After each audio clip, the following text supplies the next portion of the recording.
Hey, good evening, everybody. Mark Weaver. Oh, there we got one. We got one online here. Mark Weaver in the booth. We're going to get ready to get rolling here pretty soon. I think Gino has a equipment malfunction right now, so it might be a few minutes for a late start. Whoever this is that is watching right now, bless your heart. But shoot a message if you can on here. Type it on YouTube or shoot me a message. Let me know if the sound's coming through okay. All right. We'll be live, though, in a few minutes here. Be right back.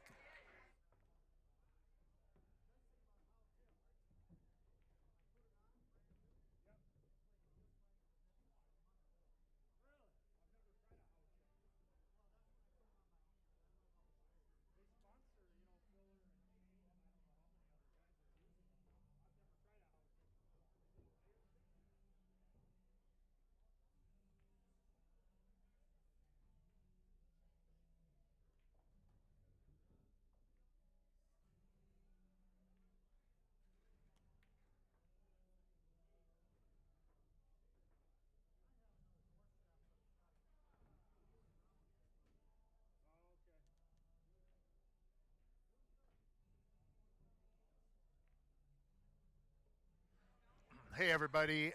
Mark Weaver here in the booth tonight. We're going to get rolling here in a few minutes with Jesse Angle and Dave O'Keefe versus Gene Albrecht and Ryan Johnson. So sit tight if you got to smoke while you got to or do whatever you got to do. We're going to be a few minutes running behind here. Gino, I believe, sabotage. No, he had a tip fly off of his cue, so I think they're throwing a tip on real quick. So it'll be a few minutes, everybody. But I'll put the sponsors up there, and we'll be live in a few minutes. I'll leave the stream up. Thanks for tuning in. Be right back.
Right there on the upper left corner of your screen is the culprit.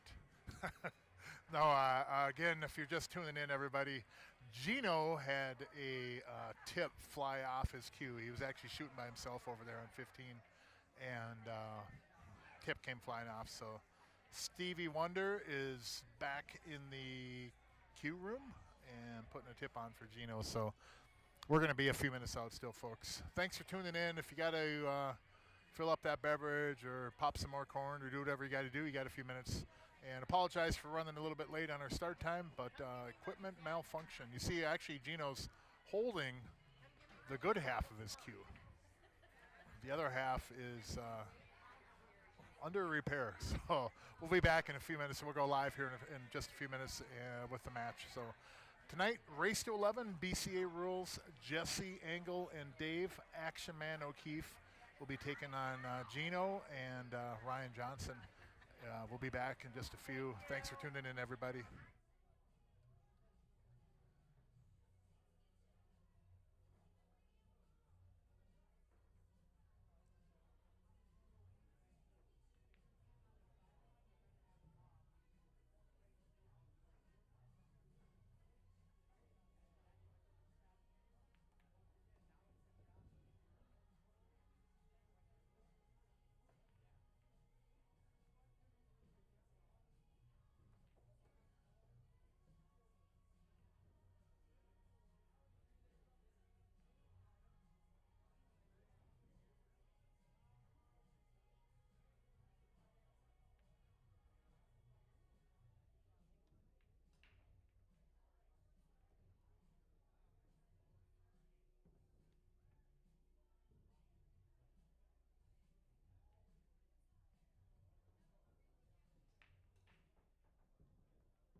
All right, folks.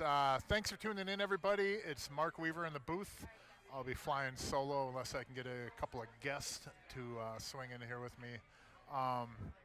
But we have a race to 11, Scotch doubles, BCA rules. This is the upper bracket, upper meaning the higher Fargo cap. We have the lower one that's been featured in the last several weeks on Fridays, and also last Monday we had a match. But this is, I believe, the first one of the upper division. And upper left corner, you see Jesse Engel chatting with Gino in the middle of your screen. And then upper left, almost by the scoreboard there, is the action man, Dave O'Keefe, a long-time sponsor of not only the stream, but also multiple tournaments here, and owner and operator of O'Keefe's Collision and Auto Body. Also a owner and operator of the private club, membership club, I should say, not private necessarily, but Slate. And they've been, doing a lot of wonderful things over there as well. So Dave's been, again, a huge part of pool here out of CRs in the Upper Midwest. He's been a sponsor out of here for a long time, so big round of applause for him. If anything comes up for auto body needs or whatever, give them a call and see if they can get you a quote and tell them that you caught it on the stream or whatever, and see what they can do for you. And then also on the team with Gino, we have Ryan Johnson from up in the Dakota area, and very strong player as well. He was down for the MPA Northside opener last weekend. Brought a few people with him as well, an entourage that played in various divisions. But Ryan's been active in tournaments, not just here, but in the Upper Midwest for quite a while. So very well known as well. So this is going to be one heck of a good match. The cue, as you see, Gino carrying the butt of his cue around almost like a war axe in a way, but no, now he's heading out. But Gino again had a tip go flying off of his cue. What were you doing, practicing mass A shots, Gino? No, I just my tip came off. I think you were over there practicing mass A shots. Before we turned this on, he was practicing mass A's and jumps. No, he had his tip came flying off on his shooting cue. So again, that's being put on right now by Stevie Wonder, Steve Johnson, and once that's repaired, then we'll get up and rolling. A little bit of a late start here again tonight, 15 minutes and counting. But thankfully for myself and for everybody out there in viewership land, we only have the one match tonight. So if you were going to catch this one and catch the 9:30 show at the local movie theater, that may be in jeopardy, however, and for that you could express your chagrin with Gino. So but race to 11 again. They go at a higher race than they do for the lower Fargo cap. So, and BCA rules, again, if you are unfamiliar with them, the big difference that you'll see is on the break, upon a scratch, you can put the cue ball anywhere on the table rather than just behind in the kitchen. So that's about it. But I will be back on here in a couple minutes. Thanks everybody for tuning in. Sit tight. We're getting that cue tip put on, and then once Gino's ready to roll, we'll be back and we'll get this match underway. So thanks a bunch for tuning in, everybody. Be right back.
And it looks like Gino has emerged from the equipment repair room and has a tip on his cue. So we should be able to start up here pretty soon. And Gino's wandering around over there by table 11. Oh, here he comes. All right. So thanks again, everybody, for tuning in. There's only one match tonight, and this would be from the upper bracket. We've got tonight Jesse Engel and Dave O'Keefe against Gene Albrecht and Ryan, Face of an Angel, per Jed Lampe, Johnson. Ryan, Face of an Angel, right? Isn't that your nickname for him? Ryan Johnson, Face of an Angel. And this is a race to 11. BCA rules. And this would be a heck of a matchup here. Gino, you see Gino there with his new tip. So yeah, again, Friday night weekly tournament. You got about 10 minutes to sign up. If you are interested in playing, you could always give a ring in here, and Leslie will put you down, but you better be en route. So that is a $21 entry on the weekly tournament, and that does start in, like I said, about 10 minutes. So I think she has about 18 or 19 signed up right now. The side jackpot on that is well over 3,000, I think now. I think it's around 3,400, somewhere in that range, maybe a little bit more. And then right here, of course, we've got Scotch doubles, upper bracket, race to 11. Some big guns from this area playing in this one. Upper left again, you got Jesse Engel. You got left of him, Action Man, Dave O'Keefe, a long-time sponsor of the stream and tournaments here. And then Ryan Johnson at the table break, and then upper right corner, of course, the ageless wonder himself, Gene Albrecht. And here we go. Once again, thanks again for tuning in, folks. A little bit of a late start, but Gino's got his cue repaired, and here we go. Second ball break from the right-hand side. Got the 8 ball, 1-0, and we're off and running. Or wait. So, in this instance here, you get to either spot the 8 ball and shoot from where the cue ball is, or you can choose to actually re-rack and then re-break if you'd like. If you are Ryan and Gene. So now, technically then, too, I believe that it doesn't really matter who breaks on the re-rack. Ryan can still break again, so. But solids looks pretty good. I mean, the 7 will go in the lower left corner. 5 goes there, obviously. 5 can move the 1 and 2, so they're pocketable. The 4 ball up table is kind of a mess. I might actually look at stripes here. I think that's what Gino's doing. Take the 10 up in the corner. Be looking at the, oh, no, he did take the 3. And he got on the 4 right. What'd that stripe do? Oh, my goodness, I think he can make that ball. But, man, what a tough little rub if he can't make that 4 right there. I think he can make that 4, and he should have the 6. That was a good shot, Gino. That was a good shot. 7 will go still, I think, in that corner there. The 2-5 is a little messy, but I think the 2-5 can be made as a combo. And the 1 and the 10 are having a very close conversation over there right now. They're a mess for both stripes and solids. And I can't see on this, but it must be pretty easy to make that ball. They're not really, neither Jesse nor Dave has asked for a referee, which would be me. So 4 in the upper right corner, and can't really do much, I think, with the cue ball. I think he's just got to kind of hold it there and get in the 6. Actually, now I think Gino can make the 7 from here. I don't know if it'll be of benefit to make it. If I'm solids, I'd love to be able to take that 6, come over and pump that 2 with the cue ball into the 1. And I should have the 1, 2, or the 5 in that corner there, but it doesn't make it any easier that Gino's elevated a little bit. I think he is looking at the combo. He might shoot it now. He might be able to back cut that 2, play the 5, bring the cue ball into the rail, and with a lot of low outside, come back and bump the 1. And I think that's what he's trying to do. I think he's trying to move the 1 off this as well. Watch this. Nope, playing the safety off it. Well, they can see up table. Jesse can. So whether it's safe or not, we're going to see after what Stripes does here. 12 ball. The 9 ball going in the side is kind of an interesting spot.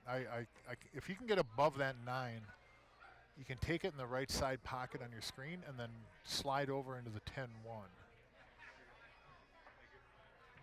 And that should help open up that 10 ball. The 11 does go in the left side pocket, but once you pocket that ball, the 8 would actually go in the right side pocket. So Stripes can get out here. They're just going to have to do a couple of precision shots to get rolling. So I'm pretty sure Jesse will make this 12. It's just where they end up would determine on me if I'm playing whether I'm going to try to run out or not. There is a safety spot up there from that 15 behind the 9 ball.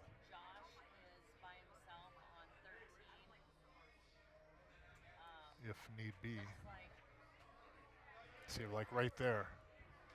Dave could stop shot on the 15 and just kind of, snug the cue ball up on the top side of the 9 there. And I would try to hit the 15 firm enough to go 1, 2 rails and get over so you could pocket in the upper left corner. If I could hit it real firm, I'd love to be able to get it in the middle of the table by that side, by the left side. And that might come into play for moving the 10 ball. But I'd love to be able to just kind of freeze that cue ball on the back side of that 9 ball. Even if you leave the 15 up in that corner there, it's still just a really good spot with the cue ball. Yeah, I like that. That's good. That's good. Can you see the value, though, if you were able to, stop and stun and move that 15, 1, 2 rails and get over on that left side somewhere over there? Anywhere over in there, but this is still a really good shot. Good safety, anyways. Mr. Keith Elmquist in the house. Always good to see you, young man. A little bit more volume. Yeah, I'll do it again here. Here we go. How about that 26? Bowler 26. Let me know if that helped out a little bit, and I'll put the mic a little bit closer too.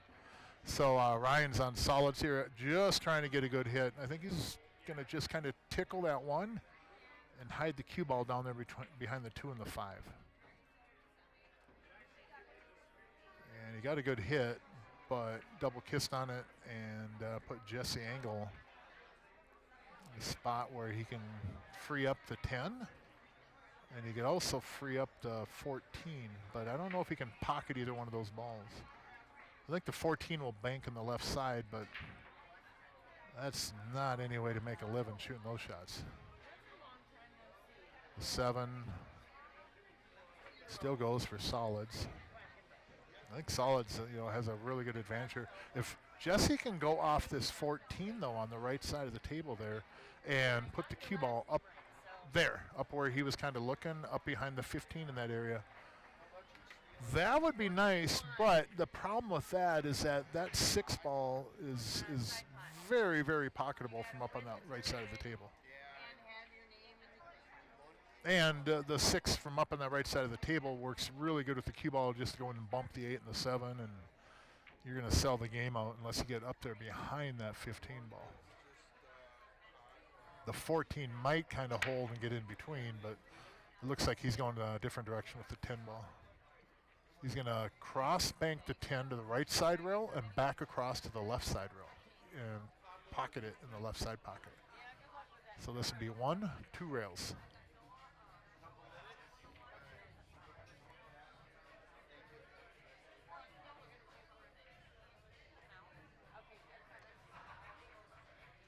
One, 2 rails. What a shot. Oh my goodness, what a shot. Look at that cue ball though. That's a good cue ball too. Man, oh man, nice try. Nice try. So again, thanks everybody for tuning in. If you have not hit the subscribe button on your app or your browser, please do. It doesn't cost you anything. And then also on the Facebook pages of Jerry Johnson and CRs, hit the like button, and that'll have you follow. So future matches, you'll see them posted. Keep you up to date on the next ones coming up. And while you're at it and hitting the subscribe buttons, go over to that What Now in Pool, the podcast page, and hit follow on Facebook, and then also hit subscribe on the YouTube there. And we appreciate the support on that, myself and Barry, and then CRs and everybody, of course, appreciates the support following for these tournaments. Episode on that podcast just dropped with Mr. Ty Wilson. It's about an hour and 20 minutes long. So after this match, if you want to tune in while you're watching the Friday night tournament, it's a great way to end the night. Oh, wow. Did he call that 5? Nope. So the 11 goes, and I think, let me see on the view here. I think the 8 will go in the lower left corner. Yeah, 8 will go in the lower left corner once that 11's gone. And all the stripes are sitting out there, so if you're Jesse and Dave, you just need to pop this 11 in and get running here. And that 14 will be a really nice ball to get on the 8 ball with. See where he ends up off this. That'll work. Jesse's going to take the 15. I don't think he'll go. He might go all the way over to the side rail and then just bring it back out in the table. You have the 9, the 13, or the 10 to pick from. Dave will anyways. He might. Yeah, he's going to go over to the rail, I think.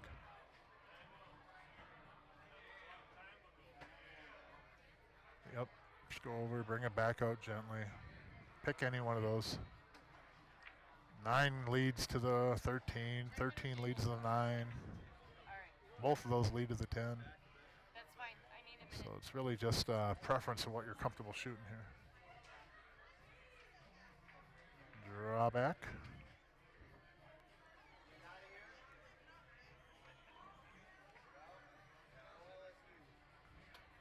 I think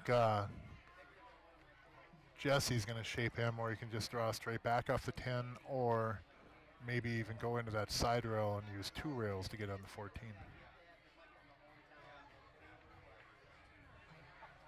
Sorry.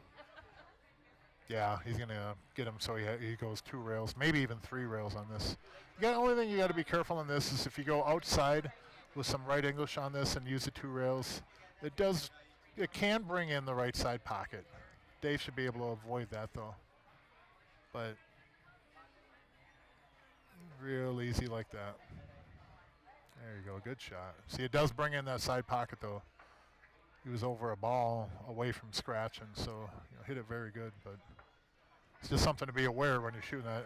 I think more of that shot on a valley table, that side pocket seems to just like suction the cue ball in. So you bring a cue ball back a little bit, and should be 1-0 here. As long as that cue ball doesn't get too much going on it, should be just fine. There is a little bit of a rub off the 7. It'll float it towards the side maybe. See, the cue ball, but he hit that real good too. Cindy's gonna kill me again. So 1-0, race to 11. She's totally gonna kill me.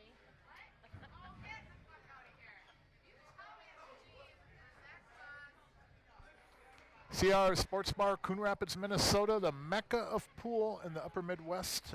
Friday night tournament is underway. What do you have, 22? 22.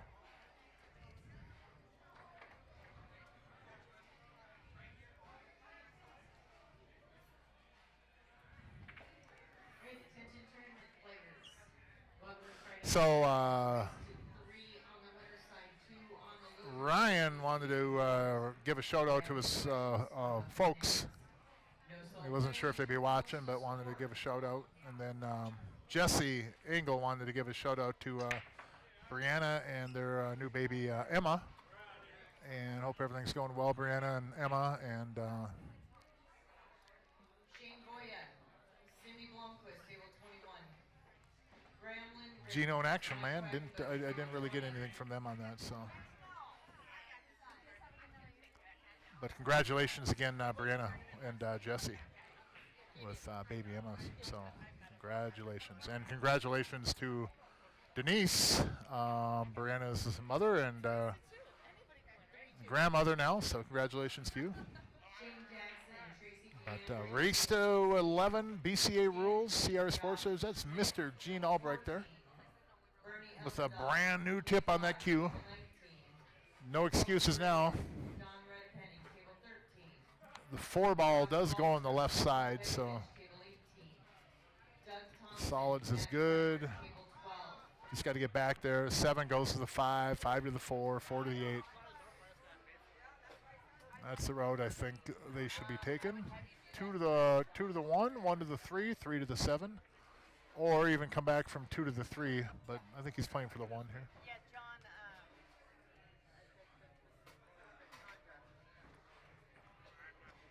Going to come back a little bit more than that, though. I think that was kind of a stop. It kind of flatten this a little bit and make it easier for Gino. Now, here's the thing, though, is you don't have to come back for the 3 off this 1. In fact, with the way it is laying now, I go from the 1 to the 7, 7 to the 5, 5 to the 4, 4 to the 3.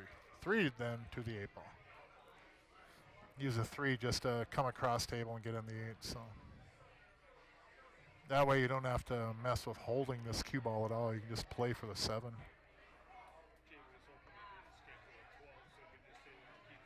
And he came through quite a bit. Oh, boy. So now Ryan might have to shoot that 3. Cue ball goes through there. You got room. Kind of surprising. Gino let the cue ball get away from him that much on that one. It didn't seem like he actually, tried to hold it or kill it at all for the 7. I don't know if he was shaping the 4 on the right side or what he had in mind, but it should still work out for him.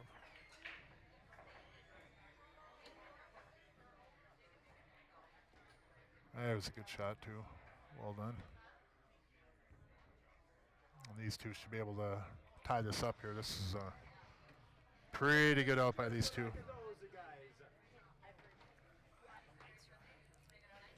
Gino at the table.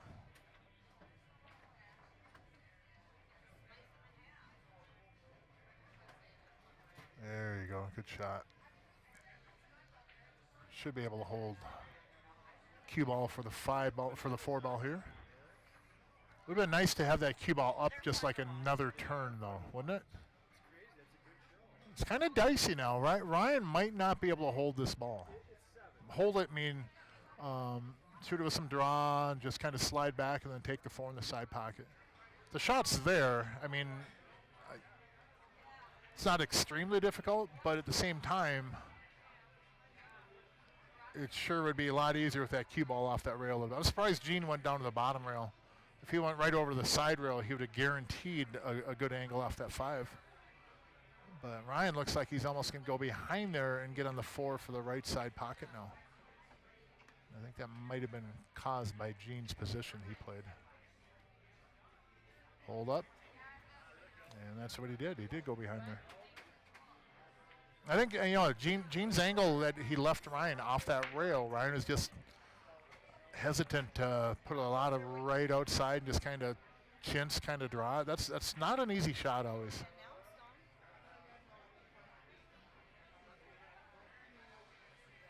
So Gino's got to, the other end of the cue.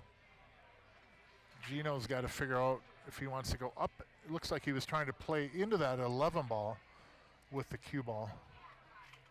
I think he might be able to draw off the left side rail and just bring the cue ball back out for the 8 ball. But that also brings the side pocket in for a scratch too. And he's going to go off the 11 ball then for shape. This will work. Just like that. And there you go. Good shot. Good shot. Nice and controlled. Even if things went a little bit awry, the cue ball wasn't hit so hard that it was going to fly all the way down to the bottom end of the table. You know what I mean? So he was almost guaranteed to get something on the 8-ball. Well done, Gino. Oh, Corey, who's on 6? The guy that is not being a pool player, not special. And good shot, Ryan. So 1-1. It was a pretty good out. See nobody on. Pretty good out. See Gino with the headset on, tuned in to the live stream, I'm sure.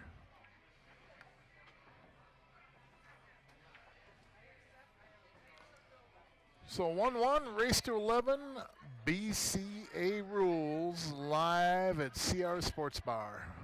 Mr. Mark Weaver in the booth, flying solo. Mr. Jerry Johnson down in Florida, dangling his toes once again in the pool. Getting some much earned and well-deserved time off. And Ryan Johnson, again, second ball break from the right side of the table.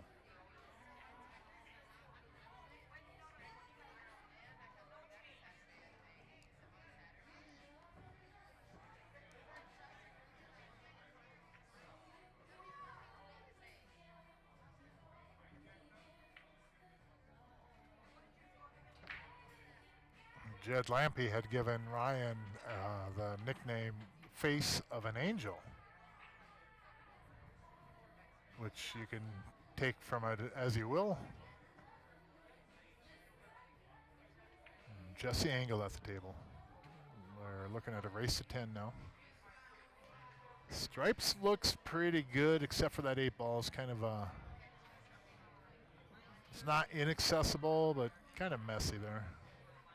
And I don't really like solids. I think the starting shot on solids is kind of a trap ball. You take the 4, run the cue ball up in the 5. I think the 5 is going to go up and get tied up in the 9, though, possibly. Solids ain't bad, but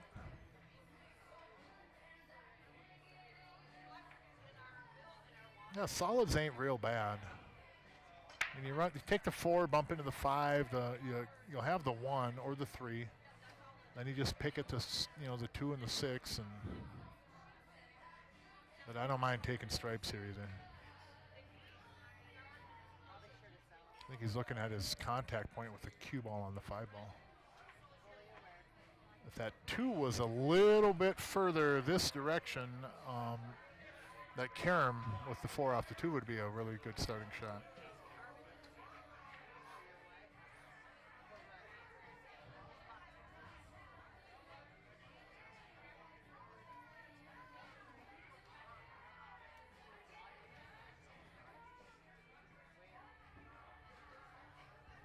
Good shot. 5 will go. And they did end up with solids. I kind of like that play, too. I like that they took them. Now, Dave could get on the 2 right here.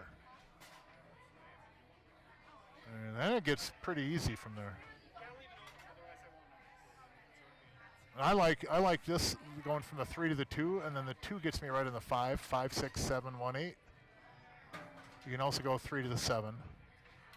But I really like how this puts me right on the 2 right there. And I think Jesse's going to shoot it too. Come in the 2, maybe bump the 8 forward a little bit, or avoid it entirely. You don't have to move the 8.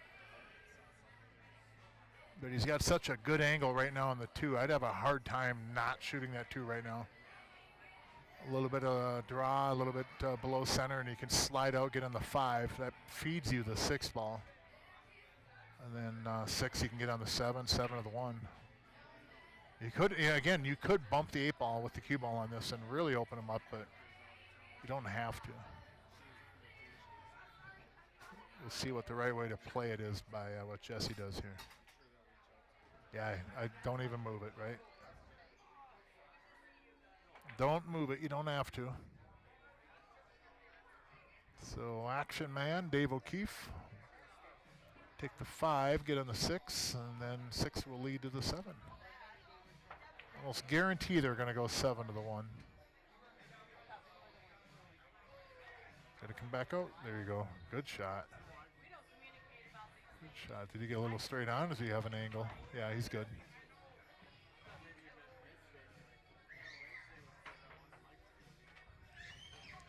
It's a cue ball right there. Nice little 7 ball to the 1. Stop shot. 8 in the side. These guys are making easy work of this table. Kind of expect seeing it though that both. Uh-oh, a little bit short. Yeah, a little bit short. I think you're going to have to go to the 1 now. Elevated to the 1. However, I don't mind if it's kind of a half curve on the 7. I don't mind shooting that shot. I think the cue ball is accessible, and if you just roll the 7 in, the 1 is easy to get on the 8. And I kind of like that percentage for me better than actually shooting over the 10 ball and making that 1. That may be crazy, and that may be why I spectate a lot in the tournaments, but I think I'd be awful tempted to shoot the 7 here still. Just because I think I can control this kind of little half turn. And if you don't make it, you kind of jam stuff up. Yeah, here you go. I like this shot. I think he had to elevate just a little bit. Just a little bit of elevation and help kind of curve that ball around. I don't think he could have done that and made that with just pure English. But when you get a little curve, if you elevate, then things really start to have a lot more variables. So he might have shot the better shot for him. Boy, what an opportunity they had here, though, to grab this game. Just shows that a lot of things can happen when you're playing Scotch doubles. A lot of things. For example, I mean, I'm just saying between those two, Dave or Jesse, I would give them like guarantees that either one of them individually is getting out on that table. You know, if they're just playing singles. I think everyone at this table would get out on that table. Just sometimes you just catch a ball a little bit, you know, or you rub a ball more than you wanted and it slows it down, and that's where Jesse ended up. And I don't blame Dave for shooting that because I don't like elevating making that 1 ball, but I think my percentage is almost better doing what he tried on the 7. So Ryan Johnson now at the table and Gino. One of these two is going to have to shoot that 12-15 combo. Unless Gino can get on the 11 or they can run down and bump one of those balls. There is a good spot over on the left side of it where you can make the 11 come down with the cue ball and then bump the 12 off the end rail up above the 15, and then they both go. And you can, if you get the right angle on that, you don't have to hit them hard. And it makes the out a lot easier. And he might have an angle for it here on this. I'd be surprised if they end up still shooting a combination. The thing you don't want to do now, though, is bump the 12 to the right and have it lock up on the 15 and not neither one of those balls go. Just make the 11, and just like that right there. But Gino can make the 14, go up the table and come back and make that combo for Ryan. Or leave that combo for Ryan. So they still have a chance to get out here. It's natural shape to go up table and come back with the cue ball off this 14. So Ryan should have a good look at the combination, that 15-13. I think that combo is pretty easy. At least it is from our perspective, right? None of us are shooting, so that combo is like, it's like wired, right? But we'll see how it really is when Ryan shoots here next. And you had to be careful on that. Like I said, you bump the edge of that 12, it's only going to move towards the 15. You had to kind of hit it square. You know, almost square with the cue ball to have it go into the rail and then go straight back up. Got to go up up and down the table. And oh, well, it's makeable. Not only makeable, but the only thing they'd really run into is if they end up having to take that 15 in the same pocket in the lower left corner, and the 7 gets into play. And there's a good chance the 15 kind of. If balls are frozen in the tournament, can I push Yeah, through? yeah, you can push through, yeah. And there's a chance that the 15 just kind of hangs there too. And the cue ball goes up table, unless maybe he's kicking at this.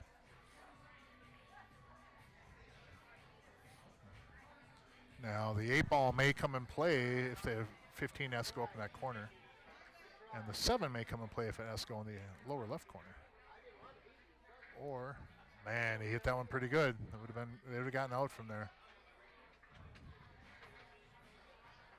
So Jesse may be able to control the 7 with speed to where you make the 12 with the cue ball, and the 7 gets in between the cue ball and the 15. So you're shooting a safety off the 7 here. If he sells out, the shot that Stripes would have would be a bank cross side, or a very difficult back cut into the lower right corner. So I think the shot they'd probably end up looking at would be a bank to the left side pocket. But Jesse's very likely going to hit this pretty good and then not even let them see the 15 ball.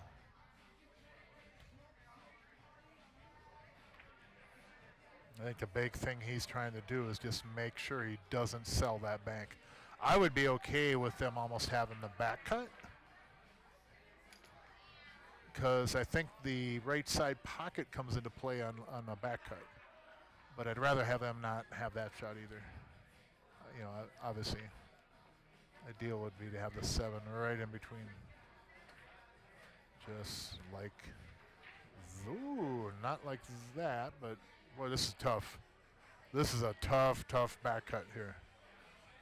However, if you take these balls, like you see the angle he has, if you take them and you lifted them up at the angle that they are, and you place that ball closer to the side rail, we realize that we shoot this cut very often. And in fact, we actually shoot steeper cuts, thinner cuts than this. It's just a lot of times when we shoot out into the table like this, it looks like, oh my God, look at that. Where am I cutting this? Oh my gosh. But again, you pick these balls up, leave them the same angle, and rotate that over to the side rail and be like, oh, I shoot this ball, right? The caveat on that, though, is that the cue ball is a lot more at risk when we run it out to the middle of the table and it starts running around the table, a couple rails or whatever, compared to just going back and forth from side to side. So we'll see if Gino even tries to pocket this ball. And, oh my, oh goodness, what a good try at the bank. I didn't think he could bank that ball. What a good try. What a good try.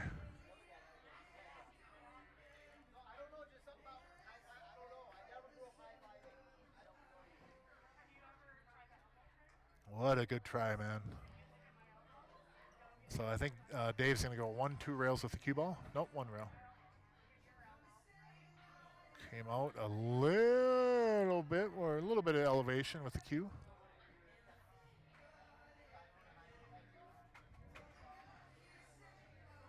And it looks like Jesse's shaping for the right side pocket.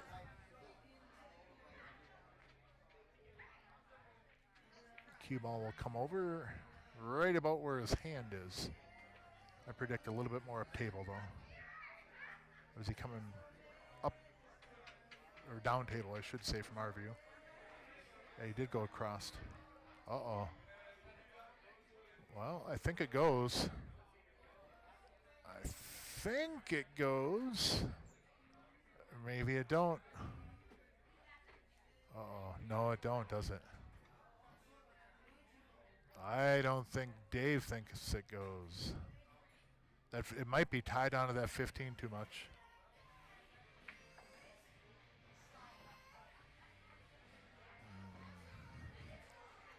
Ruh-roh, Reggie. That's right, Gearhead.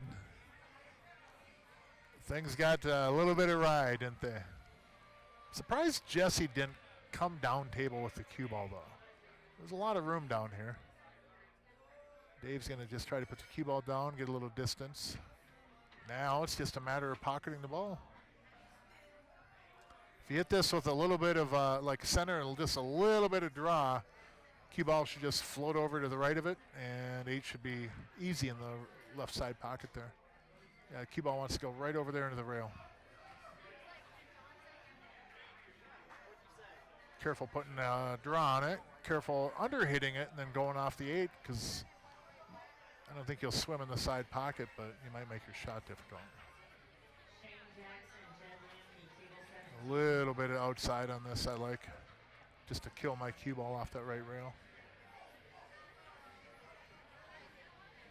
That'll work. That's a good shot. Good shot. Straight in on the 8 or back cutting the side.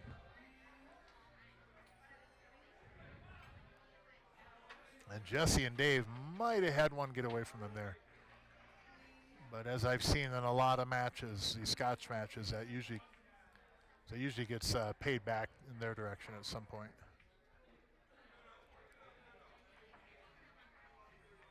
So 2-1, race to 11. CR Sportsbar, we're of course in Coon Rapids, Minnesota.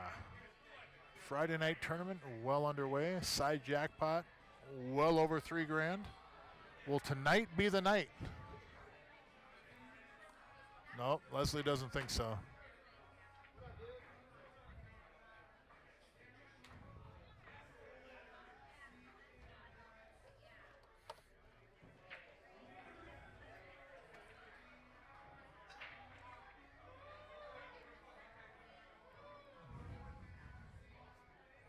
So thanks again, everybody, for tuning in. If you haven't already, hit the subscribe button on your app or browser. That'll keep you up to date on upcoming matches and events.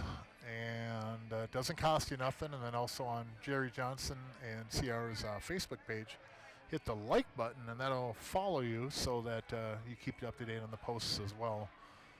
And then you see the future matches, futures events and tournaments, etc. Gino's coming over to ask a question.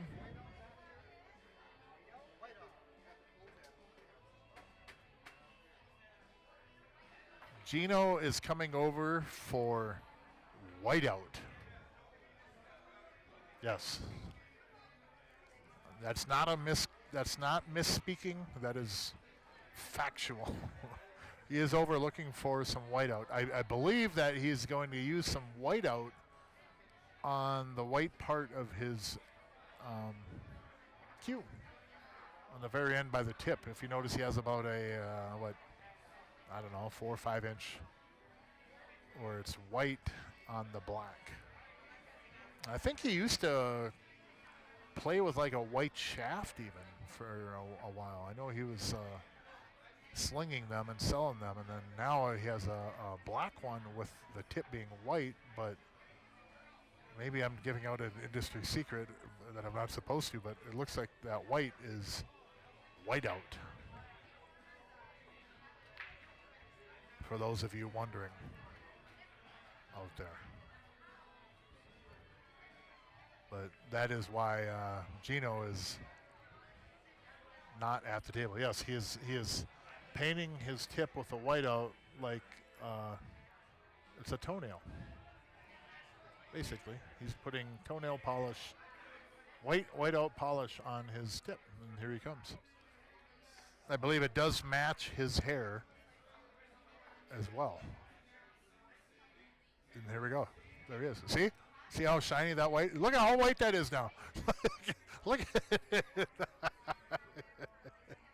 Look at how white that end of his shaft is now.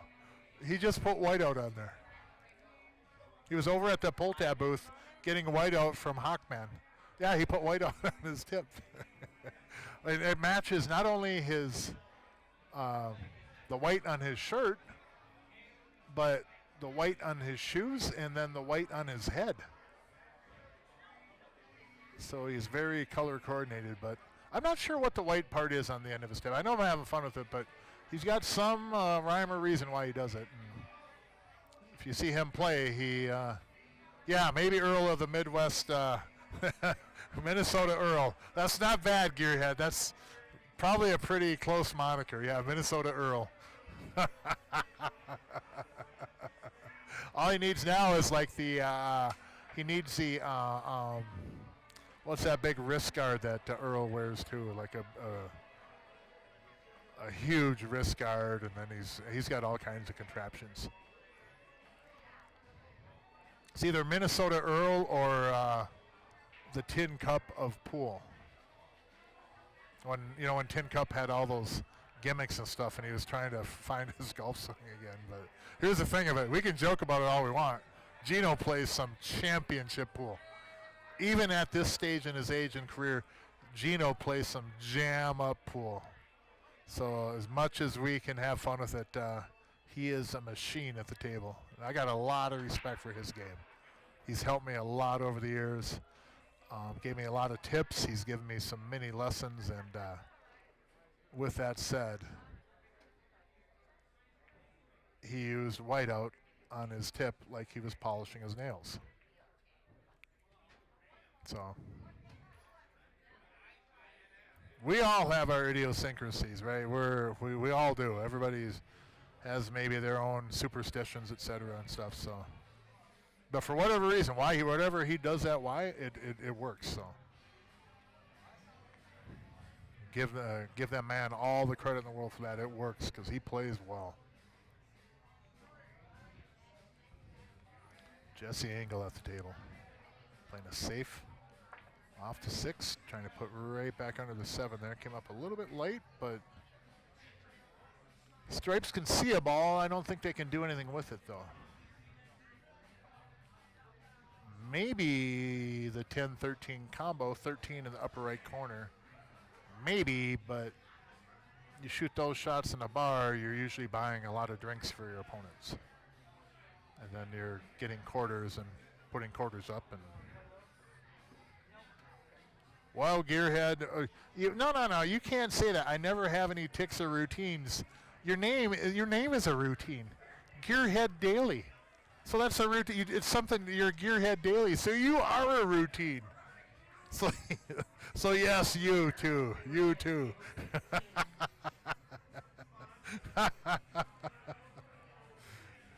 And I have a boatload of ticks and routines. None of them work for me, so I shouldn't be giving Gino any crap at all. At least his work. Mine just,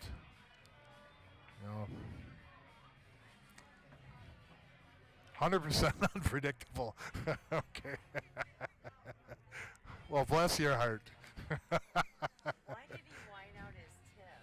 I don't know. That's why I don't know, but it sure shines now. Look at that thing. It's almost like a glow in the dark over there. If we were going to have to lead a sleigh through a storm, we would have Gino up front with his cue, and that white tip would be the beacon lighting the way. Not all heroes wear capes, huh, Leslie? But for whatever reason he does it, it works. And I tip my hat to him. I got a lot of love for Gino. Gino, coincidentally, too, has committed for a while to be on the podcast, What Now in Pool, the podcast. He has committed to be a guest as well. So, and recently, the last few days, and we had the Ty Wilson episode go live. So, but now we are working on solids.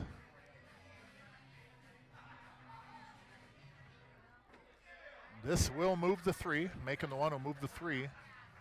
The 13 will go to the rail, come back out, and the 3 might end up back where it is, or somewhere close. Unless Jesse really hits these kind of firm and clears them all.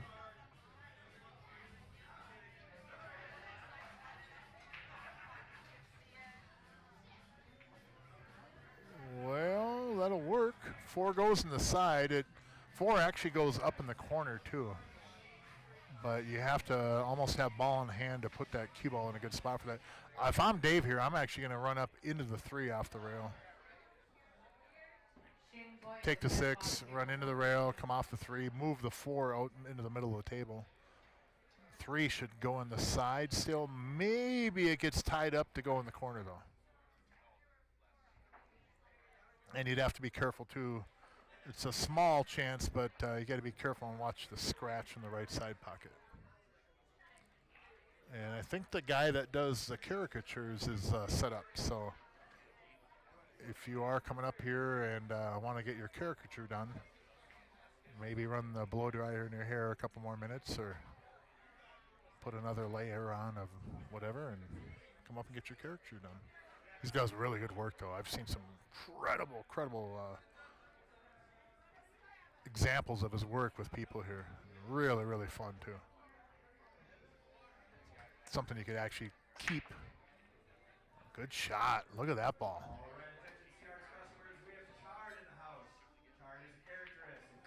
Caricaturist. That's what it is. Thank you, Steve.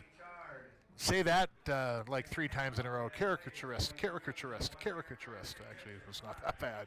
But yeah, he's here, ready to go. And if you look on CR's page, or like Sportsbar, their Facebook page, you'll see some examples of when he's been up here, and it's some really, really good work. So if you're around in the area, for one, why aren't you here already? That's the big question, but we'll let that slide. 2, since you're on the way here, just giving you a heads up, you can have your caricature done. He's got to run this ball past. I don't know if he can get to the rail and come back out. I think he might end up bumping the 3 that way. And if he slow rolls it, he might end up with Dave having kind of a nasty little back cut on that 3. So I think it's kind of a quandary a little bit here for Jesse. If he does roll forward a little bit more, he could shape the 2, but I think he might bring the scratch into play on that too.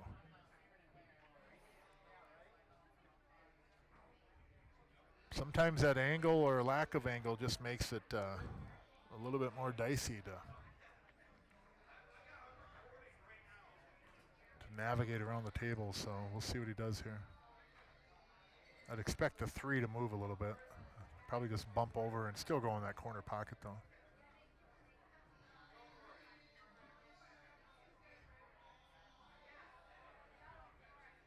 Yep, see now he will leave Dave a nasty little back cut here in the 3.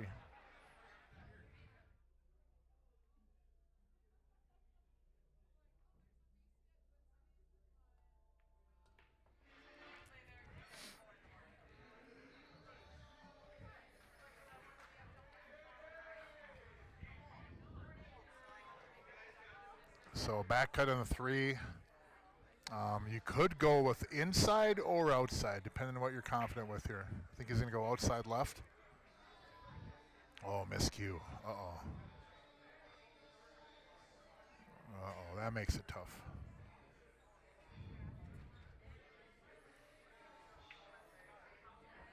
So now Ryan Johnson at the table.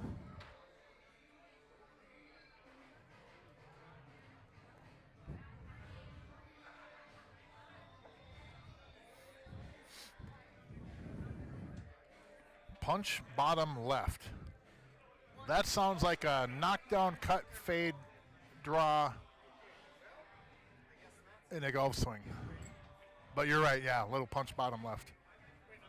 I agree. I'm going to find out who you are, Gearhead. I'm supposed to know, ain't I? Whoever you are currently with the crown and number 1.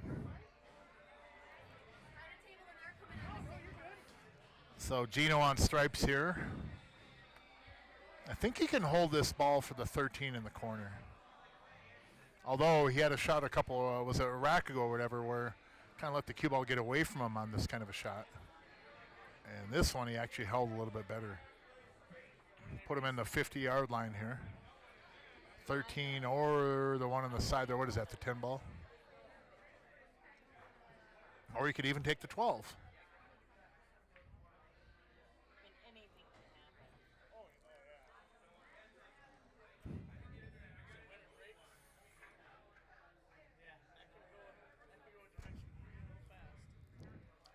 Oh, I know who you are, Gearhead. You're Joey, right? Oh, no, look at this cue ball. Oh, boy. Came out a little bit too far on that one. Now Gino's got to not only roll this ball in, which isn't necessarily an easy shot, but you got to avoid the scratch and try to hold the cue ball. All in the same shot. And he might even have to put a little bit of inside on this to hold it. No, he's going to avoid the scratch. But you got to be very careful. Oh, he hit that one good. Well done, well done. Now what I'd like to do here is I like to run straight across to the side rail and then come back out in the middle of the table. I have a little easy back cut on the 8 in the side. Then if I come up short, I take the 8 in the corner. And if I hit it good, then I've just got a real cinch on the side. Oh, yeah. Okay, Eric, I got you. I should know. Yeah, that was a swing and a miss, wasn't it?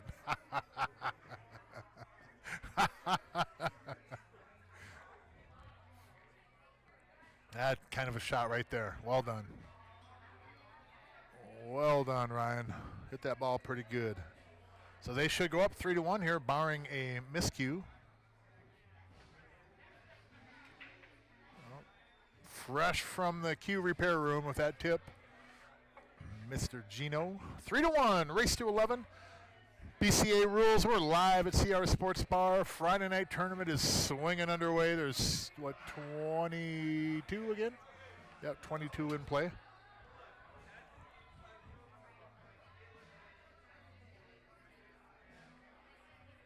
So, 3-1, race to 11. BCA rules. They got quite the crew over here watching too. There's Action Man's wife Angie, Keith Elmquist, Dan Larson's over there. Tracy DeAndrea is in the house. She's actually right over my shoulder. Hi, everyone. Say it out louder. Hello. Okay.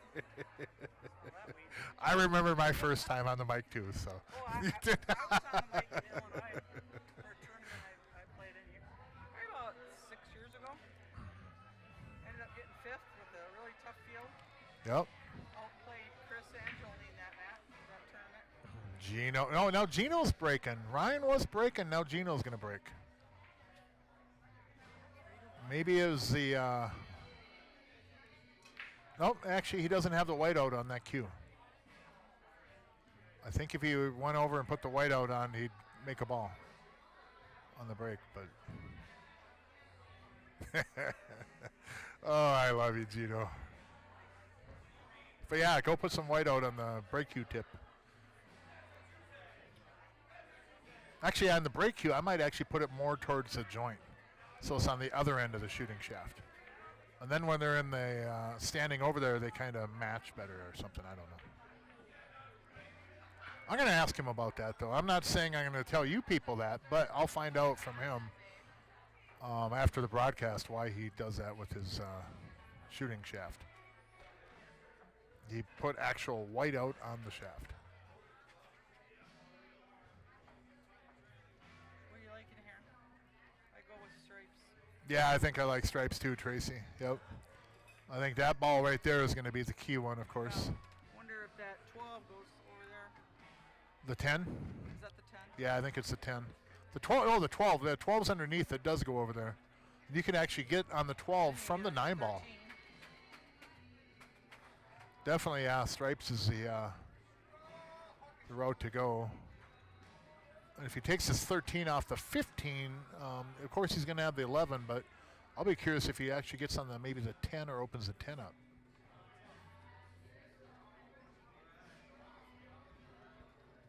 No, it won't now. I thought maybe he'd be able to hit it to where the 5 will come down and go after that 10 and open that stuff up, but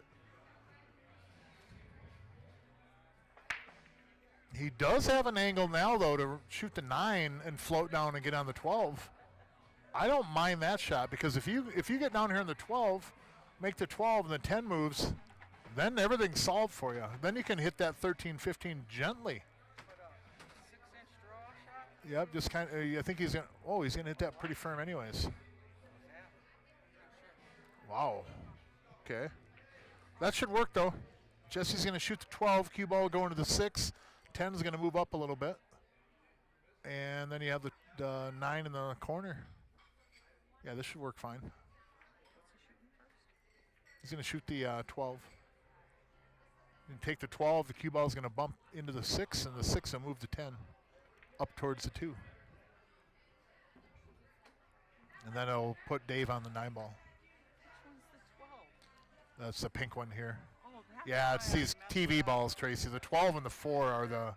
pink ones. They're the odd colored ones. Yeah. So the 6 again will move the 10. And he should have the 9 ball after this.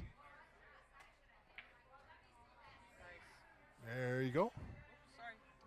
The thing you had to be careful on that too, you notice how the 1 and the 5 started to float over that way. If he'd gotten that a little bit harder, that's going to tie up that pocket for the 15. It would actually messed him up for that. Daniel Werner, table 21. Tough out still. And I kind of like if he can do this 9 and then get on the 11. However, he can get over here to the left side of the.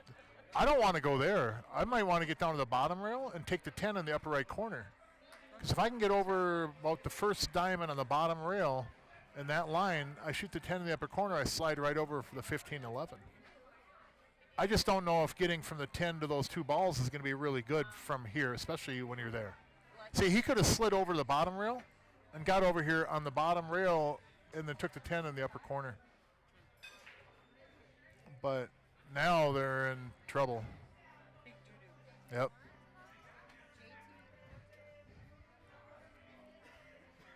Yeah, I mean, hindsight's always 20/20, but I liked getting over on the right side of the table.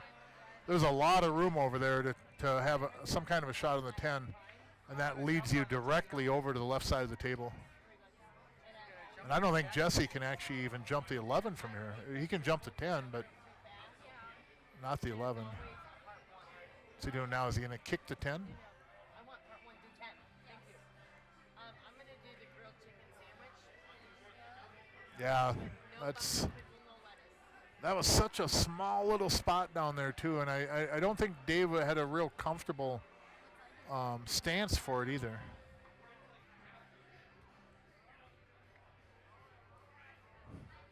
I guess I'll do french fries. It's pretty tough from here.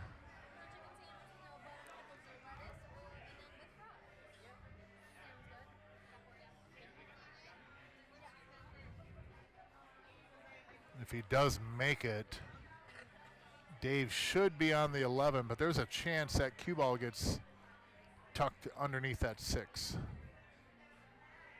No, he should be fine. If anything, he's going to run into the side of the 6. Never mind. You don't know. Oh, yeah. Chad must have put it in. So he should have a shot on the 11 if he does make this, but obviously the percentages on this is pretty low.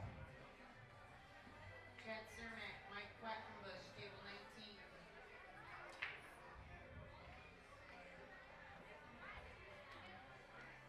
You can do a little kick and stick with this too and hit a little outside on the cue ball and it'll help hold it right there. Shouldn't be. And then the cue ball doesn't get away from you as much either. No, Nick beat Bernie. Kind of sticks the cue ball when it hits it.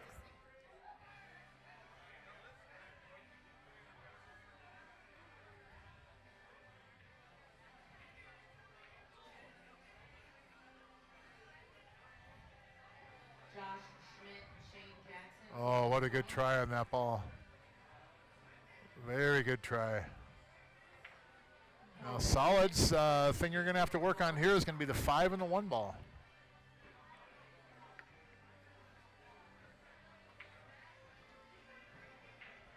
And I don't know if I like using the 2. I do like using the 2 to get on the 6 or on the 7 and then run into those balls, but I don't want to go off the 2 into the 5 though. I think that'll kick my cue ball down to the bottom rail too much, and I might not like it down there. But we'll see how he ends up off this ball first.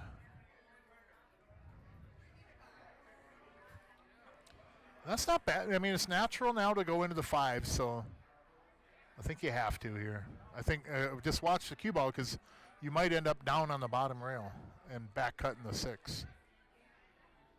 Unless you hit that 5 square. That's really good. Good shot, Gino. That held the cue ball there for you. Very good, very good.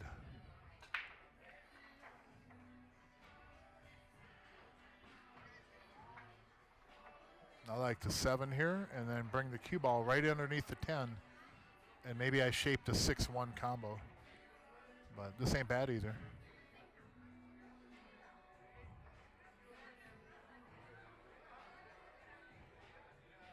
Yep, that'll work.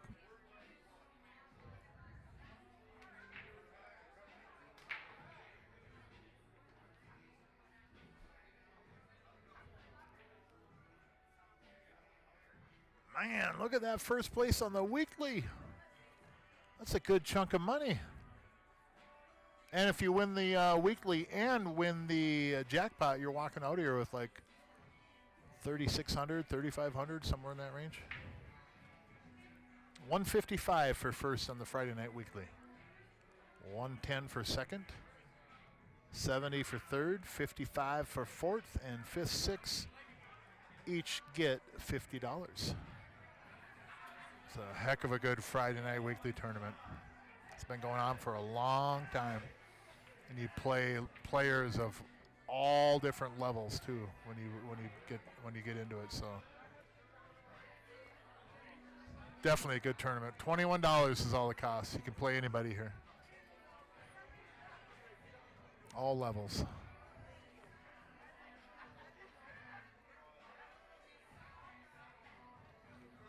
Oh, well. Now, is Gino just going to pop the 4 up in the upper right corner, slide the cue ball into the 10, and make it easy? I know a lot of people would want to maybe try to shoot the 4 on the side, but take it in the corner and just put the cue ball right into the 10 ball and then roll in the 6. 8's easy.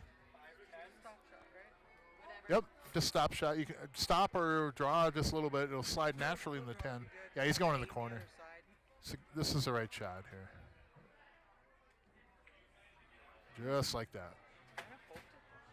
6 ball rolls in, 8 ball straight in the side pocket. Thanks. I always wanted to see from up here. No problem, Tracy.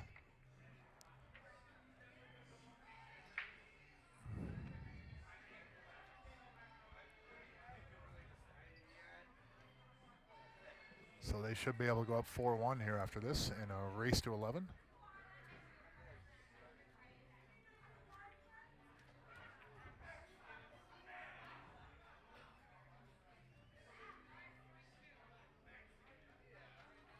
Gino at the table. There you see his white, fresh out of the paint shop.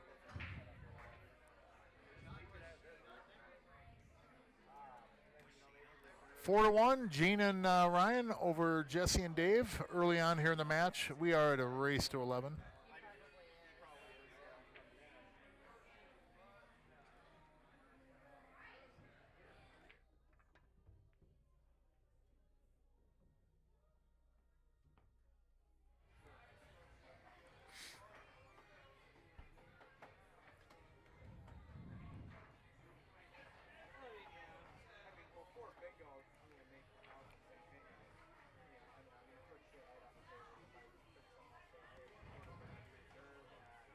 So Ryan had broke every game except for one. And looks like Ryan is back to breaking again. Gino broke the last one. Evidently they weren't happy with the results, so Ryan's back in the breaker box. Second ball break. He's had pretty good spreads so far. And usually they have, in these Scotch events, in the upper level anyways, you see a lot of times the upper player will shoot first and have the lower rated player break. So the upper rated player will choose the suit and then also sometimes take the little bit tougher maybe opening shot. That sometimes a lower rated player might not be comfortable doing. Seems to be a winning strategy and a common strategy of the teams. And that's not by anyways knocking anybody's abilities when they do it. It's just that's more of a sound strategy. Yeah, and I agree. Solids obviously all day here. I don't know if they can start with a stripe unless they wanted to back cut that 12, but I don't think anybody wants to shoot that ball. And everything on solids goes.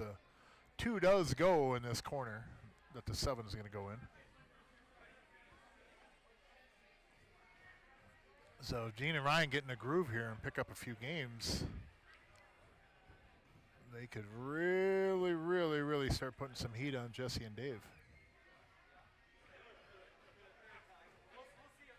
Ryan's going to walk around, take a peek. He doesn't really like it, but that ball goes. And you know what you can do? You could take the 6 and leave an angle on the 1. Yeah, we're like I want right in there. And then Gino could use the cue ball from there to run into the 2 and just kind of touch it and kind of move it a little bit. I think the 2 goes, though, from my view over here. But I am not at the table, so what I think doesn't always matter. Plain and simple, all right? Don't want to get too straight here. That should work. Gino told me that sometimes with his headset earmuffs, he has it just nothing on and then just completely quiet to muffle the outside sounds. And then sometimes he listens to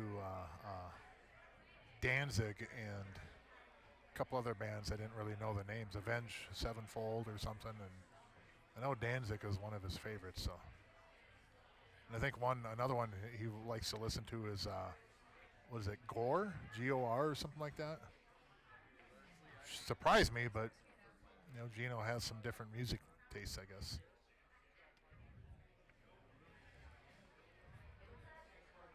Have you gotten the rest of them? Between him and George. Did you get other messages? And George playing thrash metal here at CR's. Those two have quite the music library. George and Gene.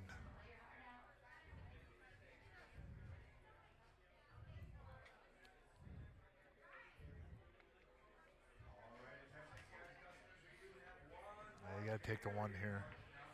And he doesn't seem real confident on this 2 ball. Now the 2 does go, if they're worried about it going in the corner, it does go on the side, on the right side, but it's not really easy to get to.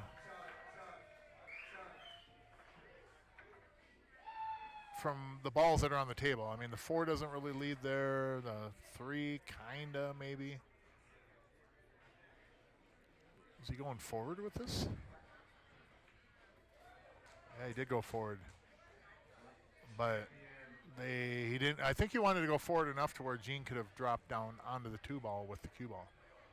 So Ryan's going to have to get Gene on the 2 from the 3 ball. So I think what Gene does, if he gets an angle to where Ryan could just draw down in between the 13 and the 2. That's pretty dicey though. You almost have to have like ball in hand to put that cue ball in the perfect spot for that. But if anybody can get it there, I think Gino's more than capable. Oh, well, maybe going that direction. Uh-oh. Now, Ryan, I don't think Ryan can follow up to that end rail and come back down. I think he'll bring the 9 ball into play. Right there would be ideal to get to, yes. I just don't know if he can get there from that 3 now. If that 14 wasn't there, I actually might be tempted to bank that 3 cross corner in the upper right corner. And go 1, 2, maybe 3 rails with the cue ball for shape. But I still believe that that 2 goes in the lower left corner. Ryan didn't seem like he liked it, but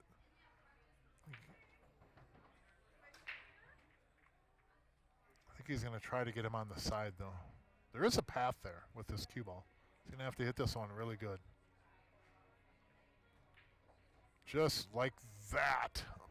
Come on, come on. Big bounce, big bounce, big bounce. Oh, my God, you hit that ball so good.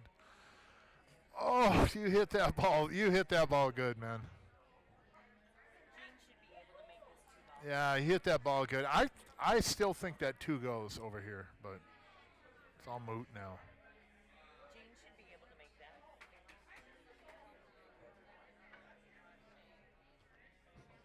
Kick, back cut on the 2. And then shape the 8. Oh my goodness, what a good try. What a good try. Man, and not an easy necessarily starter for Stripes. And 9 balls up there, though, that's right. 9 will make it easier.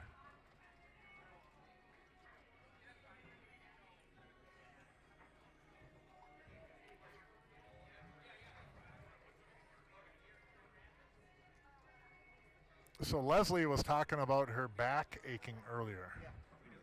And before the match started and before we actually started the stream. And I told her that there's medicine right over there in the kitchen that will help her. And that actually is on order. Not for her. Heck with her. I'm talking for me. If she wants to fix her back, she can go and get some medicine. But that, of course, is the standard on this stream, the cheesecake. So that is on order. Phenomenal here. Wonderful for an aching back. They have incredible pizza here. Appetizers. Burgers are really good. There's all kinds of good food here. And Jesse doesn't seem like he wants to shoot that 9 ball. I think he's more concerned about what they'll end up with off the 9 ball.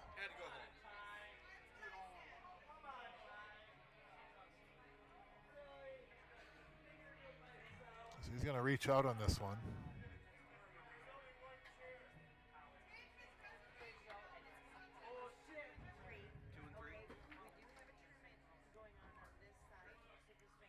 But if you can get on that 9 down there, the 15 does go on the side, so you don't have to shoot a combo. I think he's going around 1, 2, 3, 4 rails into those balls. Yeah, absolutely. Thank you. Yep. 1, 2. Uh-oh, watch the 8. Oh, that'll work. That'll work. Thank you. You're welcome. He wanted to get around them, around that 8 ball. He didn't want to run into that, I don't think. But Dave does have a shot on the 10 here. He does have a bank on the 14 as well, but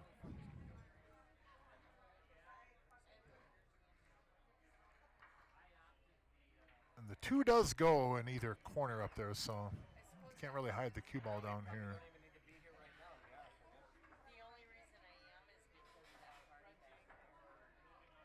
And I don't think he likes that. I don't think he likes that 10 ball. Can't really blame him. I don't like it either. One on the left, the far back right. What's up, brother? Far back Good right. shot, Dave. Well done. Well done, man. 15 goes down in the corner. And Dave and Jesse should make this a 2-4 match.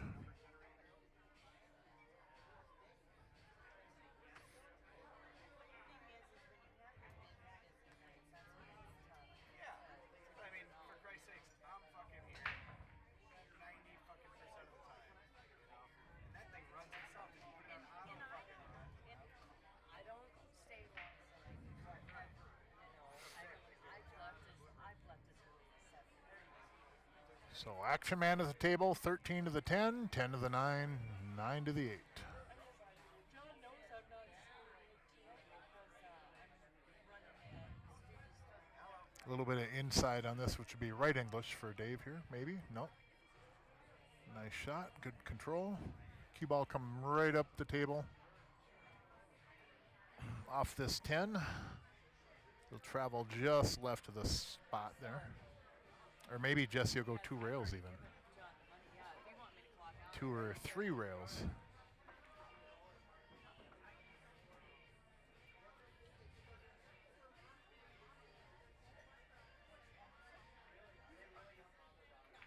One. Oh, no, he goes up table. Yep. Very nice. And a natural angle here from the 9 to the 8. I throw a bunch of right English on this. I go to the second rail, which would be the right upper side rail. Take the side pocket out of play entirely. He might just hit this with just center of the cue ball. Either way, he'll get in good shape. There you go. Good shot. Now, you see how it did go off that 2, though? He hit it. He obviously hit it at a good speed, but that cue ball was going towards the side pocket.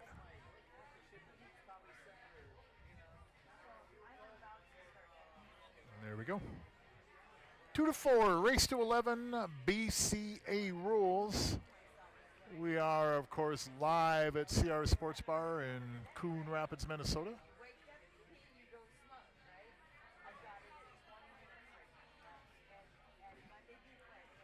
Mark Weaver in the booth, riding solo tonight.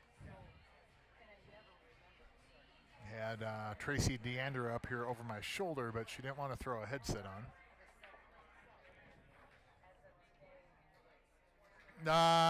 Yeah, Jerry, we might have to talk about that one. We might have to talk about that one, yeah.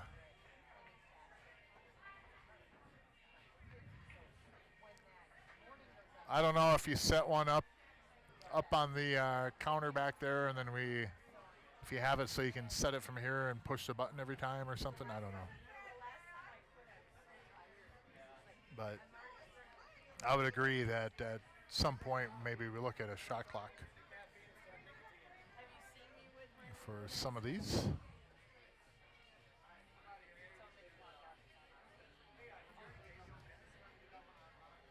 But we're 2 to 4, race to 11 again.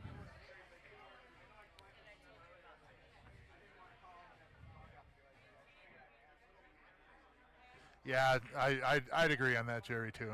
I think that's something.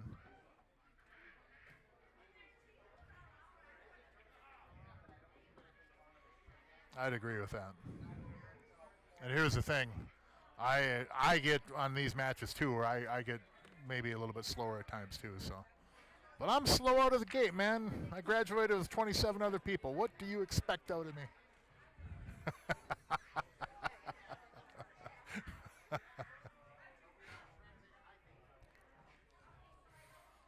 Gino at the table.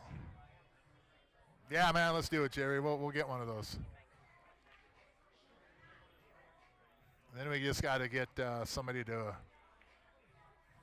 manage the clock. George? Got a good idea for you, George. Dan Key in the house. Playing in the Friday night tournament. So Gino taking stripes. Now I think that stripe by the 3 ball. I'm pretty sure that ball goes not only in the right side, but I think it comes down here in the corner too. Well, it's The definitely 9 ball is really, really in a bad spot over there. I think that Ryan can take the 12 and come over into that 6-4-9, but boy, I think the better route would be to take the 10 first and then do the 12. Come off the bottom rail, over to the left side rail, into those balls, but you're going to have to really get that cue ball moving because you're going to get stuck down in that corner and you might not have a shot. Stop it and start it again. On the, hit stop over on the right hand side. The 11, I don't know about this one. I think if you take the 11, I think you're going to end up putting the 8 onto that 12 and maybe messing up your 12 ball. I think you can see the edge of the 12 right here. Or just shoot the 10 and then use the 12 and go 2 rails with the cue ball and move your 9 ball. I don't know if I like this. Yeah, he's not going to move the 8 though. He'll avoid the 8, but see what he's doing with the cue ball here. Yeah, I didn't like that shot from the get-go, but I think there was a better route there. Taking the 10 and then just use the 12 ball and draw it with low right, and you go 2 rails right into the 6, and that bumps the 9 out. But solids has a lot of work anyways, so a lot of work to do. However, if they can get on that 5 ball on the bottom of your screen there, if they get on that ball, then it gets pretty easy for them. Maybe not from over there, but the other side, the 5 would be really nice. Then you just come in the bottom row and splash into that 6-9. Same thing on the right side though. You can hit inside and come into the 6-9, but yeah, right there. That's where I would like to be. And then draw off that 5 with low right and go over into the 6-9 and rearrange all that furniture over there.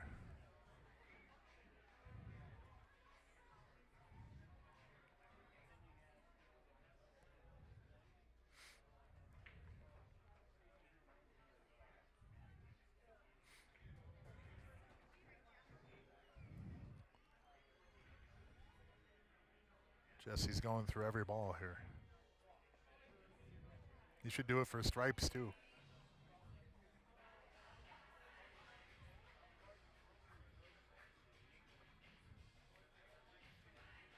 Show us the stripes out. Yeah, I like you getting on that 5, right on that side. I agree 100% with Jesse. That's where I'd like to be. I don't really want to be on the right side of this ball, but on the right side of the 5 down there, I want to be on the left side of it. But I get that right there isn't a bad spot. But you're going to have to run over into the 9 or the 6 off of the 5. That 5 is your ball to do something with your 4, 6, and the 1, for sure. Oh boy, that's not hopping down there enough. That's right, 7 or the 2. Use those balls and get back down here. If I'm Dave, I think I'm going to take the 7 now, get the cue ball over on the right side and let Jesse shoot that 5 ball. Not that Dave can't shoot it, but Jesse's seen something there. Hey, Peyton, thanks for tuning in. I appreciate it as always. A regular on the stream, and I'd agree with that. They both play really methodical, Gino and Ryan.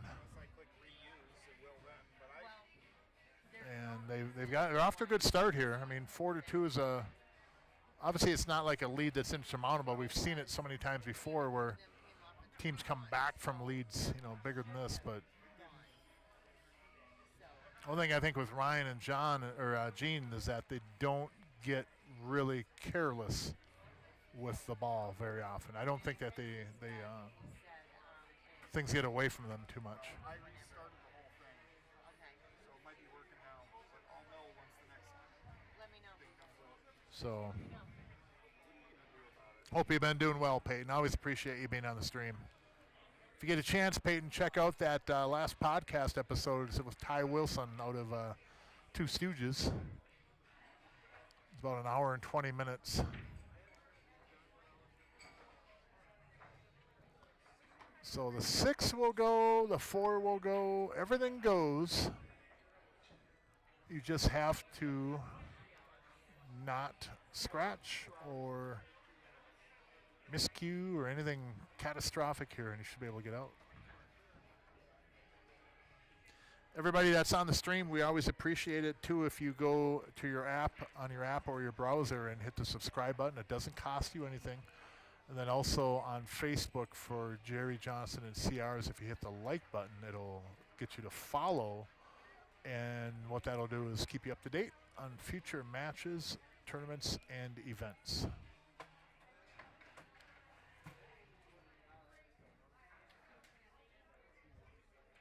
Man, good shot, Jesse. Very well done. Now, Dave could roll this 6 in. I don't like that. I think I'm going to end up tying up the 4. But he could roll that ball in. And he could roll it in, and the 4 goes into the rail, and then comes out and bumps the 9 and still goes. Otherwise, on the 7, he's going to have to hold the ball for the 4 ball, which ends about the middle of the table. Boy, that 6, I don't know. In fact, I don't know if that 4 will go into the 9. I think it's a little bit too low. This is the right shot here. He could come back over for the 5, too.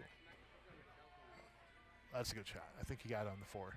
But he could have actually, from the 7 there, he could have come back over to the lower right side rail, got on the 5. And then the 5 gets on the 4 real easy.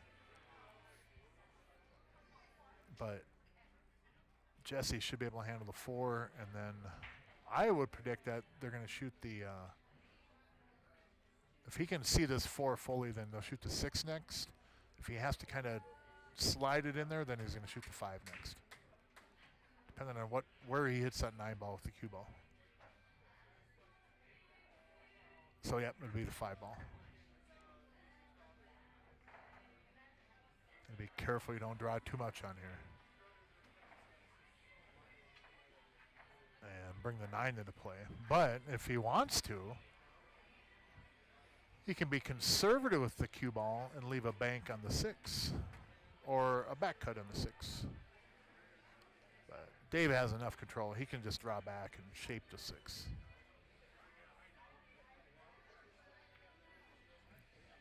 Wow. Uh-oh. That should work. Cue ball will go 1, 2 rails.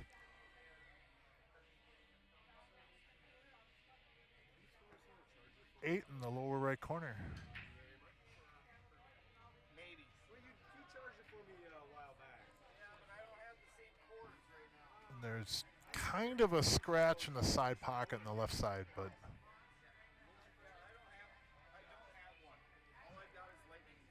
I think Jesse would actually miss hit the cue ball to scratch, but that 11 in front of that side there does kind of give it a little bit of a backboard, so you got to be wary of that. I have the car attachment that has the USB, but it's got the cigarette lighter thing with the USB that goes into it. I don't have anywhere to plug that in. So Doesn't that take USB? Yeah, if you does it 1, 2 rails and 8 in the lower right corner. 1, 2. Oh, that'll work. Got a little fortunate on that, but you know what? That happens all the time in pool. When we break, we get a roll, or we don't get rolls. It was a good shot, man. And he hit it firm enough where if he did run into something, it was going to turn out for them. So a little lesson for everybody there at the home front.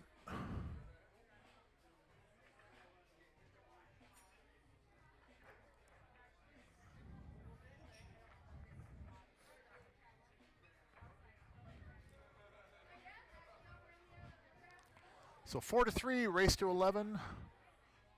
Jesse Engel and Dave O'Keefe against Gene Albrecht, and Ryan Johnson. Jesse again wanted to give a shout out to Brianna and baby Emma. And Ryan wanted to give a shout out to people up there in his neck of the woods.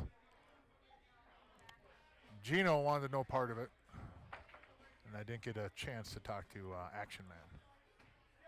Came in somewhat before the match was ready to go. So, but Action Man, of course, has been a long-time sponsor here, and he's also breaking second ball from the right-hand side. Everything moved, but nothing went. Look at that 15 ball. Yuck. Look at the 7 ball. Yuck there too. But you could shoot this 1 into the 4 firm, and the 1 makes the 4, runs up off that rail into the 8 and the 7 and rearranges all that up there. I like that for an opening shot, but the problem with that is I think you're going to have to draw out and probably shape the 2 in the lower left corner to be guaranteed on a ball. Hey, Brianna, thanks for tuning in on the stream. Hope you and the little one are doing great over there. Former teammate of mine on a league team. Boy, that was a while back, huh?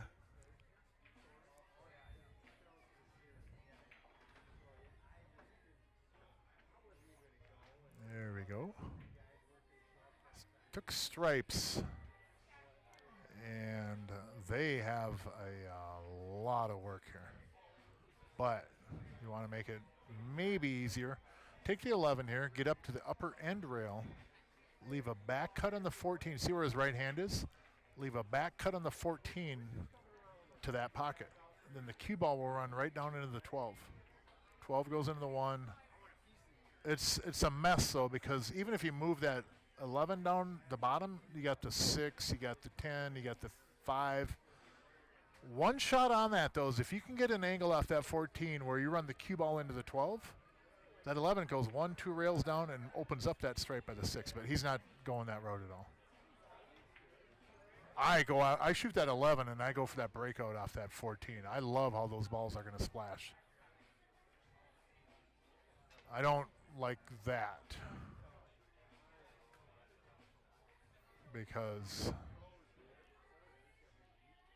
one, I didn't execute it, and even if I did, they're on balls here. I really feel, though, that, I mean, you're straight on the 11 in the corner, and if he rolled forward, I mean, you have such a good angle on that 14 ball just to run into the 12, and everything moves. But everybody has different ways to get there, and my way isn't always right, so.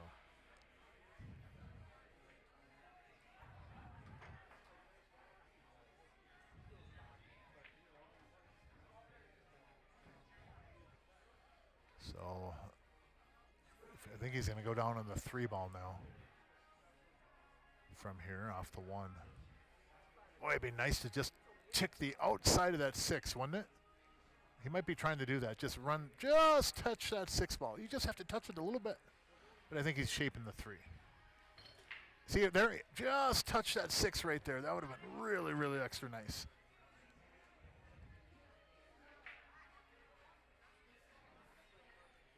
Now I don't know if Dave is really going to like this angle here.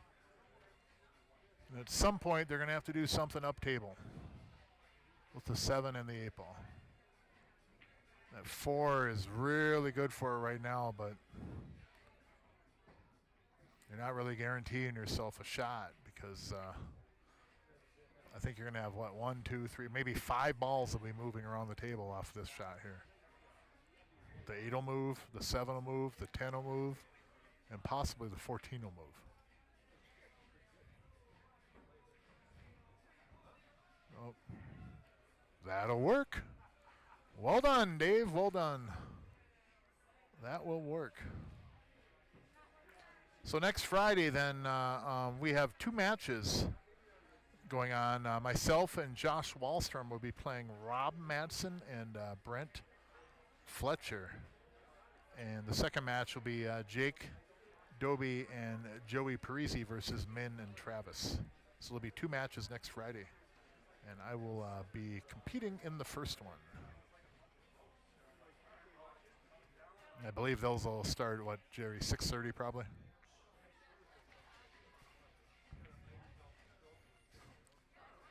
So 5-ball, run the cue ball into the 6, and finish up this table, and you guys should be looking at a tie match. A race to 7 from here on out. We're about, well, we did get a late start with the broken cue, or broken tip, I should say, of Gino's, so we did get a late start. So we're about an hour and a half into the match. And 6 p.m. we're starting next Friday. Jerry will be commentating. Jerry Johnson will be commentating in the booth for the 2 matches next Friday.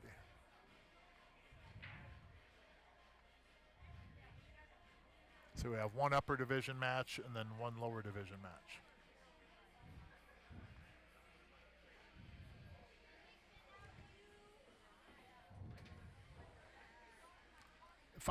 If I'm going to shape this ball, I might shape the 2 for the lower left corner, because I have a natural angle off the 6 to run right up the table, and I'm on the 2. The 2 cuts me right down to the 3. I might not try to hold it for the side pocket here. I think there's a natural path to run it right up to the right side of the 2, and then it leads right to the 3. That's what I would play.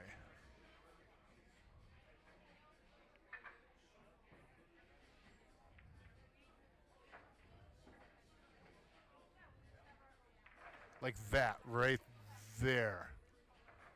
Good shot.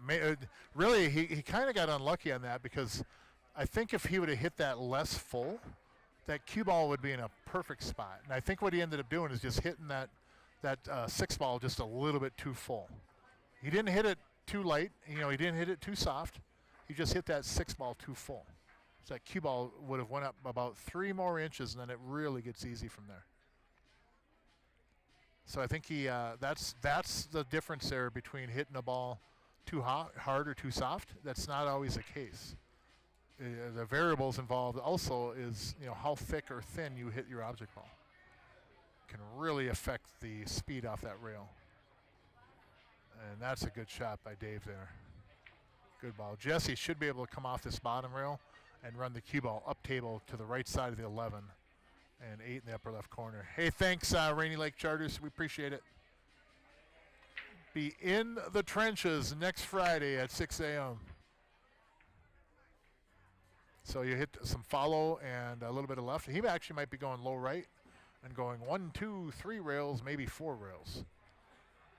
Yeah, it looks like he's going to snap it with some low right and go to the left side rail and across table. There is a path to go follow as well. That way. Hit follow and a little bit of left. Bring it up right through the spot. Maybe just to the right of the spot. And then hit about the 2nd diamond on the upper side rail.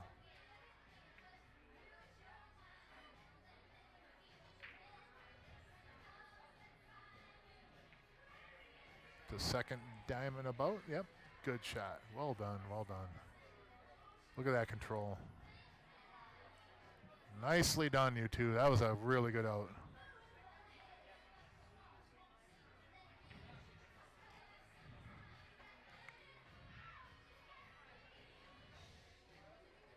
There you go, good shot. Gino wears them quite a bit, Christina. The thing on them is I don't think he actually has, well, one, like I alluded to earlier, he doesn't actually play Danzig and death metal through them. But I don't think he actually has any music going. I think what he has it is to muffle some of the outside sounds. He can hear still. I've played him in matches before, and when he has them on, he can still hear you. Obviously, it does muffle him quite a bit, but it's something where I don't know if he's been great, great, great, great, great, great, great grandfathered in because he's been around that long. but but but I think it's a thing also where opponents and people in the community here have come to just accept that he's going to wear them. He is kind of, in a way, Minnesota Earl, but without the attitude of Earl. And I got a lot of love for Gino, man. He has his little idiosyncrasies, but we all do. And one of them is that he wants to wear his earmuffs. Oh, dead scratch. Uh-oh. But yeah, that's to answer that. I hope that answered it well enough for you. But again, to confirm, he does not actually listen to Danzig or death metal. That I do know for sure. So BCA, anywhere on the table, Gene. Yep, anywhere on the table. Did I just call Gino old? Well, I'll put it this way: he was here long before you were me, right? I'm not saying he's old, but he was here well before I was. So I'll just leave it at that. Do the math from there.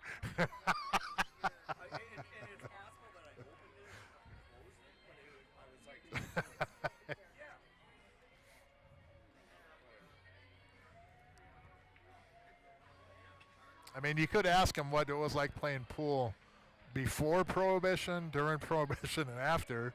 But, I mean, Gino's been around a while. I tell you what, Gino hasn't really slowed down much either, man. For as much pool as he plays and his age and all that, I tell you what, he plays phenomenal pool still.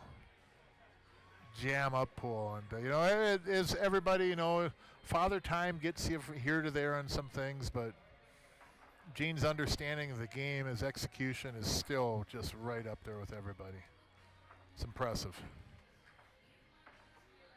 It is very impressive.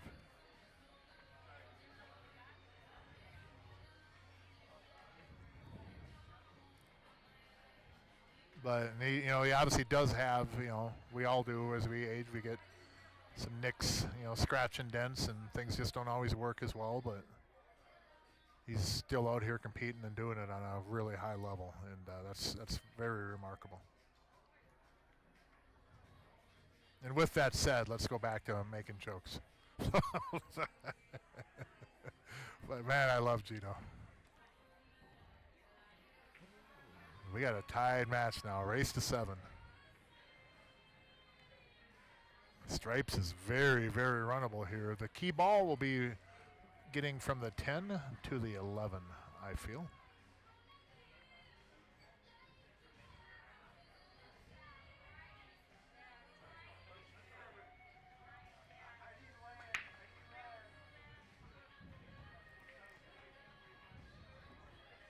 Look at how bright that white is on the end of there from that whiteout.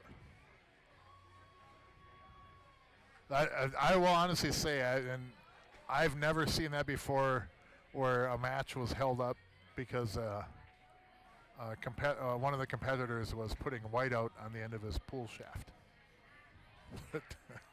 And that's where the Minnesota Earl comes from, not from the anger. I've never seen Gino have any anger, not a bone in his body. But some of the idiosyncrasies and the sometimes over the top being concerned too much with distractions and things. I mean, a guy like Gene has seen it all, and you rarely, if ever, are playing pool where conditions are just, perfectly serene for you. You know what I mean? There's going to be outside noises. There's going to be people walking around. There's going to be things. But maybe with age we get more sensitive to it or something. I don't know. Yeah, that's a good shot there. Look at that 11 ball is going to hold up for the side pocket. And well done, guys. Well done.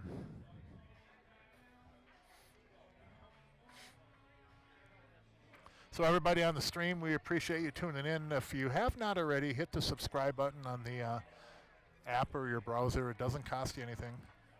And then also go to Facebook on Jerry Johnson and CR Sportsbar and hit the like button, and that'll keep you up to date. There is, again, 2 matches this coming Friday. This next Friday, I should say. Starts at 6 p.m. Mr. Jerry Johnson will be in the booth. Probably have a couple of guest speakers as well. And that one next Friday will be, the first one will be a race to 11, and the second match is going to be a race to 9.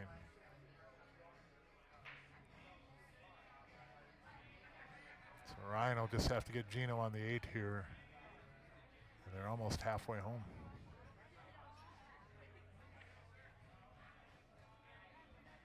That'll work.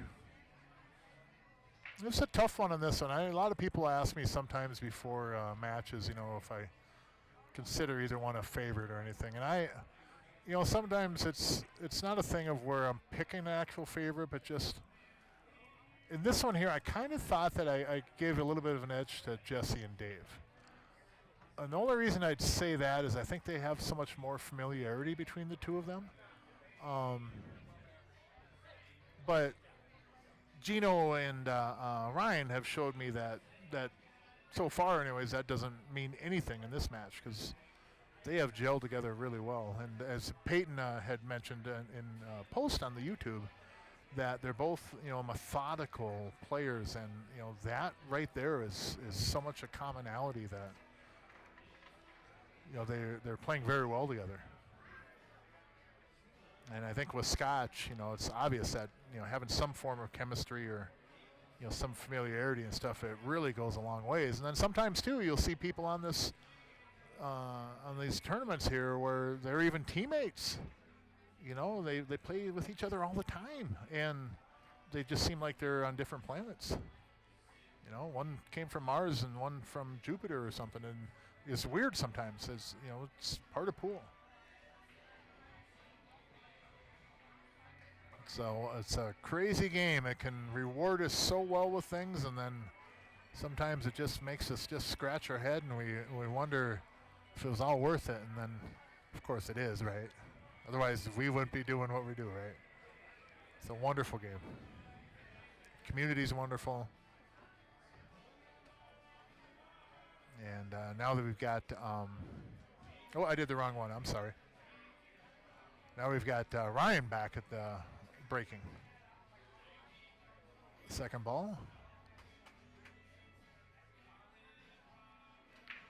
So let me ask people's thoughts on this in the stream.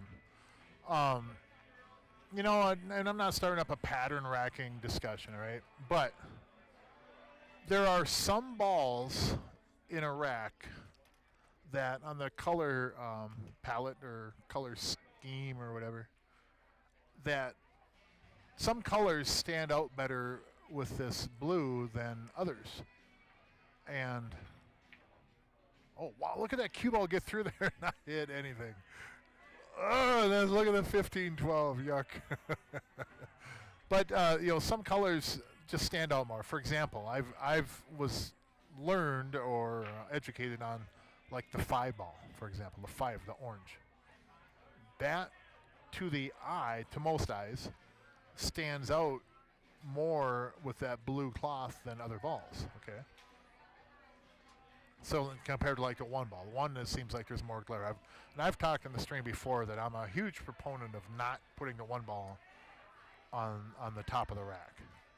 I think there's more glare from the 1 ball, and then I also feel that in some venues, not necessarily one like this, but in some venues where they maybe mix and match their racks, don't replace their balls often enough, etc., that 1 ball gets hit harder than any other ball on the table because it's getting broken 9 balls, getting broken 10 ball, getting broken 8 ball. So if there's any ball that'll be a little bit inconsistent compared to the other balls, I feel it'll be the 1 ball. Okay, but that's another discussion. So with the color scheme or the color palette, the 5 shows up more than is more visible or stands out more than other balls. Okay, so now with that in mind, pattern racking, obviously, again, that's another discussion, but, pattern racking is discouraged, and frowned upon. But if a person, for example, now you see people in the tournaments here, they're putting the one ball on the top, right? So whether subconsciously or consciously, if you're putting the same ball in the top of the rack, which has happened, whether randomly or just coincidentally, whatever, and I don't think it's done with the intent to pattern rack and give an advantage per se, but if you're putting the same numbered ball in that head ball every single time you break, in a way you're pattern racking, right? I mean, let's call it what it is. Either you are or you aren't. But if you put the one up there, which in my opinion has more glare and is harder to find, harder to necessarily, for me anyways, to hit square. But if I put the 5 ball up there, or if I'm breaking second ball and I put the 5 ball in that second spot, and then around it put dark balls so that 5 ball stands out more, right? Is that ethically crossing the line of pattern racking or not? And I'm curious if anybody wants to discuss that in the YouTube chat, what your thoughts on that are. Because keep in mind, again, we've seen on this stream here and in this match right here, Ryan and Gene, for example, will always put the 1 on the top of the rack. And you'll see other teams do that too, and other individuals. They'll put like the 1 ball always on the top of the rack. That is pattern racking, right? You're not randomly putting a ball up there, you're putting a specific ball. So if I put a ball where I'm going to hit, whether second ball or head ball, one that I can see more clear, I'm giving myself an advantage, but is that ethically breaking the rule of pattern racking? I'll be curious what you guys say.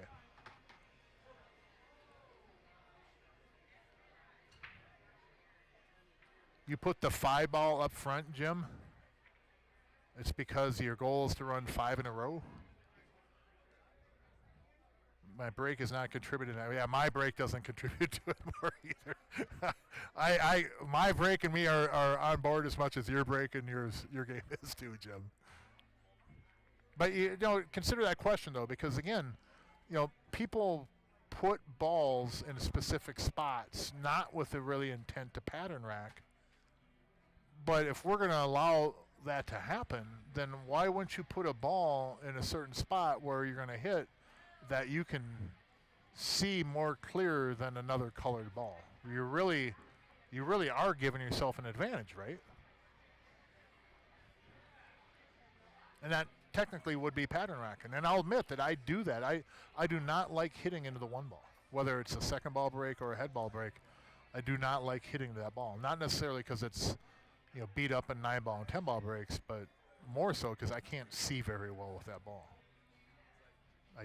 It glares too much for me. Safety here. Tuck it behind there. Well done. And a lot of people playing 8 ball without actually improving their situation, a lot of people pattern rack all the time. They rack the balls a certain way. I use a rack now that I used when I was a younger kid and didn't really know how to play pool, but I rack that way. There are random numbers in there except for the ball that I'm going to be hitting with my cue ball. I don't always put a specific one there, but I make sure I'm not hitting the 1 ball.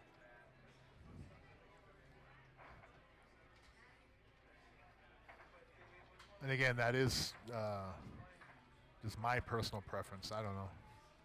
Technically, I guess that would be considered pattern as well. But not pattern per se like Corey Duell. A number of years ago, I used Corey Duell's second ball break, and that break should be, and it has been banned. It was crazy how well that worked. That was, if you go around like 2014, 2015 and watch some of Corey's matches from like the U.S. Bar Table Championship, etc., you'll see why they made that break illegal. And boy, that thing really worked out well for Corey.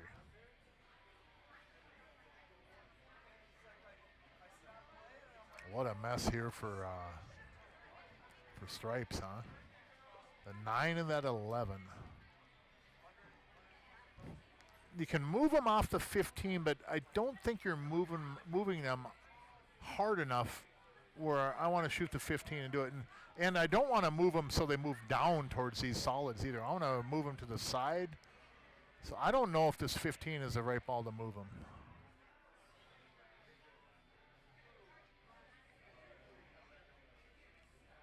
Yeah, Ken. You know, that's the thing, Ken, is that, you know, if you're in essence, though, by pattern racking, even if you don't gain an advantage, but to get a fair distribution, if you're actually ensuring that I guess you admitted that you pattern racked, then technically that's kind of in violation of the rules. But it's looked the other way because it doesn't actually give you like a clear-cut advantage like Corey Dual pattern racking did. You know what I mean? So I mean, I'm not coming down on you. I appreciate the input, but that to me isn't really a violation either. What you do. Technically, though, by the rules, it should be right. Just the same thing as me making sure I don't break into the one ball. That's actually a violation. I admit that could be looked at as a violation of the rules.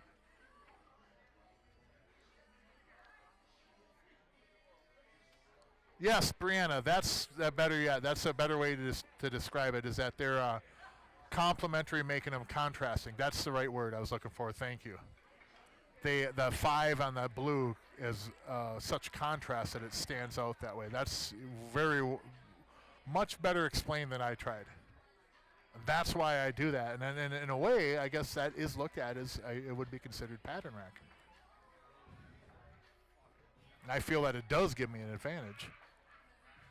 Not necessarily maybe give me an advantage because my break, sucks, but it does ensure I don't have the disadvantage of breaking at a ball that I can't see. Especially when I put a dark ball around the 5 ball, a dark stripe above and below it, then can see it clear as day, But I don't know.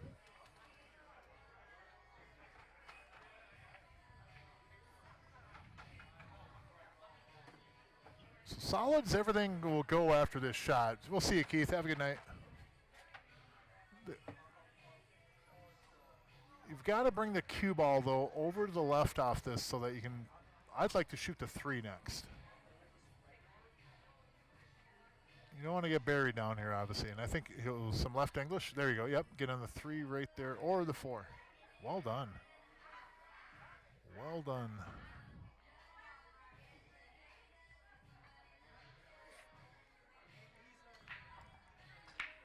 Now, if that 1 would go on the left side, that might make me take the 3 ball here. Hey, how you doing, buddy? Yeah, the 1, I think the 1 goes on that side. It's just kind of dicey with this 4 and the 6 here. That's a good shot. Well done. Now it gets easy. Yeah, now it gets easy. Or maybe he can't make the 4. Yeah, he should be able to make the 4. So that's Jesse Angle at the table. Upper left corner is Dave Action Man O'Keefe. And then the upper right corner you have Gene Albrecht and Ryan. And credit to Jed Lampe for the moniker Ryan Face of an Angel Johnson.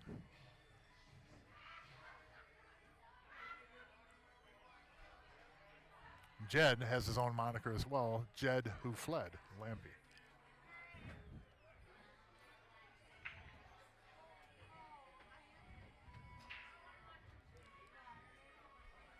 Looks like he's going to go 2 rails with the cue ball here. 1, 2. And, no, that'll work. That'll work. Kind of in between on these balls, though. I think he was trying to get on the 1 first and then 1 to the 6.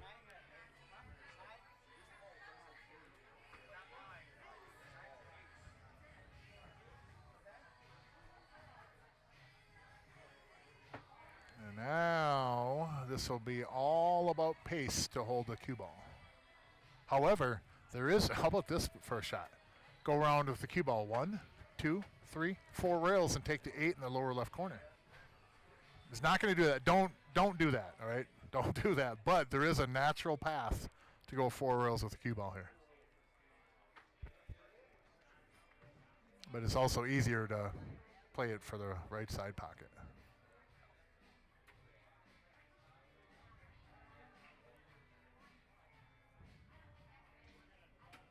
What Gino's doing wandering around up there. He's going to hit this with some outside and try to go 2 rails with the cue ball.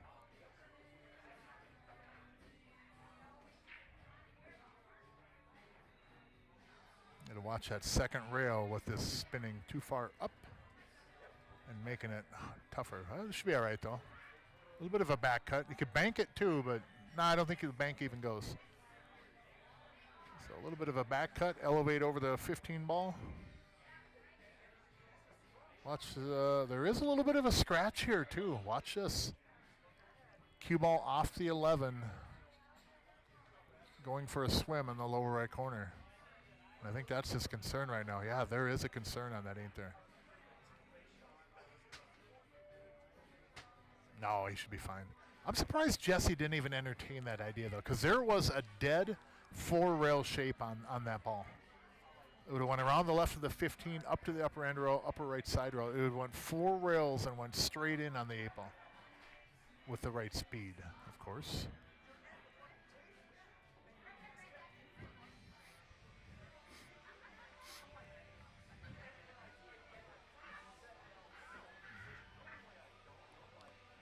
Watch cue ball here. Oh. Very, very, very nice. The bank was better than the cut. Very nice. Man, that was nice. So we're about halfway there. Race to 11. CR Sports Bar, Coon Rapids, Minnesota. Mr. Jerry Johnson's down in Florida. Toes in the pool, I imagine.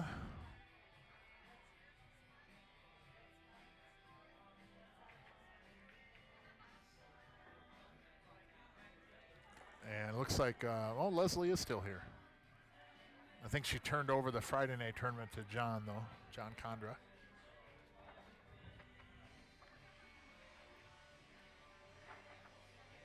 So here we go. Dave breaking, race to 6 now for these two.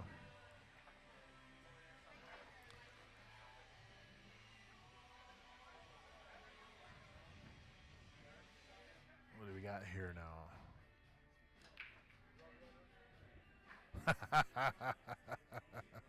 Yeah, you like that, Jerry? Oh, boy. What do we got here? Why am I behind? There we go. I got my handheld communication device, as the common man would say. Monitoring the YouTube chat.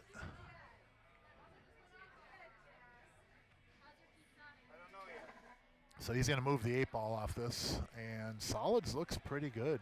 2 goes in the side. 7 and the 3 aren't a problem. You just got to take the 3 first. 7 actually goes in the lower right corner too. And oh my goodness. Moved it, but all they did was change from one spot to the other. So yeah, you have to just bank that ball. And really at this level, banking that 8 to the left side pocket there should not be a hindrance at all. It should be, I mean, in this situation here, instead of trying to move it again, everybody in this match here, in this bracket, should be able to shape that 8 and then just bank it in the side.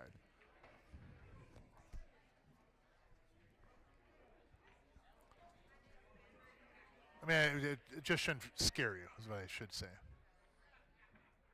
Resign yourself sometimes to that, too, where it's like, okay, here's where the ball is. We had a good run at trying to move it. Kind of got a bad roll. Now let's just resign ourselves that we're going to bank this ball in. Because sometimes trying to move that ball when you can bank it, you end up really getting yourself in trouble. At least with a bank, you have a good chance of winning the game still. All right, 3 come around for the 7, and then 7 to the 2, 2 to the 6, 6 to the 8.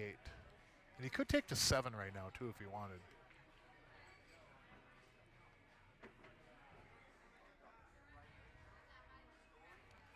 I think Gino is still looking at trying to figure a way to move that 8-ball. And I don't know if you should do that. I don't know if you should concern yourself with that at this point. I think you need to shape the bank.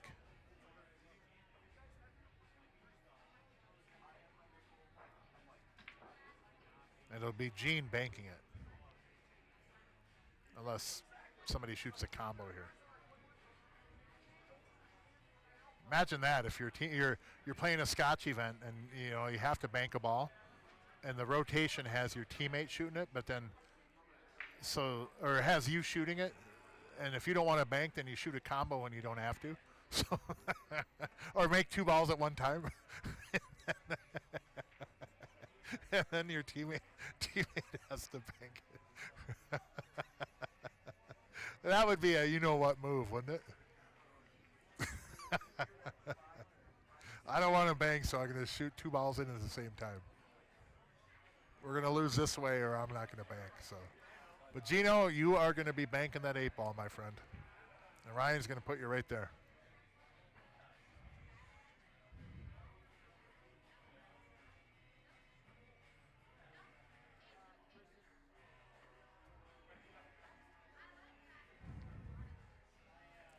Yeah, Jim, I seen you coming in with that pink tutu the other night at League, and if I remember right, that's when I made my exit. It was really right after I seen you carrying that tutu. That's when I decided it was a good time to go home. But that is funny that you guys do that. Yes, it is funny. But really what you should do, Jim, whoever scores the least amount of points, or if only one person loses that night, they have to wear it coming into League, not just carry it with them. You got to bring it. You got to wear it when you come into the building. I got all kinds of good ideas for you guys. Yeah, that cue ball got away from him here, and Gino can come back to the right side rail over here and get on the 2 and the side still off this 6-ball. And he really has to kind of get below the 6-ball or the 2-ball, because you need to get the cue ball up table to bank the 8. Well, I might be jealous of a lot of things in my life, Jim, but wearing a pink tutu to play pool on your team is not one of them. I'm sorry. that is not one of them.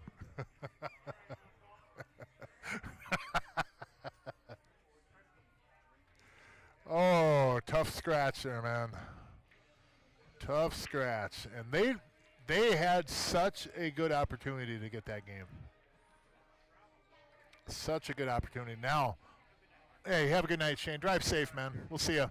I'll keep you in mind on the shootout then, all right? Yep, we'll do. Yep, drive safe, bud. Shane Ball Boyer, I think you pronounce it, from over to Eau Claire, heading out. Did he play in the tournament, or did he just come over to shoot? He came played in the tournament? Yeah. He's looking for a team for the Upper Midwest Shootout coming out around the first of the year, which is a few months away, but as we've seen, a few months can pass by very quickly these days. It's really one of my favorite tournaments, too, is the Upper Midwest Shootout. Love that event. And it is held here at CR Sportsbar. Who'd have thought, right? But yeah, one of the better tournaments, I think, the Shootout. Won it in the team a couple times. Haven't done really well in the singles, but fun tournament. That is, I think, I want to say in February sometime. Bye, Leslie. Have a good night. And they hold it here in another venue, so. Man, this is a race to 6 now. This is those little swings that Jerry's mentioned this a lot, and I agree 100%. Where the little, everybody likes to see the 4 packs or whatever, 5 packs, etc. But these are the swings that really, really win matches for you. For example, Gene and Ryan were looking to run this out, and they, by all means, should have ran out. However, we're amateurs, and things happen sometimes. So, but when you lose a game that you're supposed to win, and then the team or your opponent, if it's singles, breaks and wins the next one, then you really, really get in a spot where those little 2-game swings right there, 3-game swings or whatever, those are huge. That's how you win matches. Yes, Bags of Sand. In fact, I think that's what our name was that one year, Bags of Sand. Lance Blackdeer I had on the team, and I'm sorry, I think Scott Leffering. Bags of Sand. Remember, oh my God. That was we chose the name too. That name was not given to us. So.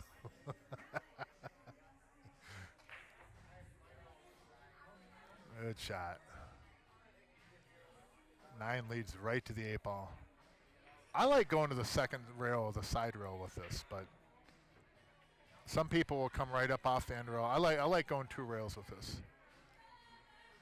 Somebody I know that plays a lot of pool and has done a lot of accomplishments in pool always mentions bringing to the next rail. Well, that would be a Mr. Rob Madsen, and I think he knows what he's talking about. I'll give him the benefit of the doubt anyways.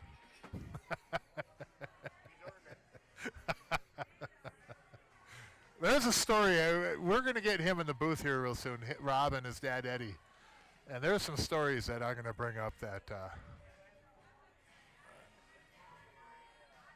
one of them is going to be with Alex Pagalayan, and Rob had a cue with, I think he had some tape on it or something. Or we'll get into that on the podcast, though. But I'll just say this. Alex's last words that Rob had told me was, "Nice beeping cue." I think Rob had something had broken, or somebody had stole his or something. I forget the full details, but somebody had broken or stole his cue, so he had a cue and he taped it together, or so. I don't remember the whole story. We'll get to it though. He was playing Alex gambling somewhere, and then that's Alex's last words. "Nice beeping cue." Oh, you gotta love the game. There's so many good stories everybody has, and podcasts like the one me and Barry are doing, and other podcasts out there. There's so much content out there to listen to and stuff. I hope everybody enjoys it.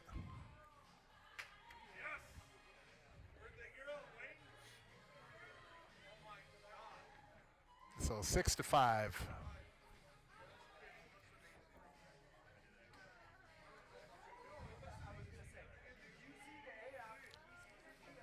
Yeah, that'll be a good one, Ken. Definitely. If you haven't heard yet, too, check out that one with Ty Wilson that we just kicked out as well. After the stream, obviously. But we just released one with Ty Wilson. It's an hour and 20 minutes long, and I've loved every show that we've done. That one with Ty just had a couple memories with him that really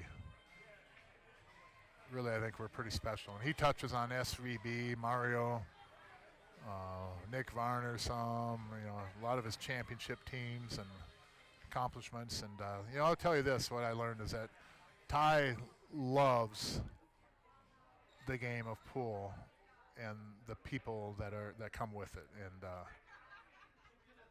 he says it in such ways that couldn't be said any better. So check it out. What Now in Pool, the podcast, episode 4 with Ty Wilson, and that is with me and Barry Cedergren, aka Barry Allen. We run it out of Barry's studio up in St. Michael, and while I promote it and stuff on the stream here, it's not actually a CR's affiliated podcast. So our first episode was, of course, with the man, the myth, the legend, and the icon, Jerry Johnson. That was our very first one. But on deck we have another venue in town here, and we have Stitch coming up. We've got Seco and Tintunjum. Rich Aarons and Charlie and Rob and Eddie and Mason Koch over at the Mad Apple. He's on deck coming up soon. And we got, oh my goodness. We're booked through next spring.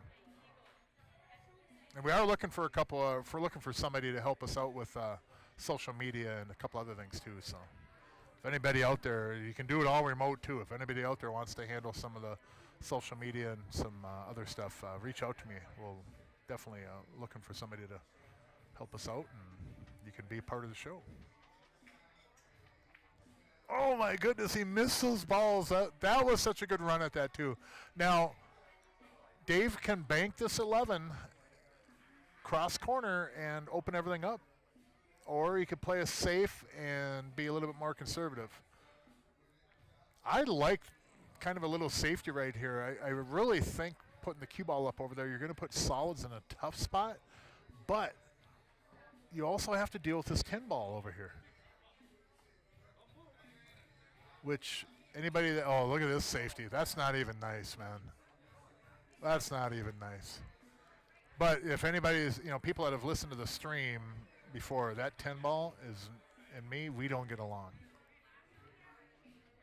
That area right there, I absolutely loathe having a pool ball. And as I've said before, I'll lose a game trying to break that ball off that spot over there than just trying to shoot it down the rail. I am a dummy sometimes, I will admit.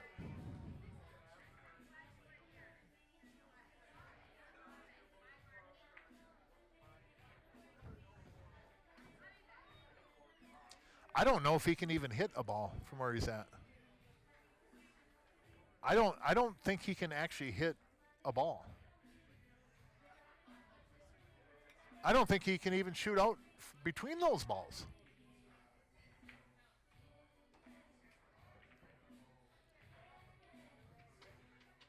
Dave might have taken over the moniker from Dell Belke, safeties from hell, Dell. That might be moved over to Dave now because this is Ryan's in jail over there, man. That's a tough cue ball spot. I'm pretty sure you're giving up ball in hand on this.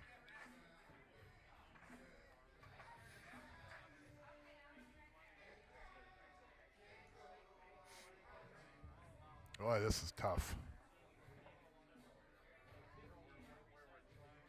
Yeah, this is really, really tough. I don't think he can even shoot out from behind there. I think Dave put him in a spot where he can't even shoot between the 11 and the 15.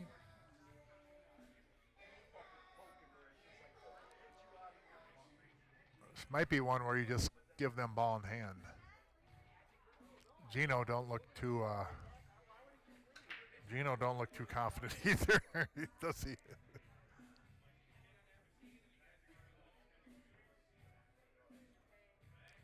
Jim, that's actually the whiteout that was used.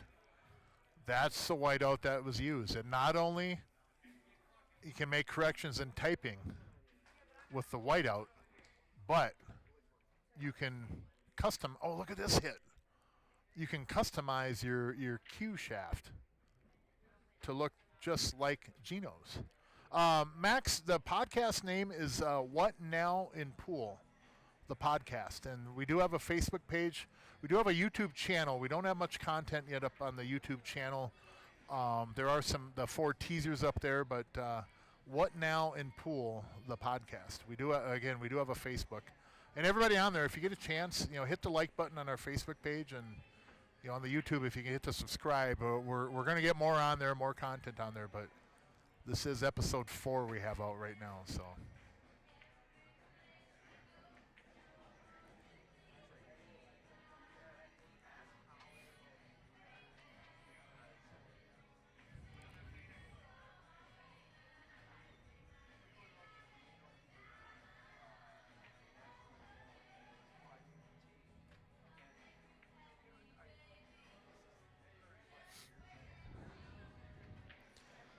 So Jesse shooting a shot that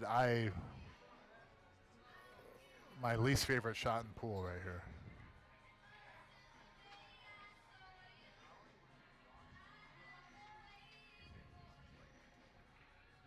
For that reason right there. that reason right there was why I hate that pool ball. And hate is a powerful word, but I hate a pool ball right in that area right there. I hate it. You don't really, a lot of times you get to where you can't do much with a ball there. As far as with the cue ball, you're limited on moving it around the table some. A lot of times on a ball like that, I like just where I can just roll it in and then I have another ball after. I don't like doing breakouts off of it. I don't like to have to get to the other end of the table. I mean, it's just as simple as I can do off of that kind of a shot.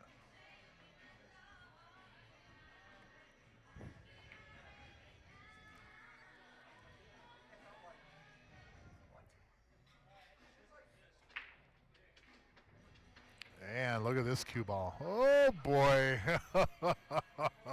Well done, Gino. Well done. That is a good save. Ooh. I don't want to be shooting from there. There is, however, a safety to where you go right English off that left side rail and just get the cue. Now, this is going to sound odd, yeah, and I know this is a low percentage, but left English or right English off the left side rail, and I'm trying to just catch the 11 ball.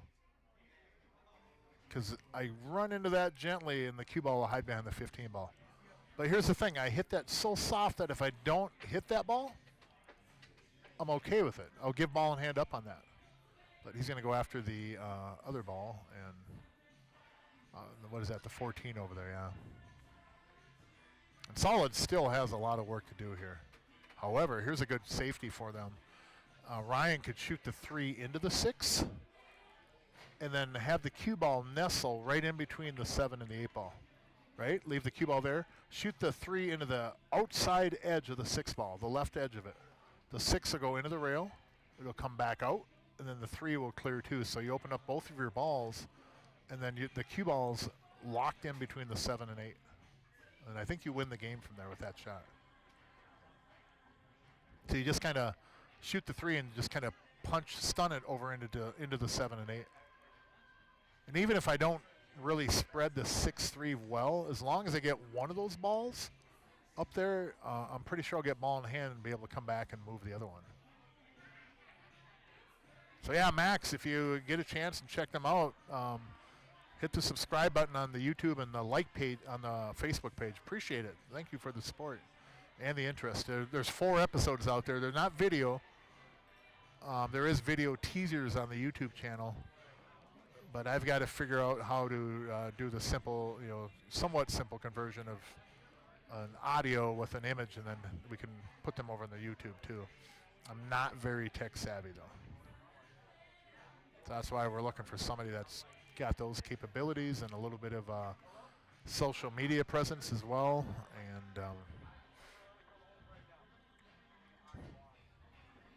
we got 4 sponsors lined up. We're kind of sitting idle on the drawings for the juniors right now until we can get a couple of the legalities kind of worked out and defined.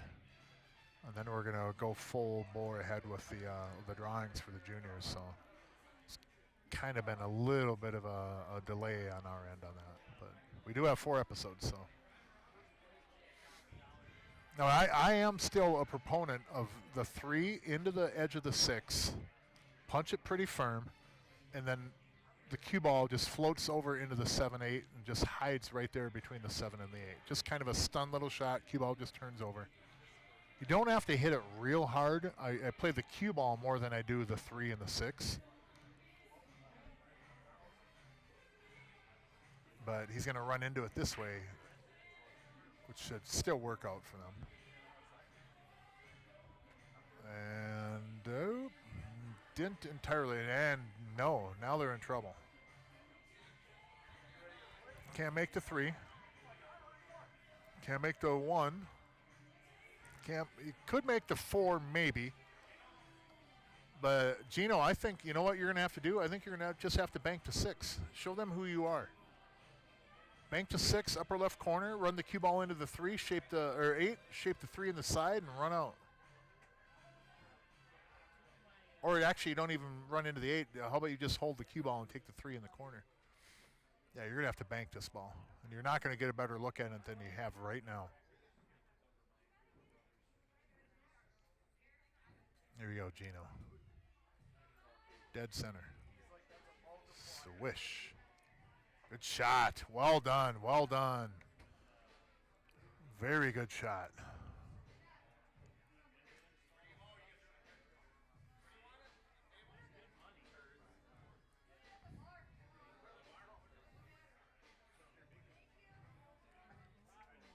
And Ryan might be trying to get up there off this 1 ball, which really is it's kind of a dead shape on that.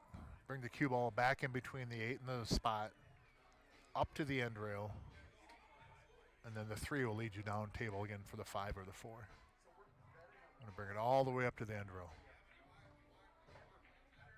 Just like that. Well done. That's a good shot. Yep, well done.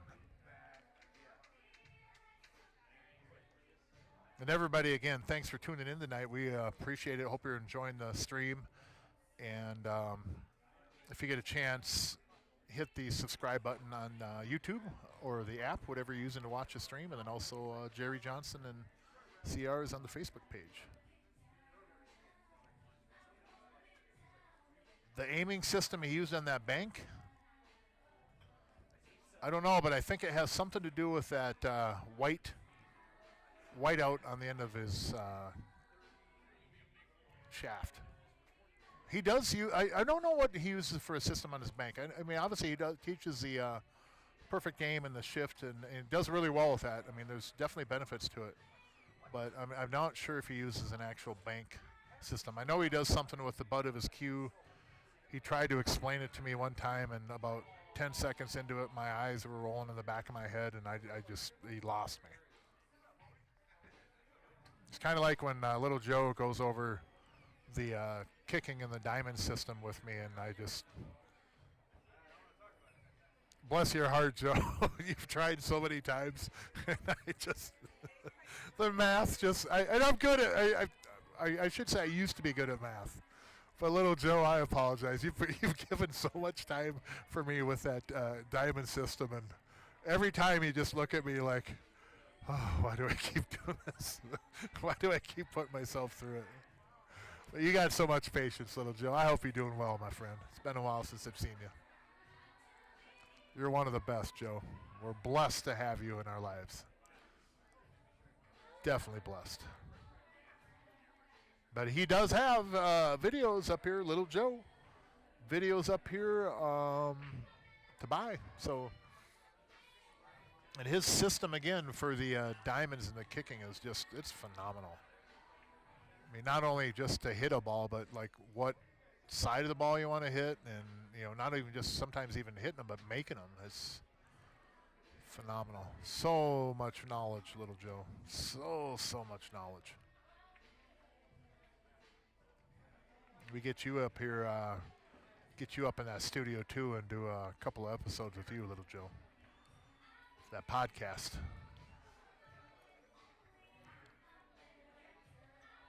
That might be one of the worst things I've ever heard, Jim.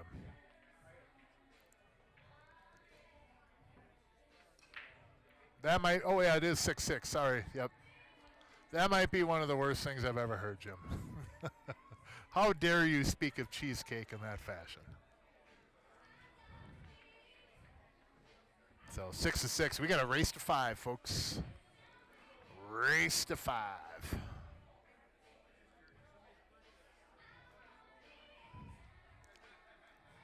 Jim, I would take advice from you, but you do own a pink tutu. So the amount of advice I would take drops proportionally, knowing that you actually own a pink tutu. Not only that, you own a pink tutu, but you play pool with a pink tutu on. So me and my cheesecake might not follow you on that advice. I'm just saying.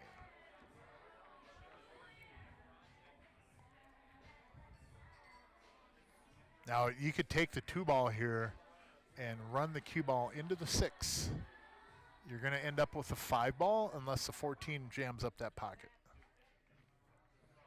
And if you don't get the 5 ball, you have the 3 in the side, or you're going to have the 4 up table.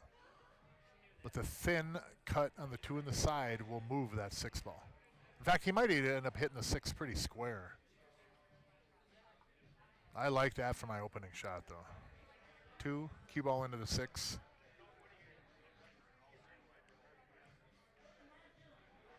And rack him. It looks like Jesse might have used whiteout on the bottom of his shoes. Take a look next time he goes around here. Speaking of whiteout. Yeah, 2 ball, run the cue ball into the 6. 2 ball, run the cue ball into the 6.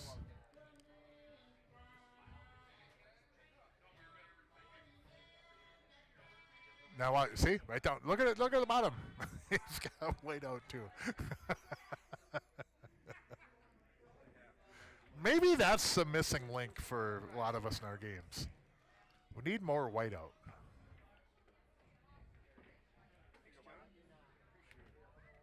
Maybe next time I play one pocket, I'll put some on the cue ball.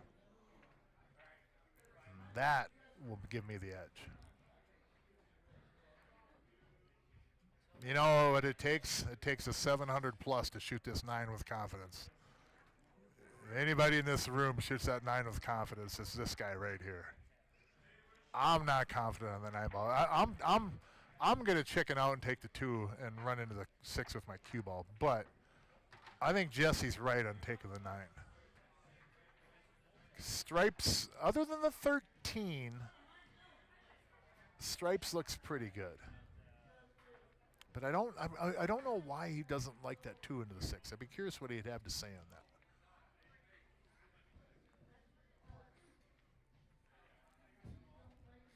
This shot right here is one that I jam up in the pocket. I rattle it.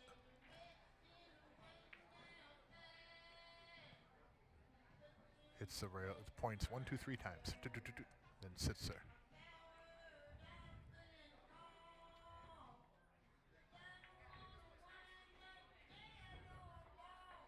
Oh. What do we got here? The 10 ball goes good. Now what I like to do here is this. Check this out. If he can take the 10, get on the 12, and then use the 12 to get on the 11, all right?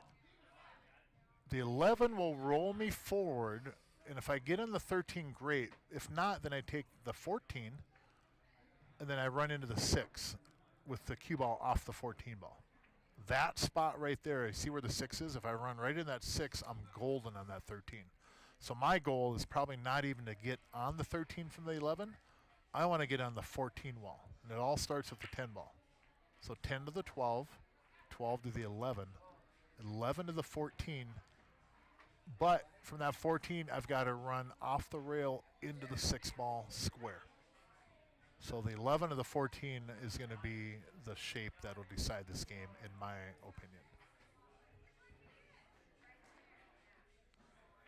And Jesse might actually have to get on the 14 from here, because I don't think he has an angle to hold the cue ball for the 12 to get on the 11 and then get over on the 14. And he might be able to go from the 12 here to the 13. Yeah, right there. Right there. There's only probably a handful of people that would be able to slide this up there and avoid that 11 ball that are in this building right now. It's kind of a dead shot to slide over there, but the majority of people here will run into the 11 with the cue ball and get stuck. And they'll end up taking the 11 in the upper right corner. If you avoid the 11, I think you'll be golden.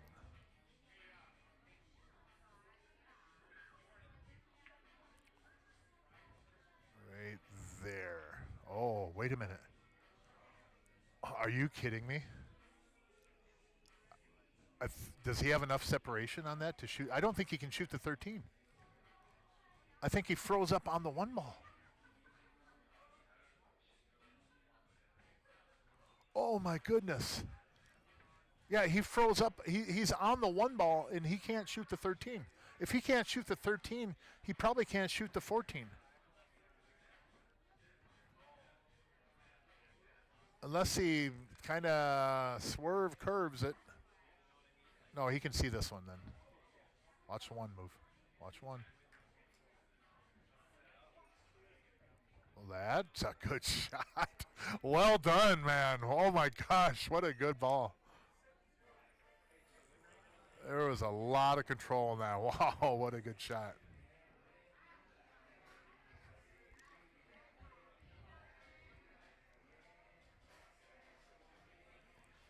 Cheesecake actually, Jim, helps with the math too. It's like the do-all food. I can't promote it enough. I really can't. The wonders that it'll do for you. In fact, you with the pink tutu, Jim, you should have cheesecake. Go with your tutu. Again, I don't want to know how you ended up getting one of those, but you got one, right? You got one.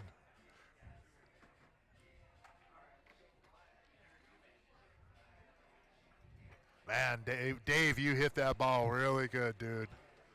You hit that ball really good. That was some real good control on that cue ball. Easy to come up short and easy to come up a little bit long.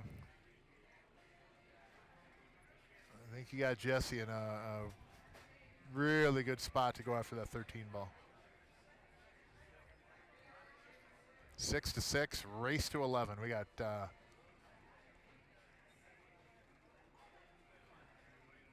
9 games more after this max. So we should be about 11 if it goes hill.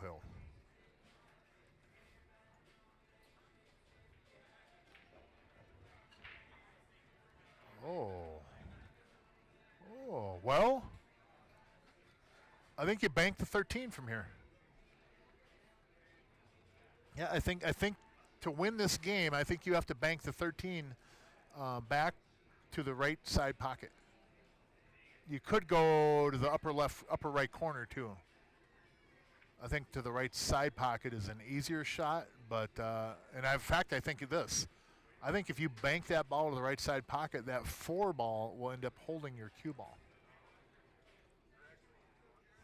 If you put right English on this bank, you go from the upper left side rail past the 15 up to the upper end rail, and it's going to go right towards that 4 ball. I think that 4 ball will hold your cue ball. Oh, no, he's going to the corner.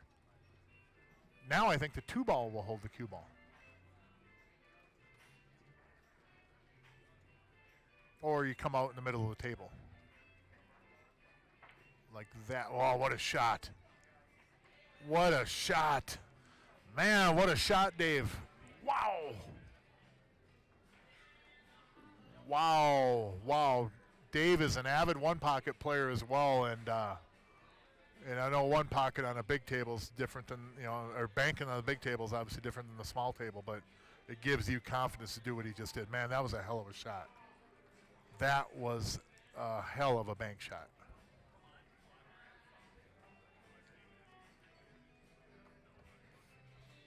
Carrying Jesse right now. Oh, my God. Man, oh, man, what an out these two did. That was phenomenal.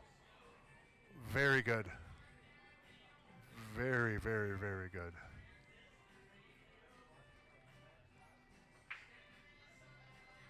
Wow. Pocket speed, dead center, upper corner, bank. The action man.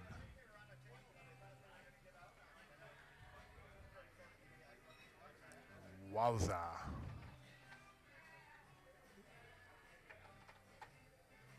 And so here's a look at all the sponsors. There is just a handful of these that have done this tournament, though. And one of them is playing in this match. Action Man Dave O'Keefe. And we also have Frovik's Towing, a sponsor of this specific tournament series, and that's Chris Frovik for all your light and heavyweight towing needs. And then Monticello Auto Service, Ryan Janikowski, and Primo Construction Services. That's with John Hutton, and they had actually played on Monday and were victorious, coming back from a deficit of 8-4 in a race 9, winning 9-8. So congratulations to John and Ryan on a comeback. And thank you all, you sponsors, for this tournament. Of course, CRs as well for sponsorship too.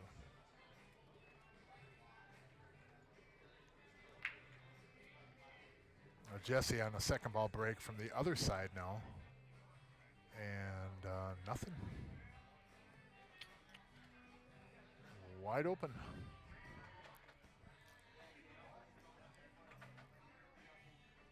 If that 10 ball would go, which I don't think it does, I would take stripes and start out at 11. But I don't think it goes. So the 6 helps you with the 1 ball. I take the 3 here and bring the cue ball over to the left side of the table and get in the 6. But the problem with that, though, too, is that there's a specific area up there that you need to be on with the 6 to make the 1. So maybe that ain't the right choice right now.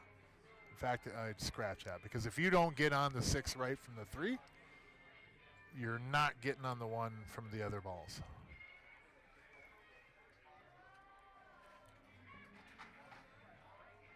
So if he goes 2-7 here, he should be able to hit this. He's going to hit it kind of soft, but he should be able to hit this firm. The 2 will go over the left side pocket, left corner pocket. And then I think you could draw back up table and get on the 3 a little bit better to set up for the 6 or even bump the 1. But I don't mind hitting this one a little bit firmer. Like I said, I think the 2 will release to the left side of the table and find an area over there. Just see how it's going. And in fact, now I don't even know if it goes past the 10. If he hits that firm, see how the 2's going? That goes way over to the left area. There's no balls in the 2 diamond quadrant over there. And he could have sent the 2 over anywhere in that area. And now I don't think it goes. So Ryan can take the 4 and he can actually shape the 2 here, but I don't know. I don't like trying to hold this cue ball off this 4 at all. The 2 might go still. Boy, it doesn't look like, it looks like that 10 got in the play, huh?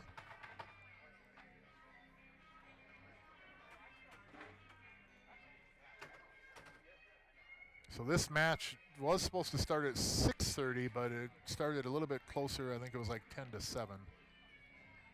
So we're about 2 hours and 40 minutes in. Going up on 3 hours, coming up soon. And I will say this, thank goodness this isn't a doubleheader tonight.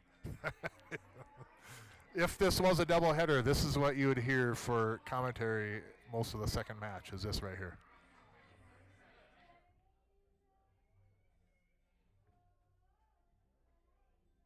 But it's not a doubleheader, so you get me. Because I tell you what, if this was a doubleheader, that would be a late night. And I turned into a pumpkin at 12 o'clock, so I would have to safely get myself home. And I can become a pumpkin there. What's the races tonight in the weekly, John? 3-2? Yeah. 3 on the winner's side and 2 on the loser's side for the weekly tournament. And again, next week this Friday there is 2 matches. A week from Friday, it'll be me and Josh Wallstrom against Rob Manson and Brent Fletcher. And then Joey Parisi and Jake Doby against Min and Travis will be the second match. That's a race to 9. Our match will be a race to 11. Starts at 6 p.m. Brent from Fargo area. I lived up there for a number of years ago and played with Brent very, very often. Good friend, and I've known him for a long time. Rob has known him as well for a long time. In fact, up there is where, when I lived up there, that's when I actually met Rob Manson too. played him. Mark Oschlager got us into a game, 10 ball, playing 9 ball in the box, and I actually had to kick Rob some gas money to to get back to Grand Forks, and I've never actually came out ahead gambling since with him. So there is that. So the one victory turned into a lifetime of no victories, and I don't know if it was worth it, to be honest. But we were pretty young back then. But yeah, I did get him, and that was about the only time. So a couple other times I've been fortunate too, but man, it is no easy feat. I think I ended up 15 games that night. I think it was around 150 or something. I ended up at 10 a game. And I actually went with them, I believe, up to Grand Forks that night and hung out a little bit. And I think he ended up going shoveling some snow or something. Big storm had come in. So, man, that was a long time ago. Used to hang up there with John Flores, another good friend from a long time back, Mike Goose. A lot of good people up there in the Fargo-Moorhead area. You guys and gals up there, you represent well. A lot of good people up there. You see a lot of them come down here for tournaments, down to CRs and down to the Twin Cities and stuff. So we got a lot of love for you folks up there. Good people and good pool players too. So if you ever get travel plans or anything, go ahead and head on up and spend a weekend up there or something. I know they have a lot of good tournaments too. So this race is race to 11, Zachary, I should say. I'm sorry, didn't mean to shorten your name, but race to 11. So the 9 and the 10 down table. I think the 10 actually goes, but the cue ball will have to be in a line almost where that 5 is.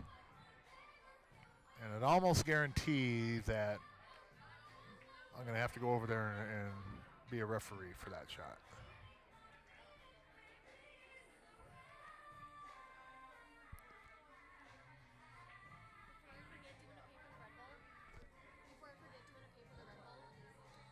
What Red Bull? Sure.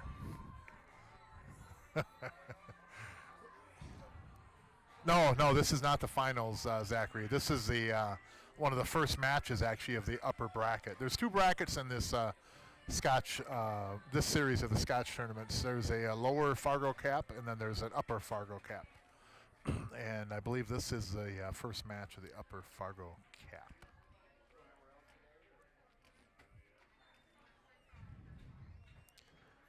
So I've got to grab something out of my, excuse me, case here. I think Phoebes is bringing my bill for my Red Bull.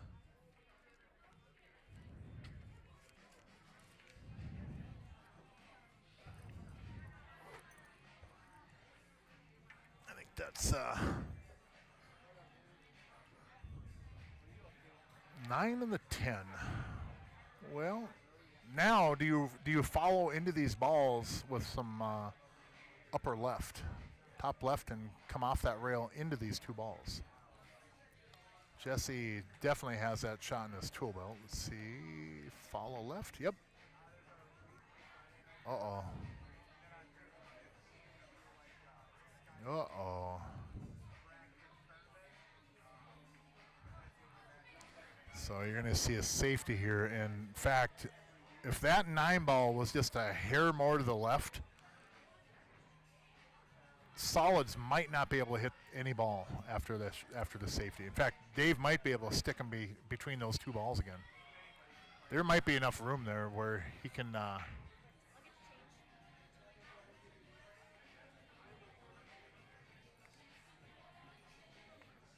Thank you.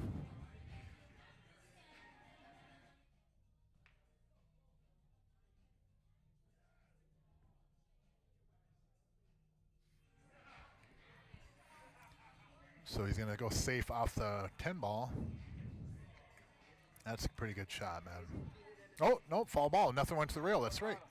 Yeah, well, that's very good. Very sportsmanship, I said good. I should say. But no rail. I think he might have been able to use a 9-ball and just kind of tick it and kind of get in between the 9 and the 10, but I trust that he didn't like that and probably wasn't the best shot then. So Gino now just has to shoot the 2, shape the 4, 4 goes to the 5. Don't have to overthink it too much. But at the same time, you don't want to just go up and just shoot him willy-nilly either, you know. You have to have a game plan, have a purpose, right?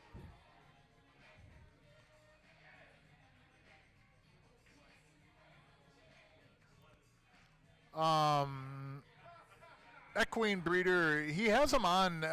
He can actually hear with them on. Gino, you can hear with them on. He doesn't have it completely blocked out, and he's not listening to music, and he's not listening to the stream or nothing like that. But it helps him not get distracted, obviously, from outside sounds and interference or whatever. And I don't know if it's something where it's just the community's just accepted he's going to wear them, or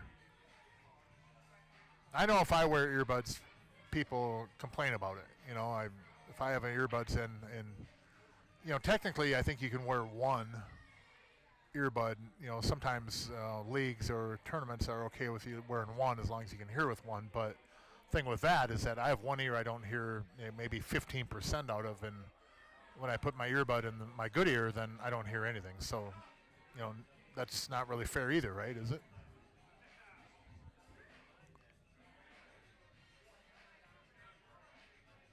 Yeah, I don't know. I feel that those kind of headphones that he has on, I think they're too much. Like if I were to wear them, I think it's like too bulky. You know, like too heavy on my head maybe or something. I don't know. But I don't mind playing with like earbuds, and, you know, listening to music and stuff. But at the same time during a tournament or like a match or anything like that, if I'm practicing, I'll wear them. But I don't feel comfortable wearing them during a match.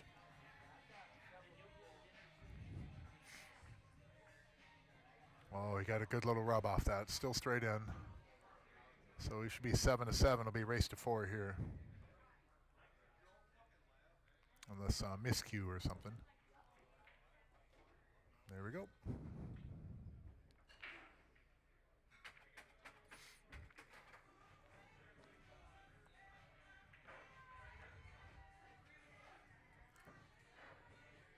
But we're at a race to 4. 7-7, race to 4.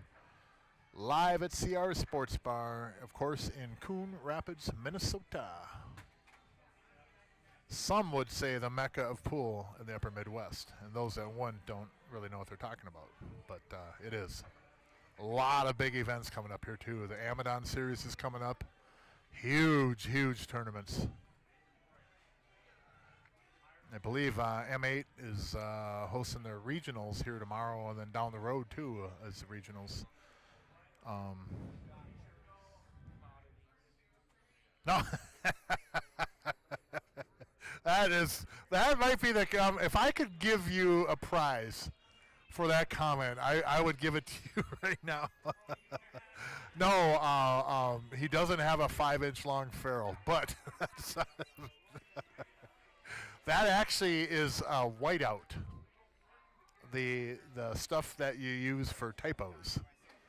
He might have actually used paint at one point in time, but earlier tonight he was touching up the whiteness on that into the shaft there with whiteout over here by the pull tab booth. So yeah, that's not his ferrule, but he may wish it was his ferrule.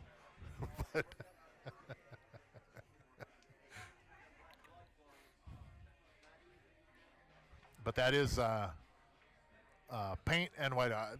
That honestly is $1 million question, Quinn. I don't know. I don't know why. I don't know. I'm not sure on the part of the white part on the tip. I know that he used to sell a lot of the carbon fibers that had white that were all white. And I think he sold a ton of them. And then now it's the black shaft with the white on there. But it's kind of like like even like with pro golfers, they go through how many putters. It's might be something along that lines or whatever. But I'll be sure to ask him when I have him in studio for the podcast. I'll be sure to ask him, what's with the whiteout on the end of the shaft, dude. I mean, let's get to the bottom of it. All right, I promise you that I will get to the bottom of it on the podcast. But he's not actually scheduled for that until like next February or something. So we got a lot more booked in front of him. I don't know if the white on the end of the tip has to do with ear sensitivity, Eric, but that's possible. That's a great question, though, Robin. I don't know. I don't know why he has it on there. I think back in the day, people used to put a dot or something they'd even put on the end of their cue. And I think sometimes, too, with the old maple cues, I remember that some of the old-timers would put a little spot on the cue where they would kind of hit the sweet spot if that spot was pointing straight up, kind of, if that makes sense.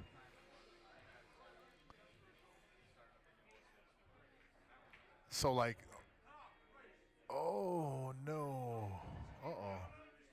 So like what would happen is, the way I was told, and I may be off on this, but back in the day with cues, like bar cues especially, but some of the production cues back in the day, what would happen over time is that by randomness or whatever, eventually some of the wood in the grain in the wood or whatever would, if you're shooting balls, let's say you end up shooting hard and just randomly that part of the shaft would be pointing up, okay? Some people would say, and this is what I was told, is that over time, that side of a shaft would be inconsistent with the other side. So sometimes on like old bar cues or old maple shafts, some of the old timers would mark the spot with a spot on the cue, and then whenever they would line up and address the ball, they'd make sure that was pointing up, because for whatever reason on that specific cue, that would ensure they were hitting kind of the sweet spot, if that makes any sense. And I don't know if there's much truth in that. I know when I was told that, it was from some people that I give a lot of credence to. And that's kind of why they used to do it back in the day. Why Gino does that now, we'll find out. He's going to run into these balls? Yep. Oh, boy. I think Jesse can use a bridge, and I think he can cut this in the lower right corner, then run into the 3. I think that shot is available.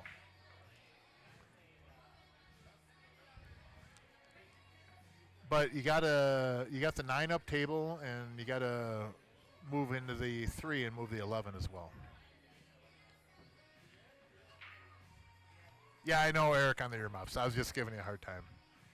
Well, Equine, I hope I explained it enough. And again, I'm not certain that that's 100% factual as far as what would happen. It's just I owned a couple of Sneaky Pete's in my time, and I do know that, at least on those cues, there just seemed to be certain times where it had better feel when I'd hit a ball compared to other times. Whether that means I'm hitting it a little bit better that time, who knows? But I do understand, and I could say that one part of the shaft the wood might not be as consistent as another part of the shaft, if that makes sense. So then if you're shooting, if that inconsistent part is coming into play, the feel on that might not be consistent as it would if you're hitting the sweet spot. That might explain it better. So that's why they'd signify where the sweet spot is, so they're getting the same consistent feel and action off the cue ball. Whereas if they hit it in another area where they felt it wasn't as consistent, then they might run the cue ball too far, too short. So it's a really interesting topic. I don't know enough about the cues to say that that's 100% definitive, but the people that explained it to me back in the day, they were, and I do trust them, that there was something to it. Oh, look at this. You're not going to chest stroke this, are you? Yeah, I think the bridge. Is he going to use his hand or is he going to use a bridge?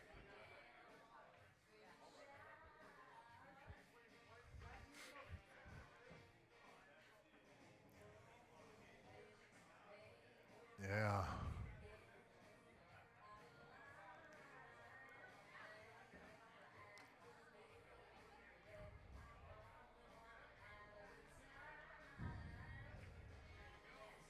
I don't know if you're actually supposed to set your cue on the table, but I know that I wouldn't call anything like that, but I don't know if you're actually supposed to set your cue down on the table like that.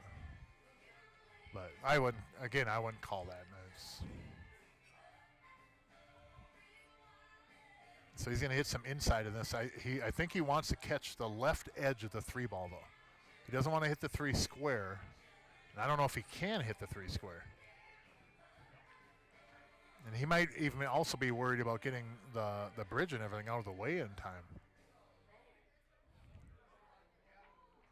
Or is he going to use the extension? Yeah. What's up, Quack?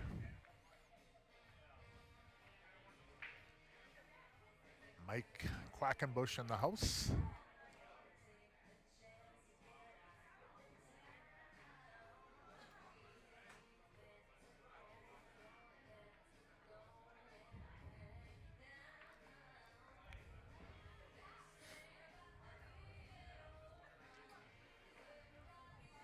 This is not an easy position.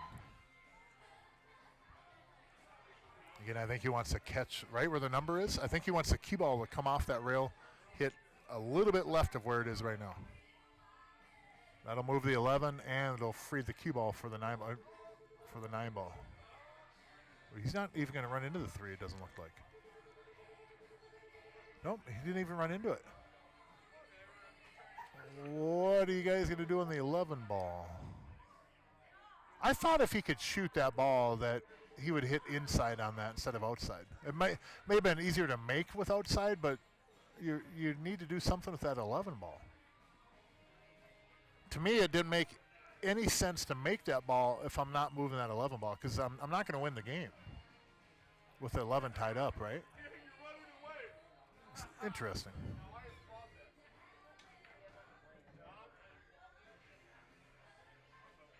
Yeah, Peyton, that's a good point. Yeah, I would agree with that. I would have a hard time ever calling anybody on that. I could see with the measuring and stuff. Yeah, that makes sense. And that's a really good answer on that. I agree. That was an old rule, almost like the another old rule that went away was the what is it? The Farrell foul. Remember those days? You might be too young for that, Peyton, but there was a time where if you moved the cue ball, like when you're placing with ball in hand, you couldn't actually use your shaft because if it touched the ferrule, that would be a foul. The Farrell foul.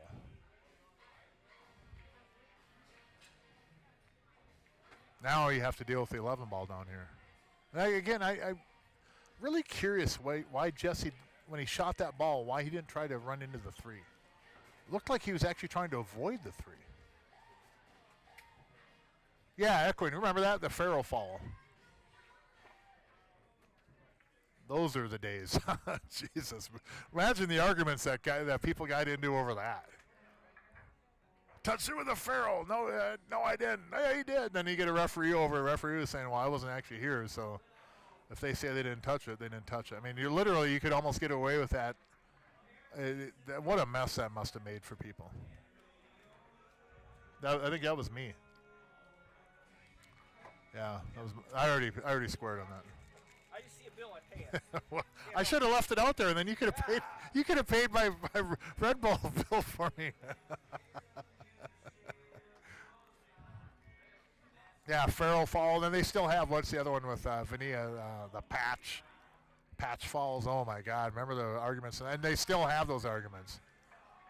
Thankfully, when I play out there in Vegas and stuff, we always agreed no patch, but I suppose there's still a few people that swear by it. Patch your pocket. Ah. Yeah, patch fall. People getting in fights and arguments all the time, right? And then you couldn't have it touch the pocket. You couldn't have it touch a diamond. Couldn't have it touch the rail, the bumper. I mean, oh my gosh. And then you also had the mess of where if you agreed not to use a patch, you almost need a witness there because that person could claim that they didn't agree to it after during the match, and you could really screw you over.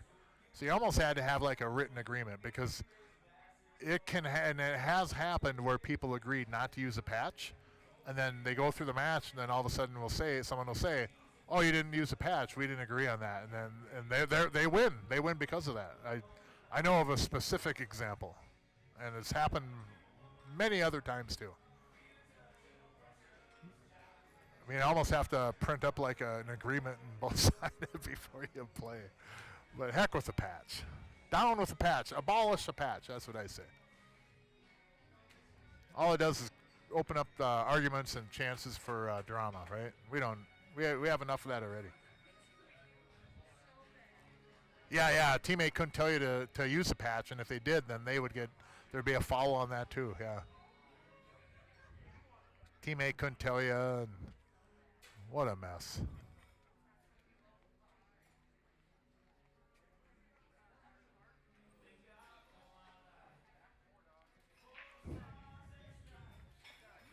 He's going all the way up by him in that corner. What's up, Cole? Off the 3, 2 rails. Nope. Well, look at the look at the 7 slam in the pocket. Carom, 2 rails, upper left easy. That's why you wear a pink tutu, Jim. For that craziness right there. Now we know why you've got the pink tutu. Carom, 2 rails, upper left. Which is what he was playing. I understand.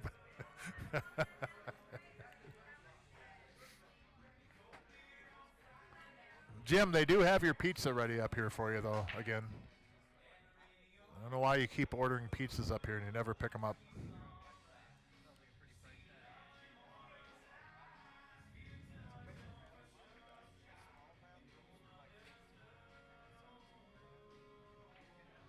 Yeah, Mick, that Farrell foul rule, I think that went out in, oh my goodness, that must have went out like in the early mid-90s or so, right? I don't know if somebody might look that up, but that was a long time ago. If anybody was trying to call a Farrell foul on you in this day and age, then they were wrong.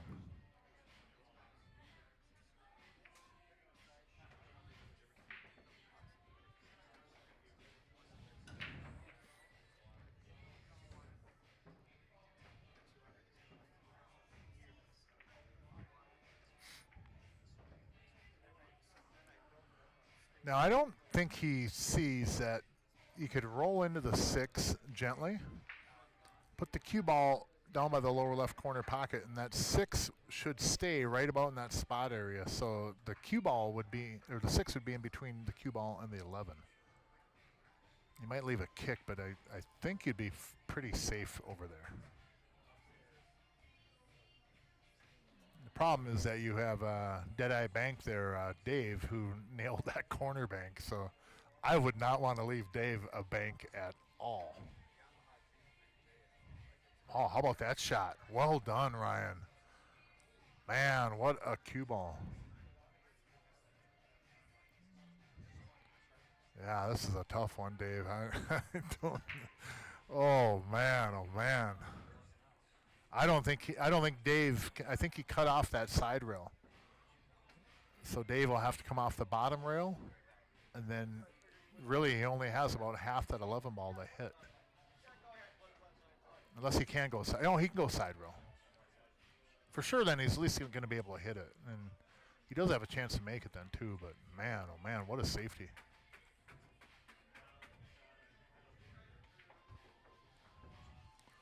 Oh, you got to hit it hard enough to get there, though. Oh, man, that was a tough spot, Dave. That was a tough spot. I think on a shot like that, though, if you're going to hit it that way, you've got to hit it hard enough to at least get a good hit. You know, get it to the rail. Which that obviously he was trying to do that, but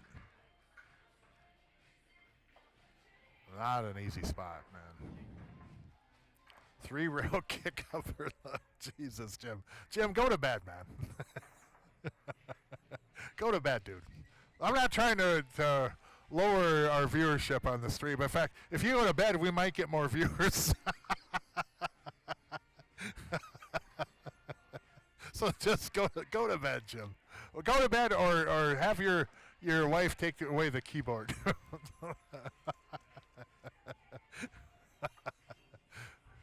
You're trying to play like Chris Melling now. Other outdated rules. Oh boy. I don't know. We had the Farrell fall. We had the patch. I don't know what other outdated rules from back in the day. What else did they have? I don't know. I'll think of something.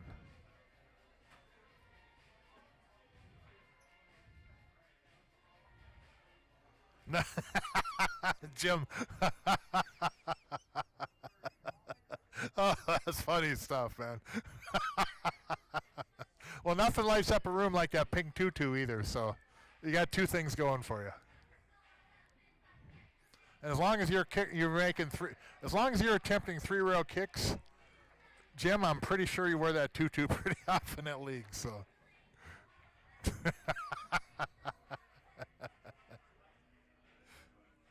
Way too advanced shot, Ryan says.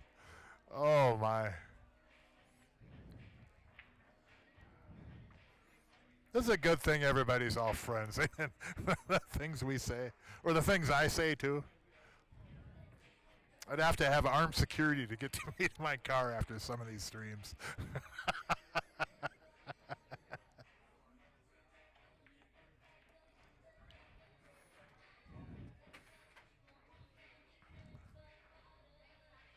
So this should put him up to 8-7. Good shot. Never even hit a rail up there. Never even hit a point, I should say. Very good shot. 8-7, race to 11.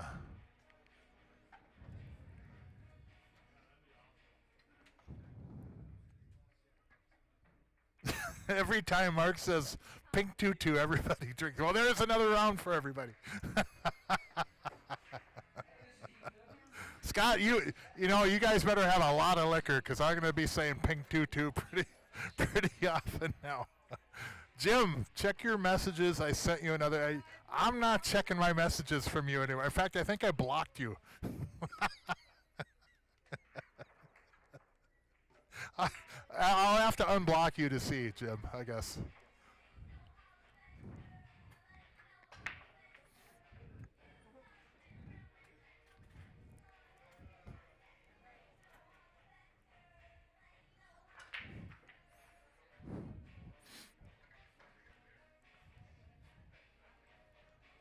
$15-ball combination. Jim, put your wife on. we need your wife to step in here now. We need an intervention on you. You're wearing pink tutus, the league. You're shooting 15-ball combinations, 3 rail kick caroms. We need an intervention, Mr. Nelson.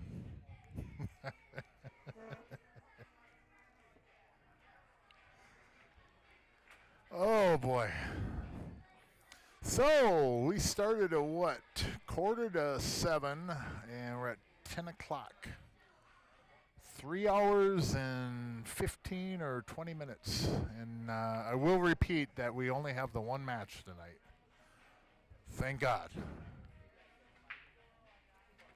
Because I did mention a while back that we might be looking at 11:30, and I might have to extend that. We might be looking at midnight for a finish on this if it goes hill. 11:30 is not out of the question, though, is it? If this runs towards midnight, again, this is probably what you'll hear on the stream coming up in 3, 2, 1.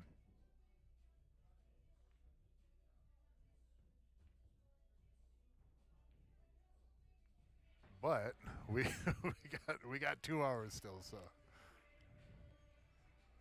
No, Jim, it's it's not Friday.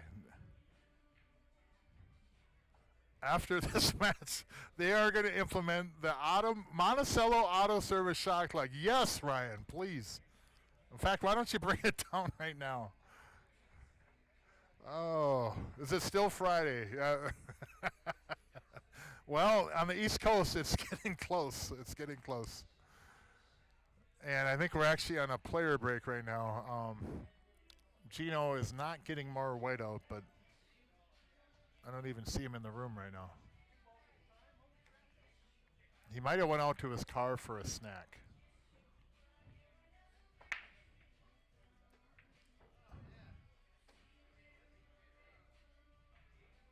If you're driving down here, I will be driving down 169 the other directions. So don't threaten me with having to leave. So you can come down here all you want, Jim. I'll be going the other direction. The shot clock is right twice a day. Well, I don't know. I think the shot clock would. I think the shot clock is a really good idea, though. All joking aside, I think that implementing it would be a good idea because we're at 3 hours right now in this match, plus 3 hours on a race to 11. And I know it's Scotch; it takes a little bit longer, but again, if we were looking at 2 matches, it would be a long one. I mean, think about it this way. Look at it this way. We get done with this match at like 11:30, right? And there's a second match. Who in the blue, you know what, would really want to sit out there and listen to me for 8 hours on the stream? I mean, what's wrong with you people? I'd like to hear myself talk, but even after 5-6 hours, I got to shut it down.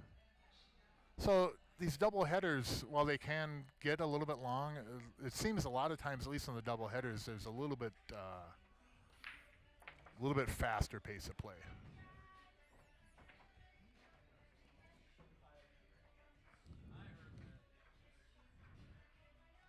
I could get 2 oil changes and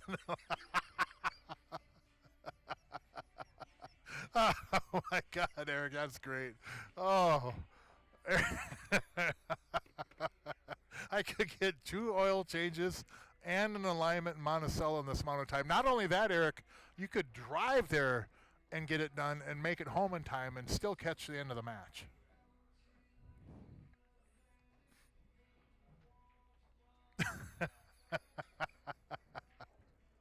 How about this? I could read 2/3 of War and Peace.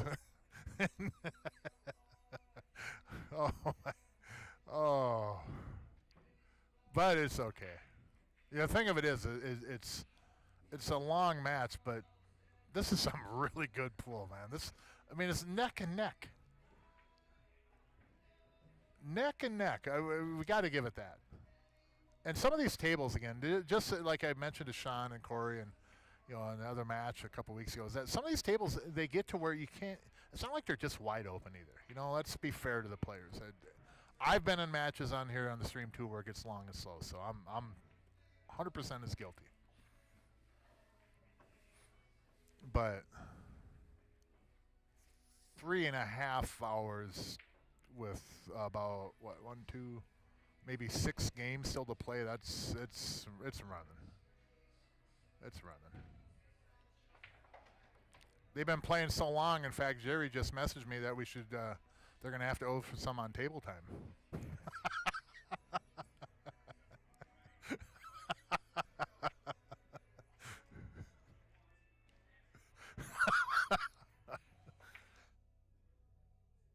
Oh my gosh. They're on table time now. Oh my.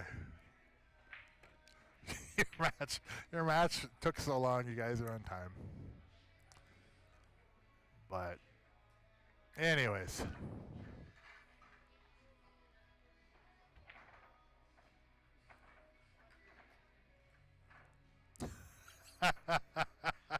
You like that one, Jerry?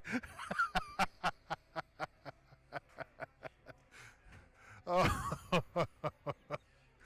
They've been at it so long. Jerry messaged me and said, "Put him on time." Oh my! Block Jerry from the stream. I don't know, Eric, if that would be the best idea. No.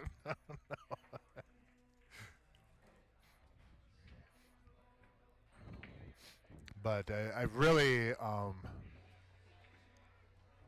get on the 5. Get on the 5. Man, that was a good shot. Very, very good. Now he can, if the 1 doesn't go, Jesse's going to move the 1 just a little bit. Now, here's what you can do. You could choose to move the 1 in the side or to the corner.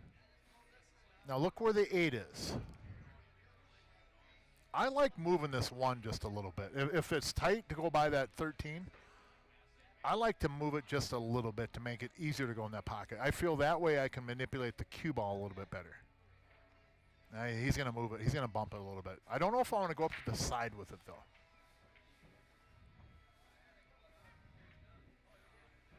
And that's where it is, though. The reason I don't really want to go there is because I don't know if I can get from the 1 to the 8 now. See what I say? Well, especially with a 9 ball right there. If the 9 wasn't there, I don't mind going to the side with the 1. But now, I don't know how you go from the 6 to the 1 and then the 1 to the 8, because the 8 doesn't go in the lower left corner. I would have probably tried to play the 1 so it still goes in the upper left corner, because then I could go 6, then the 1 in that corner gets me to the 8. Now I think Dave's going to have to come back to the rail and then take the 1 in the same pocket. Nope, it goes in the side. Never mind. But now what do you do to get on the 8?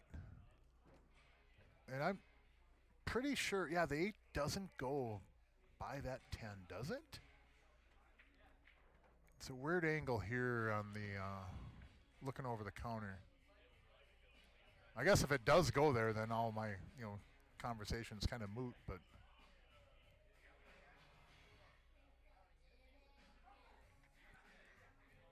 This will be interesting. Maybe it does go in that corner. From what we're looking at on the screen, I don't think that 8 goes in the lower left, though. I don't think so, Jim. I don't think it goes down there in that lower left corner. But I've been wrong before, too. It's been a number of years, but I have been before.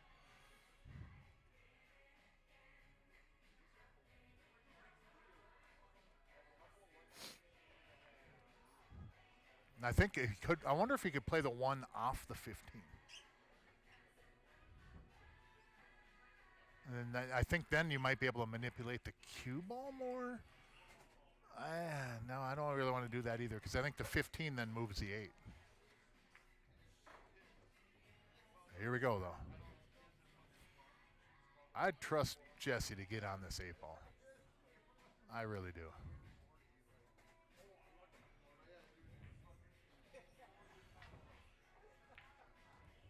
And he did use that ball. And, oh, my God, what a shot.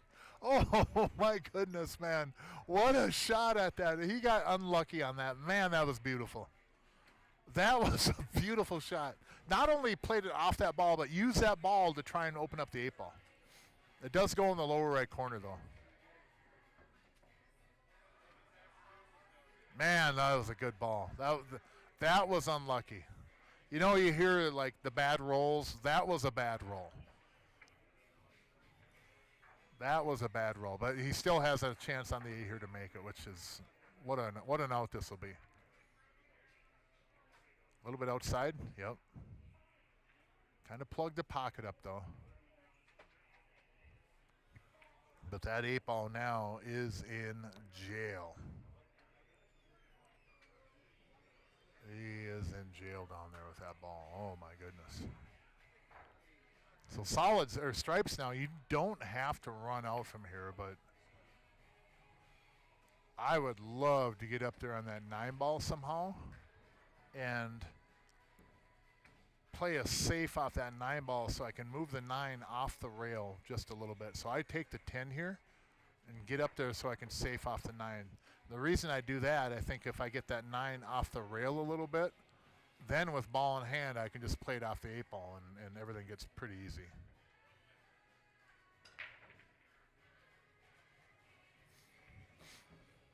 Or you could go here. See what I'm saying though? I think Gene made a mistake there.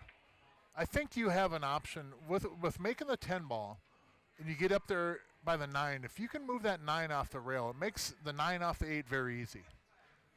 And you improve your situation. Now you still would have to deal with the 8-ball, right? In fact, he's going to put the 8 right in front of the pocket even more here. He's going to take away that carom now. Nope, put another ball down there. Now look, if that 9 is off the rail, I'm taking ball in hand here, and I'm going to move the 9 off the rail. That's all I'm going to do. In fact, I take that back. I'm going to shoot the 15 first. So then my 10 is accessible anywhere on the table. And then I'm going to hide behind the 9-ball with the cue ball. But if I'm Jesse and Dave then, I shoot that 9-ball in and take that away from them. I don't like going off the 8 from where it is right now. But I think Gino really made a mistake there. I think Gene shoots the 10 in and then Ryan plays the safe on the 9. I mean, don't get me wrong. Solids is in a lot of trouble here. But until you get a ball in place to move that 8-ball and move everything, then, I mean, you haven't really improved yourself. And Ryan will do it here, though. Put the 14 in front of the pocket.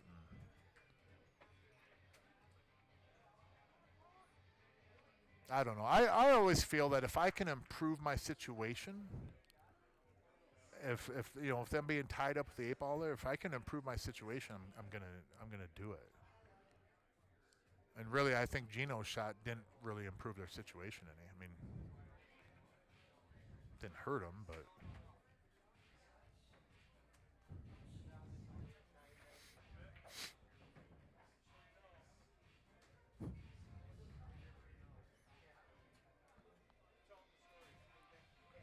I still like using the 9-ball. I think that's my ball. Or heck, if you even want to, why not just bank the 15 one rail and slam it off that side rail a day? I don't like that as much, but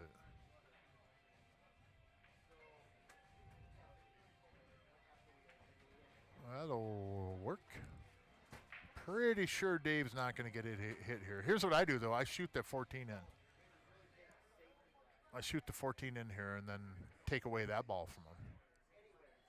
The more that I can start taking stripes off the table, the better chance I have to win this game is solid. So I shoot that 14 in right here. In fact, here's what I do.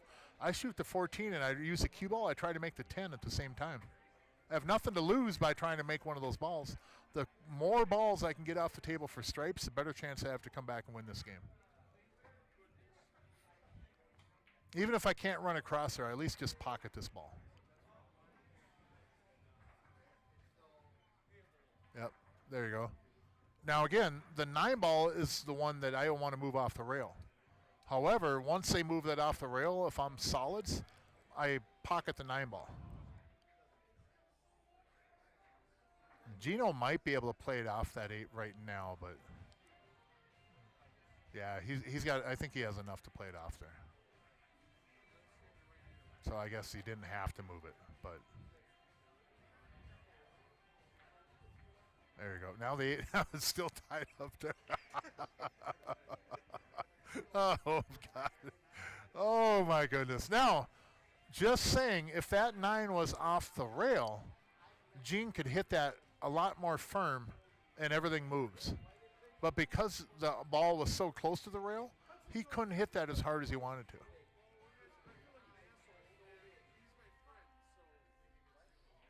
This could get to the point where, and I'm not rooting for either team, but this could get to the point where Stripes doesn't deserve this game. a couple more innings like that, and I hate to say it, but I don't. Stripes will get to where they don't really deserve this game. And I'm not trying to be overly critical, but I'm confused by what they've done. Just to say that nicely. Yeah, with the 9 on the rail like that, that 8 wasn't going to move that much. But if the 9 was off the rail, he could hit that at Mach speed, and then everything's going to move. Now, if I'm Stripes, here's what I do. I shoot that 10 off the 15, or I just pocket the 10. I start pocketing as many stripes as I can. And the reason I'd go off the 15 is I don't want that 15 in front of the side pocket there. I want to move that ball so that they don't have an easy breakout ball.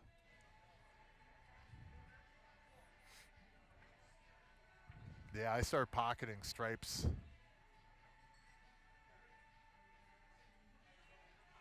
And I think Jesse's going to try to bump this 12 and put the 8 right in front. No, he's going to go off the rail and try to hit it. He's going to get a good hit off it.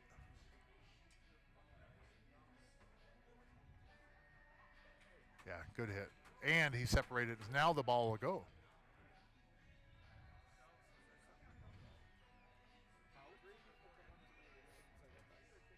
Well, Gino, back cut that 15. You're not going to scratch, but your cue ball is going to end up right about where that 13 is. Or you're going to end up over the upper right part of the upper end rail. Come off the rail, you'll catch the 13, and the cue ball will end up in the upper right quadrant up there. Or where the 13 is, one of those two spots, depending on how thick or thin that he hits this 15.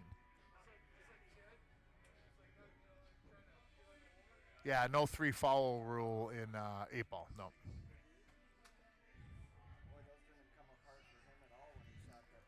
And there's no shot clock either. In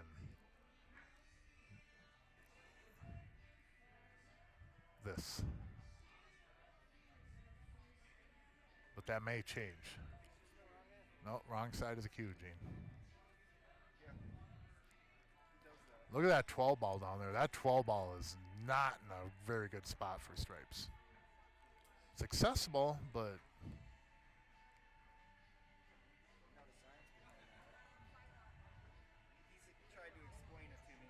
missed it, and he gave up the 8-ball. Wow. What did I say about Stripes not deserving this win, this game? And it's come to fruition. They did not deserve to win this game.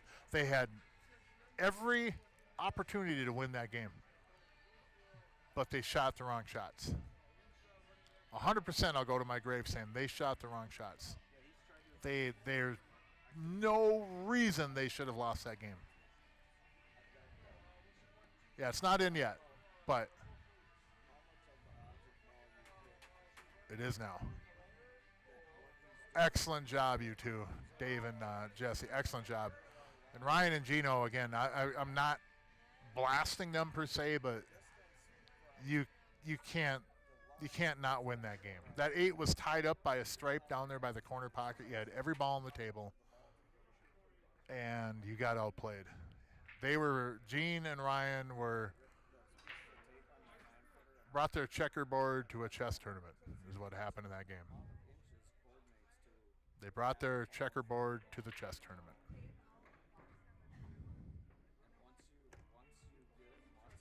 Chess players versus checkers players. And I'm not trying to come down on Gene and Ryan too hard, but I got to say, as a commentator, as a pool player, you do not lose that game. Shame on you both. I'm sorry, but you can't lose that game. Now the challenge for them. What am I doing on this score thing here? Now the challenge for them then is to get past that game. Yeah, I'm sorry. We're going on 4 hours up here. I am winding down.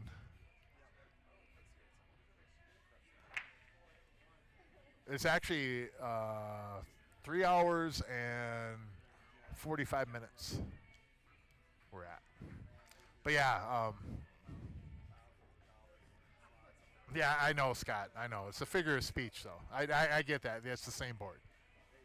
Okay, we'll put it this way. Gene and Ryan showed up with checker pieces, and it was a chess tournament. But yeah, it is the same board. I know. It's just that two players here are playing checkers on the board, and two others are playing chess. Chess players will always come out ahead.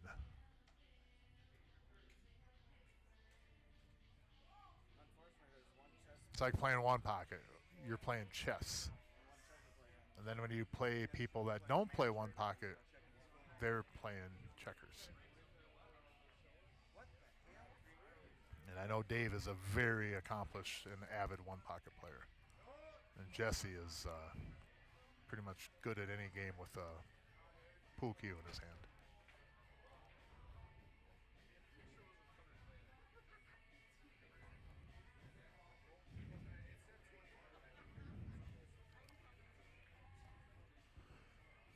Yeah, Peyton. There's something with I don't know. I can't describe it without a teleprompter. And even then, I'm probably not going to get it right. But there's something to do with the line, and then he mirrors over 1 foot, and then I don't know. I will say this though, for him it works, which is, you know, non-typical as it might be for an aiming or whatever he does with that butt of his cue, it works. It works for him, and I think that's probably what matters the most. But it doesn't mean that we still can't wonder what he's doing, right?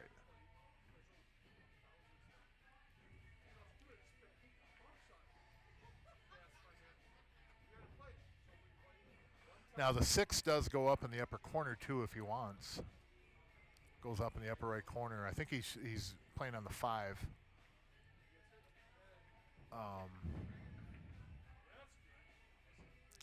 But the 7 goes in the side, of course. So if he can go up past the 7, he can use the 7 to run down into the 2 and 3 with the cue ball.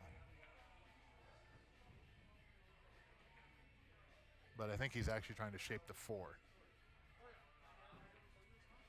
So, and he did use the 6, yep. Good shot.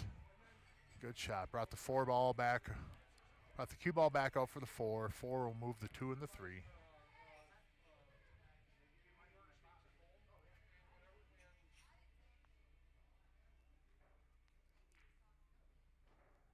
Thing with breaking out from down here is you got to be careful that you don't get stuck underneath everything.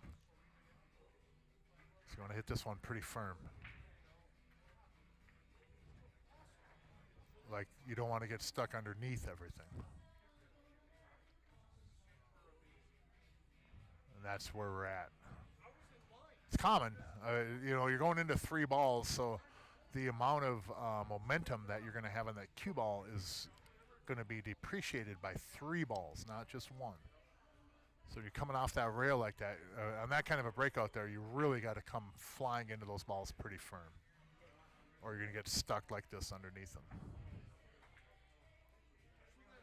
without a shot. He does have the 2 though, so he does have a shot. But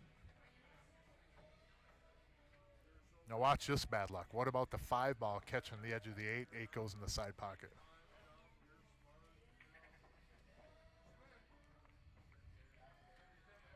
Yeah, that can't happen. 8 will go up past the side, if it even moves at all. Yeah, it's going to move, but it's not going to. 8 ain't going to go in. I think he's going to shape the 3 off this ball.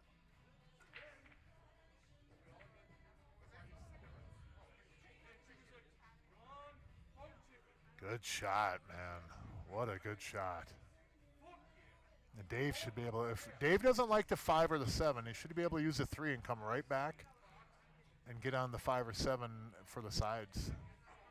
There's a little bit of an angle on this ball. In fact, if he wants to, I think Dave could get out in the middle of the table and take the 5 in the right side pocket. Yeah, get over there. How about that for a spot?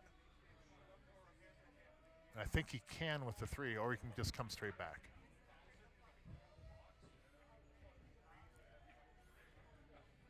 I don't know if I like going the 5 right. Yeah, it should be okay. It's just you might catch the 7 with the cue ball, get up behind the 8, and then not have a shot. But we'll see here. Oh, he had plenty of room. Never mind. Never mind. Teaching me a few things here, Dave. So again, thanks everybody for tuning in. Got a bunch of viewers tonight. If you haven't already, hit the subscribe button. It doesn't cost you anything.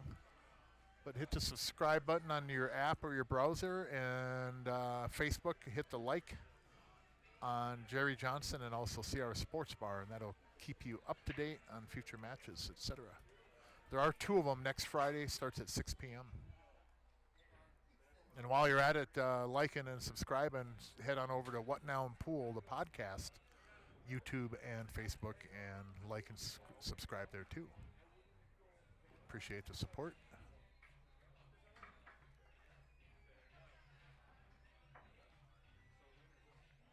This is getting intense now. Race to 3. Uh-oh.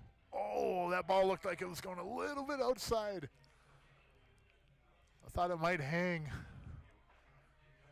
Good shot. Good shot. Just need a low ball with the 7, a little bit of right maybe. Go over to the rail. You're going to take the 8 in the corner or the side. Just a good stroke on this ball. Most likely you're going to shoot this ball on the side, though.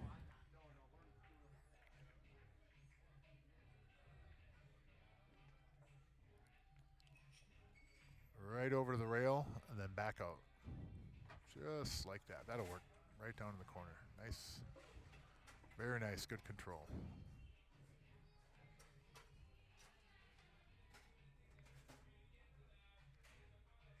This will put them to 9-8. What a match. Man, what a match between these 2 teams.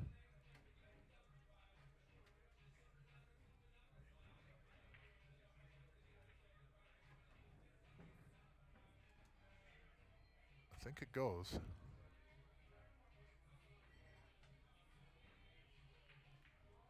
Yeah, it goes. Well done. 9-8, race to 11. Live at CR Sports Bar. Friday night tournament swinging away. Table 11 is wide open if anybody wants to play some one pocket or ring game. It's wide open.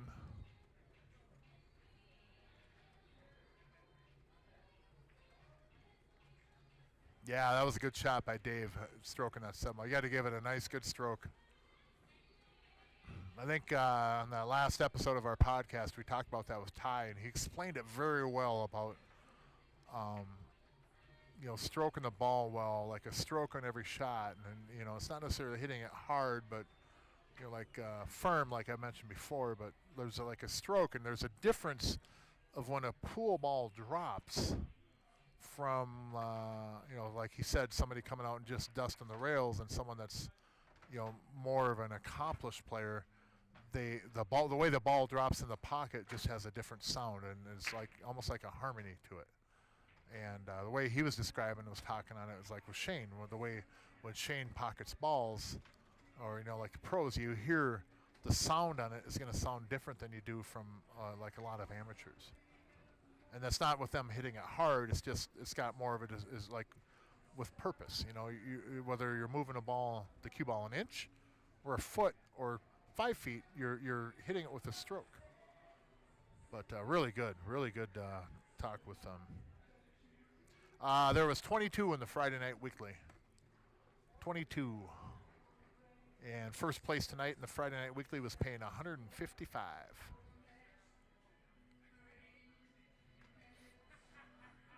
Yeah, look at these stripes too. Man, Jesse and Dave have the world right in front of them right now.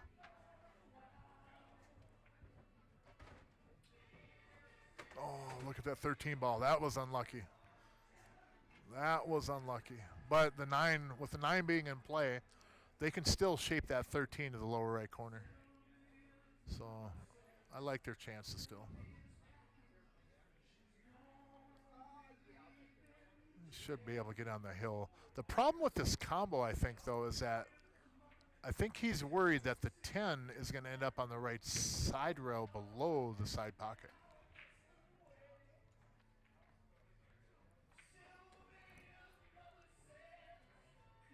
That might be his biggest concern.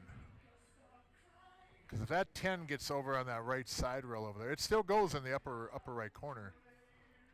But then that ball would be in the area of where I loathe a pool ball to be.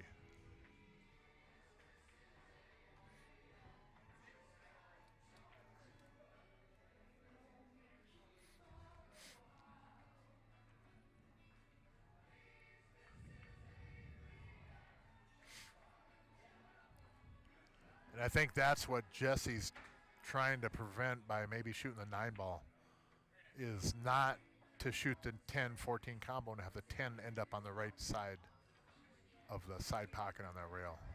And I agree with him 100% on this. Because I think that's exactly what that 10 ball would end up doing.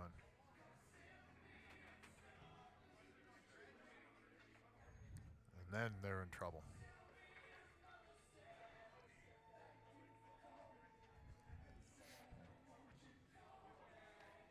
What a match, though, huh? What a match.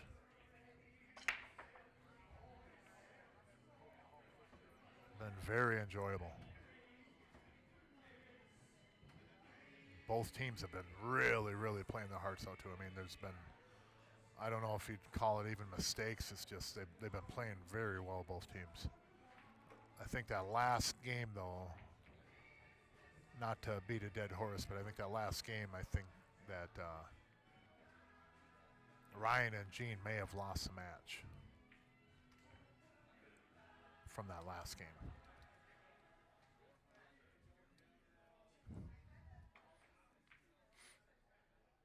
Now this still works out. If he can make the 14, here's what I do.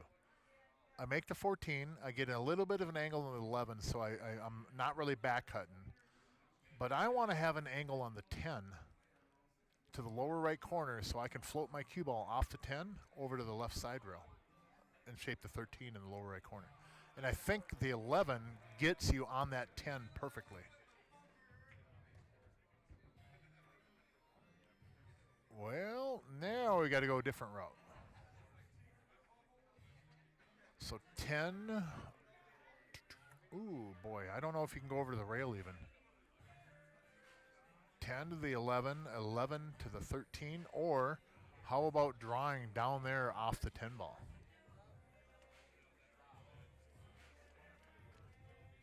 I don't know if you can get there, Jesse, but you know this game far better than I do.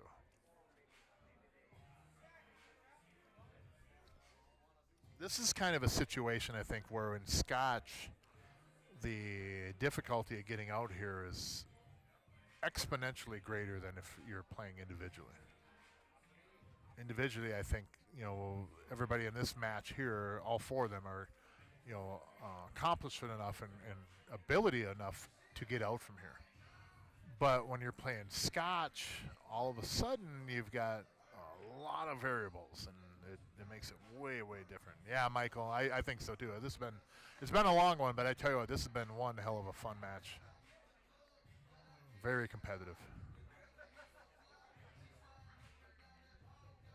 And really that helps make it with it, being a little bit longer, because both teams are not just handing stuff to the other teams. It's been played well. I think the biggest error I would say through this match so far, though, was Gino and Ryan last game. I think that is going to cost them.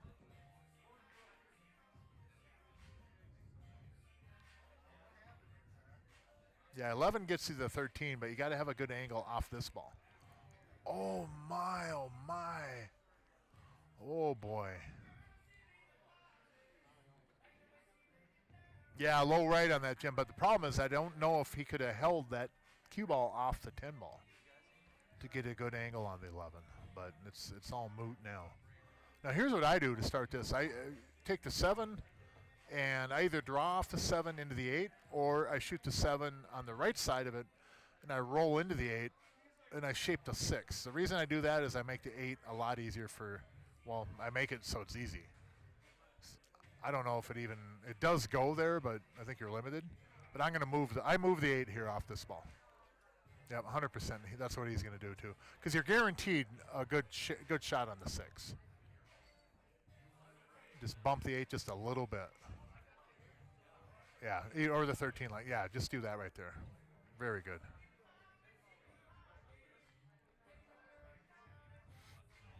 Very good. Yeah, in fact, you don't even have to do the 6 here. You could do the 2 to the 3, and then 3 to the 6. 6 gets you up table to the 4 and the 5. I like the 2 from here now. Just because I think the 3 gets me on the 6 better than the 3 gets me on the 4 and the 5. 4 and the 5 from the 3 is not bad, don't get me wrong, but look how easy it is from the 3 to the 6. You just roll the ball in, you're on the 6, right? So keep it simple, they say. So like right there. Maybe a little bit flatter. What's up, Zach?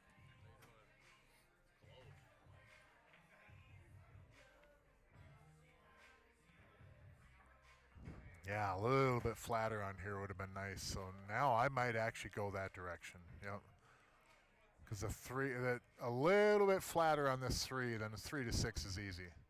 I think now to take the 3 to the 6 has to go in the same pocket as the 3, which makes it a little bit more difficult. And he doesn't have to actually go for the 4. He could go from the 3 to the 5, 5 to the 4, and then 4 to the 6. Maybe that's even better. 3 to the 5, 5 to the 4, 4 to the 6. But he's going to come across, take the 6 in the same pocket. I like that best. I like the 3 here. Go over to the left side of the table, get in the 5, and then I use the 5 to get an angle on the 4 where I can just go 1, 2 rails, cue ball go right about where the 3 is, and I'm on the 6. That's my path I do now. 3, 5, 4, 6, 8. I don't like really getting over here on this 6. One, you're not going to scratch, but... And I shouldn't be afraid of this shot. There we go. There we go.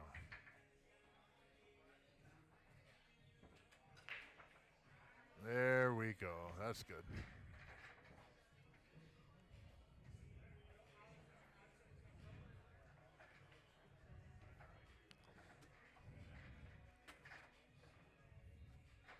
Oh, yeah, this is the second. JK, thank you. Yeah, that's right.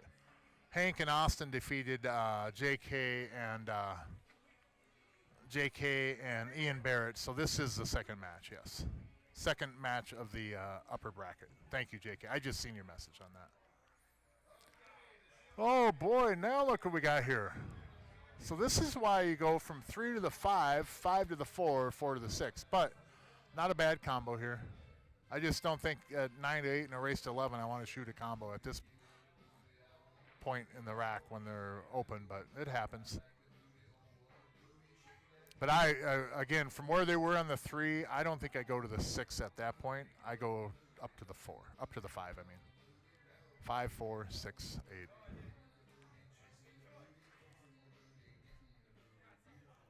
That 3 ball on the rail there, that's a perfect example, though, when it's on the rail, how sometimes it makes it hard to do things with the cue ball off that.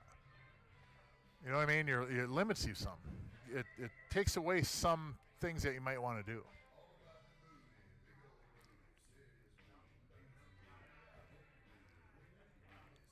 Oh, my goodness. He did miss that by a lot. Gino. Wow. Yeah, he missed that by almost a half a diamond. And that I will say this. I'll say 100% they shot the wrong balls. With the angle he had on the 3, you just take the 3, you go right over to the left side of the table, and you get on the 5. Then the 5 gets you on the 4. You go natural 1, 2 rails, you get on the 6. Yeah. Just make the ball. You're on the 11. Perfect. There you go. Good shot.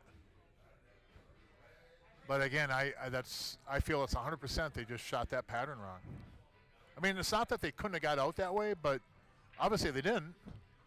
And they made it hard on themselves when they could have made it easier by not going for the 6 right there. Sorry, Gino, but I know you didn't want to go up table and down table, but that 4 right in front of that upper left side pocket, that is so easy, just a thin cut and go, just natural 2-rail shape to get in the 6. Natural. Natural shape, natural lines, so you just kind of got to help the ball along. That wins you matches in tournaments. Natural shape. Well, Jesse, slow roll this one in. You'll be on the 8. If you hit it aggressive, you're going to have to go into the left rail or go over to the left rail. I slow roll it. What about you, John? Cinch it. Cinch it, yeah. I go with some outside and just kind of roll it in, though, and use my throw in there. I don't roll it, though. Cue ball's going to stay in that little quadrant because you're making such a thick ball hit. Yeah. Low right. Cue ball stay over there. Well, he went the other way. Shows what we know. Yeah, Equine, they shot the pattern wrong, I think 100%. And I think they were doing right when they tried to get on the 3. But when that cue ball came off the rail for the 3, then you go up table and take care of those 2 balls and come back for the 6. That's 2 games there in a row where I think it was decisions rather than execution that cost them. Come on, Dave. Roll it in. Very good. Very good. Very good. That was a nice out, guys. And I root for both teams. When I'm saying, come on, Dave, I'm rooting for both teams. I want Gino and Ryan to win. I want Dave and Jesse to win.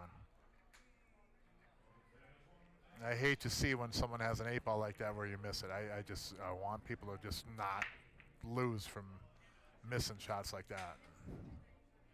Yeah, that was big, Jim, wasn't it? And again, I think that's 2 games in a row that Gene and Ryan, they crapped the cot, so to speak.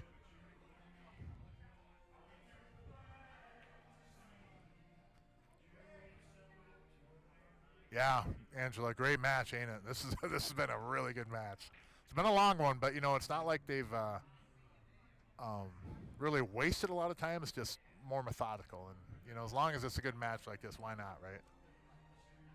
Can't fault either one of these teams. This is there's a lot of money on the line, and Scotch takes a little bit longer sometimes, so it's all good.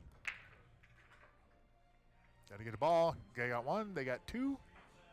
And, oh, look at this mess on the right side of the table. This is one of my breaks. Look at that. 1, 2, 3, 4, 5, 6, 7. See, I do have good math skills. 8. 7, 8. There's a ton of balls over there on that side, ain't there? It's too bad that you couldn't shoot that 3 like right now. If that cue ball was off that rail maybe a few more inches or even out to the left on our view a few more inches, I'm firing that 3 ball, and I'm hitting that thing hard. Because the 8 is going into the 4, 4 is going to the 12, 12 is moving the 7, 2. Everything's going to move on the table.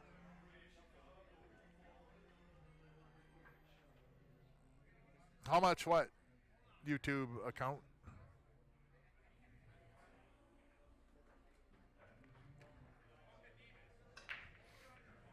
Yeah, I like that. I like that idea by Dave there too. Play it safe. You're not giving up the table right now. But here's the thing. Now, if Gino wants to cut this stripe in the upper left corner, he's not going to do it. But check this out. If you can get on stripes and you get down on that 12 ball, you move those balls. See what I'm saying? I'm taking stripes now. If I'm taking stripes, I think I can win this game. Because if you get down, even right now, if he wants to cut this 12 ball, everything moves. The 12 is going to open up out of there. The 8 has a pocket now, but you're going to move the 12. Is that the 12? No, it's the 11 up there. I'm sorry. So you cut this 12 in the lower right corner. Those balls move.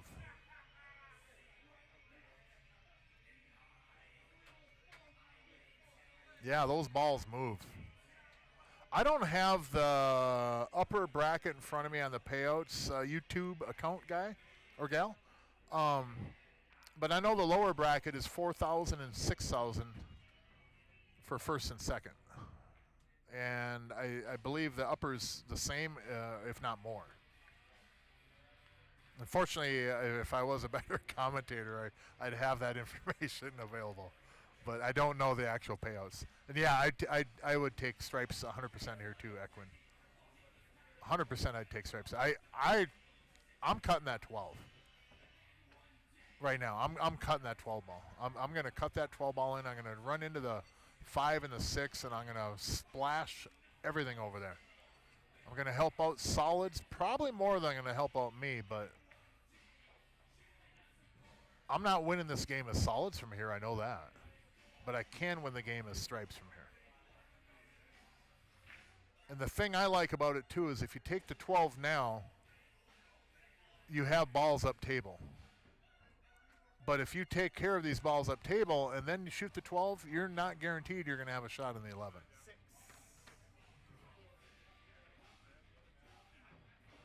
So I don't know if I really agree on this here. I think I take that 12 right now. But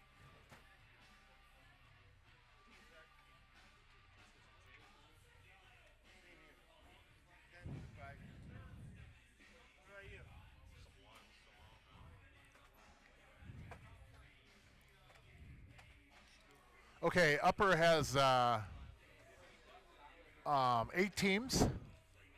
YouTube account person. It has 2 teams in the upper division, or 8 teams in the upper division. I'm sorry. Watch this scratch. Oh my. 4,000 for first, and then 3,000 for second in the upper. And then the lower has 16 teams, and first is 6,000, and second place is 4,000. And yeah, Jerry, Jerry, they might be playing when I start commentating next Friday. I think they'll be done by then, Jerry, but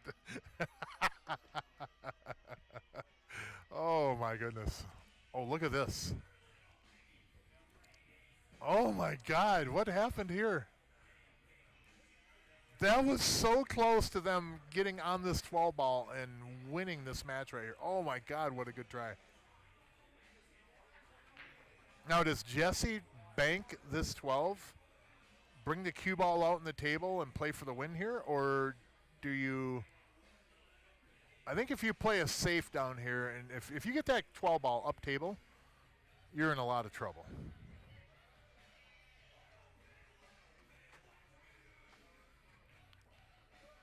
Yeah, I like that he's going to shoot that. I think what he's going to do, I think he's drawing the cue ball up the right side rail to get up table. That I kind of do like. And I give him a good odds at making this ball too. But I like drawing back up through the to the right side of the 7 ball. That's what I think he's trying to do here.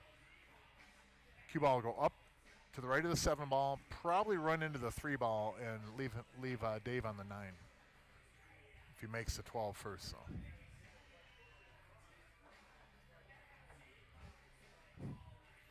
Yep, he's going to snap draw this up to the right of the 7. Watch this.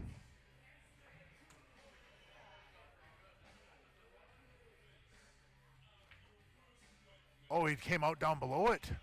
Man, nice try. Now in the APA, they're still shooting. Man, that was a nice try, Jesse. Wow, that was a good try. They win from there, that's for sure. They win from there. And now Dave is going to have to shoot a 2-rail kick.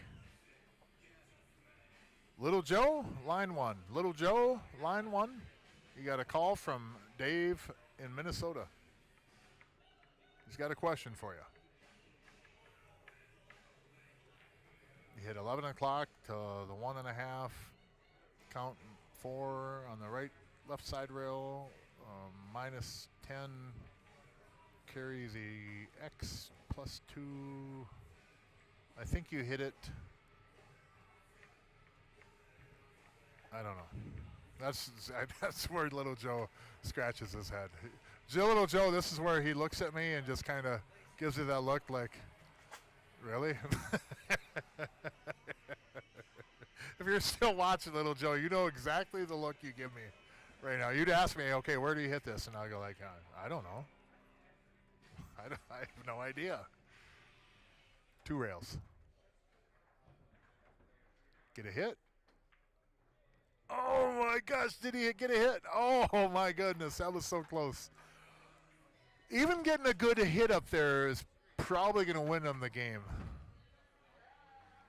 Oops, sorry, John. See, that's the stuff right there, Jim. The 2.5 to the 1.5 and hitting at 10:30 to the 11 and 2 at a 10 and a 10 at a 2 and, you know, all that stuff. 10 at 2 and 2 at a 10 or whatever, however the heck that goes.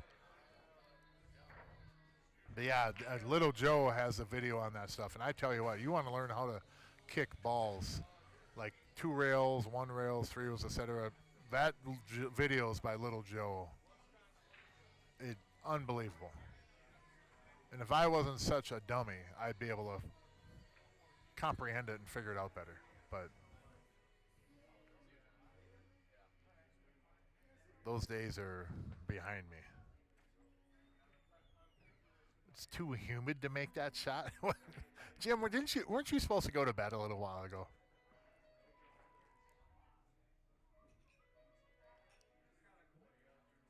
I think from now on we're going to make a rule, Jim. You have to go to bed when George goes to bed. So when George tips over, which is about 2 hours ago, that means you have to tip over.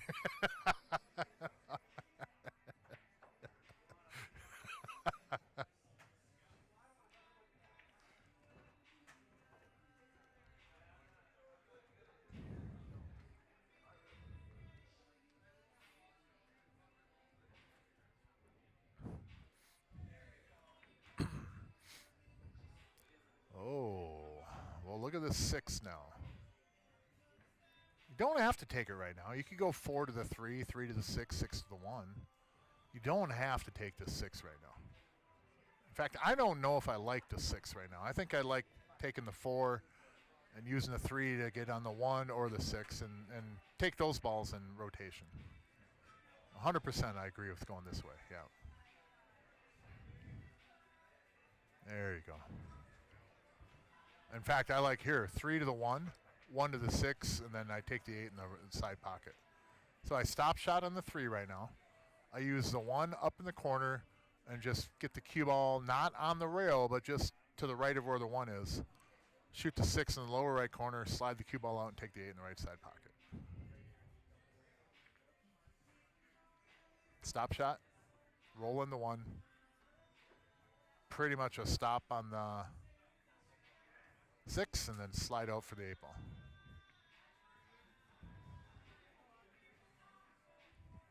Now I go the other way. I go 6 to the 1, 1 to the 8.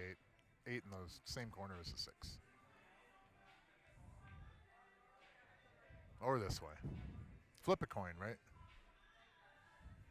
But again, they're getting angles to where they're not making it like super easy for themselves. I feel that Ryan should have just stop shot of that ball, not roll the cue ball ahead at all. See where the 1 is? If I'm 1 ball to the right of the 1, I love shooting the 6. And this works just fine, don't get me wrong. But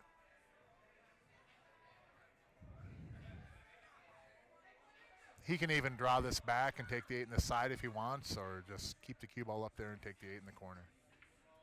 I think it's Buddy Hall said that if you have the choice between the side and the corner, take it in the corner.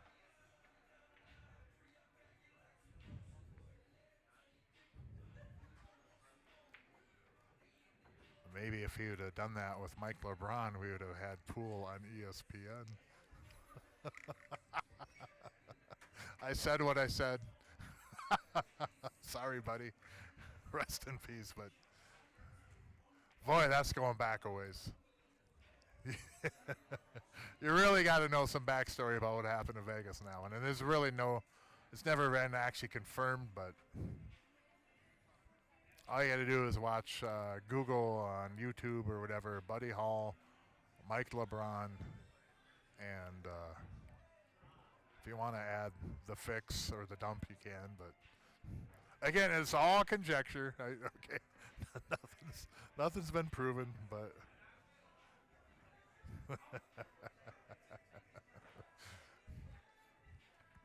I just would say on that match that I would have never guessed a pro missing the way that he missed,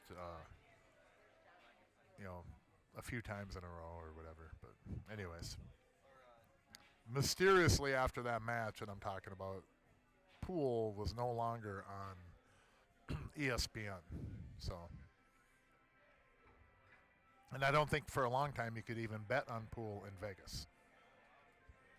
But that's a whole nother story, a long one, and one that I'm probably way off on too. So I'm just going off of what I've learned and been told or researched. I don't know.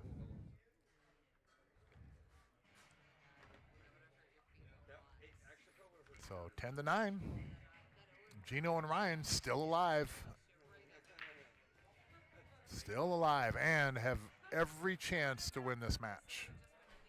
Still. So good for them. 7 into the 3. Cue ball just bump into the 8 gently. And solids is off and running. And I think we are, as Jim said, we're going to be looking at Hill here.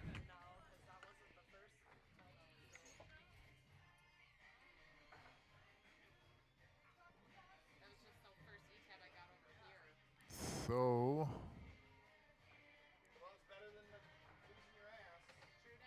we're at 4 hours and 15 into the match.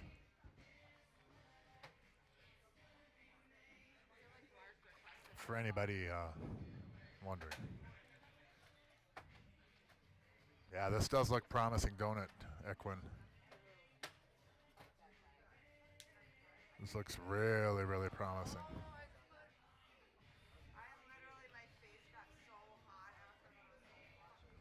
2 to the 4. I might, if that 5 goes down in the lower right corner, this might be unpopular, but I like going from the 2 to the 4, 4 to the 6, 6 to the 1, and then 1 to the 5. And that might not be the right pattern, but I wanna make sure I get on that 6 as easily as possible without trying to do too much. It doesn't go obviously in the lower left corner. There's a little window area in there between the 6 and the 12. And if you're bringing the cue ball in between that window, you're heading for the side pocket. Whereas I think this ball and then the 4, draw back a little bit with the cue ball gets me perfect on the 6. And then the 1 being the way it is, a little bit of a thin, cut on the 1 into that corner, and you have a natural path to get on the 5. And you could technically go 1 to the 6 as well. That's not a bad road either. But I think here I go to the 6. Might not be the right choice, but I don't like 5 to the 6. And even the 1 to the 6, I'm not the biggest fan of it. Just drop back a little bit, Ryan. A few inches, just like that right there. That's good. That's good. Because on this 1, I want to be in the middle of the table. I don't want to be flat. I don't want to be straight in.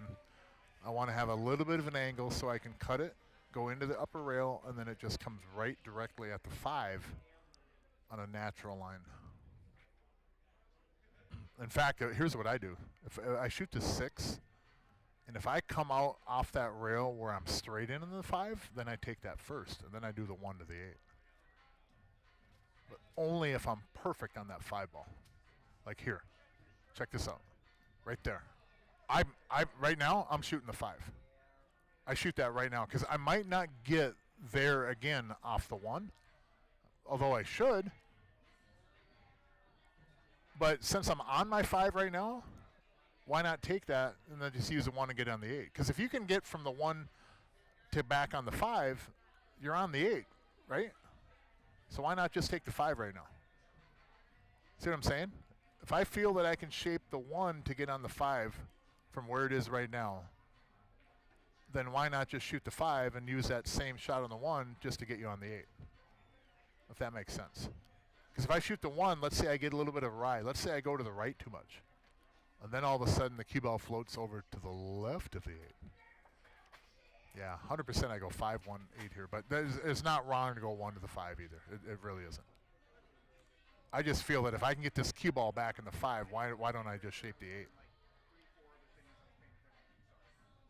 And he hit that perfect. So well done. Look at that. That is perfect. We do have hill. That was a wonderful shot, Ryan. You hit that very well. You proved that you don't have to go my route at all, man. 100%. Hill. Here we go. And I tell you what, as much as I mentioned the last couple of games, Ryan and Gene had shot them wrong, in my opinion. They're right here. So it just shows that you don't always have to do it the right way. You just got to get there, right?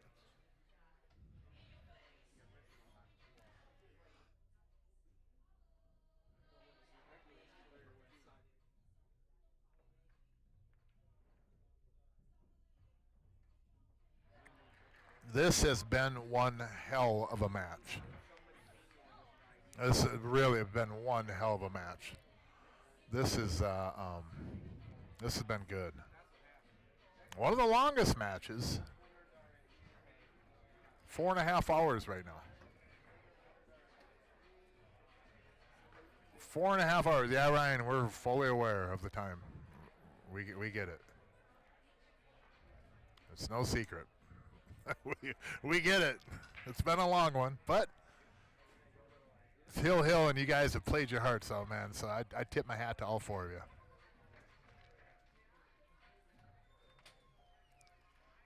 I thought I might have been home watching partway through a movie by now, but this is good stuff. Hill.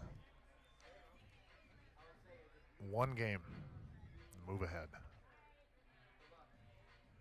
And at this point in the match, after the last couple of games,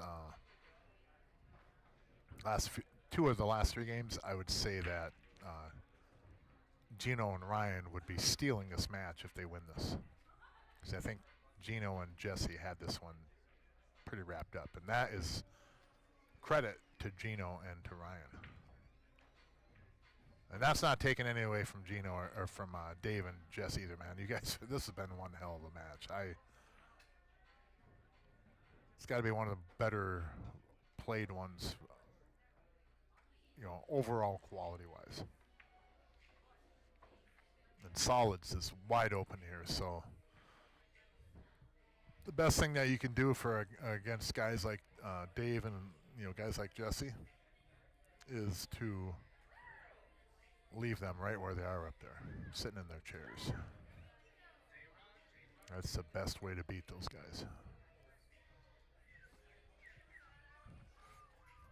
So I roll forward on the 3, get on the 1. Try to get on the 4 off the 1. 4 to the 7.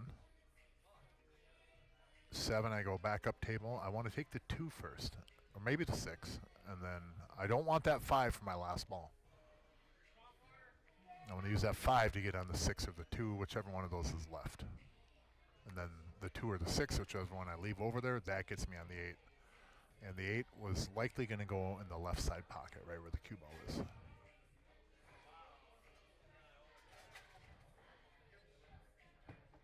Where does the pink ball? That goes in the lower left corner. Oh no, he missed it. Oh my goodness.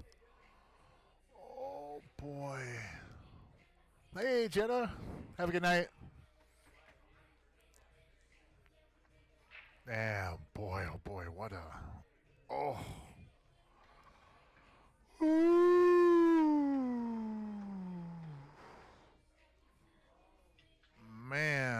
oh man, oh man, oh man, oh man. Now, if that 4 goes, wow. I don't know on that one, Dave. We got Dave Eckert up here kind of remarking about on that. That's a tough one. Yeah, that's a tough one. In fact, the 4 might not go by that 12 ball. Now that Jim, since you're up past your bedtime, Jim, that was very observant of you. So, so I will give you a point in your favor, Jim. You got a long ways to go to dig yourself out of the hole. But, Jim, you have earned a point.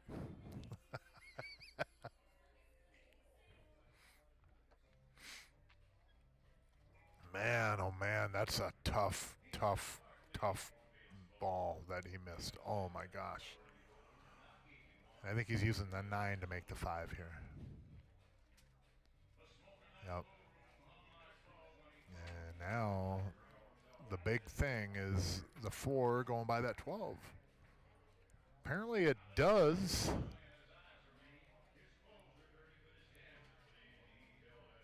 It really, here's the thing though, if that 4 goes by that 12, that spot where Jesse was with the ball might have been the best spot. So either that 4 goes by the 12 easier than I think.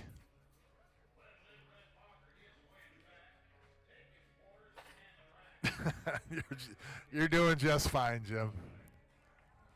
You're doing just fine. You're redeeming yourself. You're on the upswing.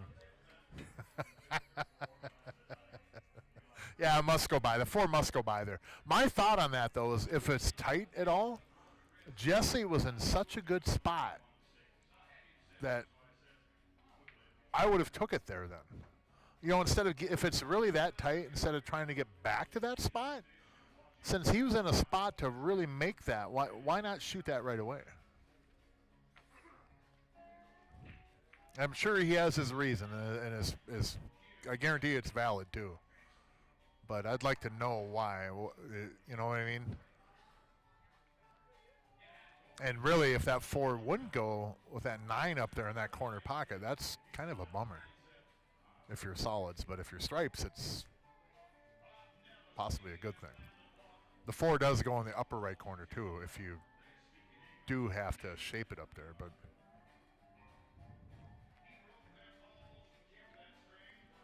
again, I think that I would have shot that first. I think Dave will be shooting it now after this 3 ball here.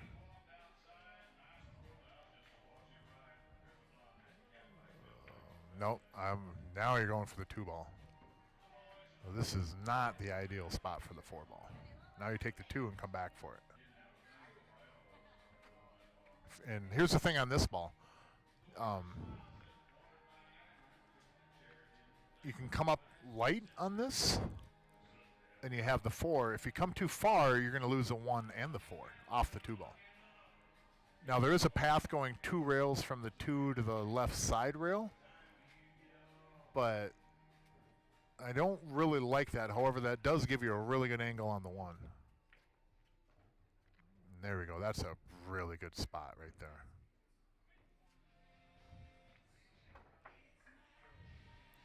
And I think the 1 goes in the left side pocket too. Man, this has been a good match. I know it's been a long one, right? But this has been one hell of a match. Thanks everybody for hanging in here too. And we got a lot of people online. If you haven't hit that subscribe button on your app or browser, please do. It doesn't cost you anything. And then also like Jerry Johnson and CR Sportsbar's pages on Facebook. That'll keep you up to date. And while you're at it, go to What Now and Pool, the podcast Facebook page, hit the like button there, and then on YouTube channel, hit subscribe there. That does not cost you anything. Now, here's the thing. The 4 does go in the lower right corner. How about this? Take the 1 in the lower right corner, bring the cue ball over to the left side rail, and shape the 4 for the lower right corner. That's an option, or I actually prefer this instead. How about you take the 1, come down to the bottom rail, left of the 7, and then shape the 4 for the upper right corner, and then take the 7. That's an option. Because you have an option right here off the 1 to come down to the bottom rail and shape the 4 up to the upper corner. And if you can't, yeah, like right in there. And then you get on the 7 from there. I think I like that. I almost like drawing over to the left side rail, but there's a lot of danger over there. I think I'd be buying people. I think that might be what Jesse's shooting, though. Low right, draw over to the right side rail, hold the cue ball, get on the 4, or do you float down to the bottom rail and try to shape the 8 or the 4 in the upper right corner? Now that combo that he shot to start out the rack, right? He shot the 9 and the 5. If he just shot the 5 in, that pocket is open up there in the upper corner, which may have been a mistake on Jesse's part. But he might not have intended to take the 4 up there. Here we go. Hill. This shot should decide the match.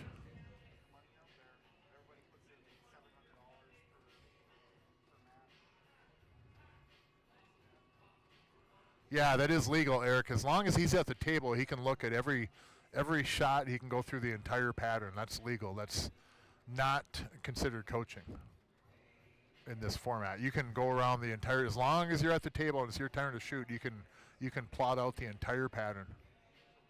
He's going over the side rail. Nope, he did hold it. Get up there. Yeah.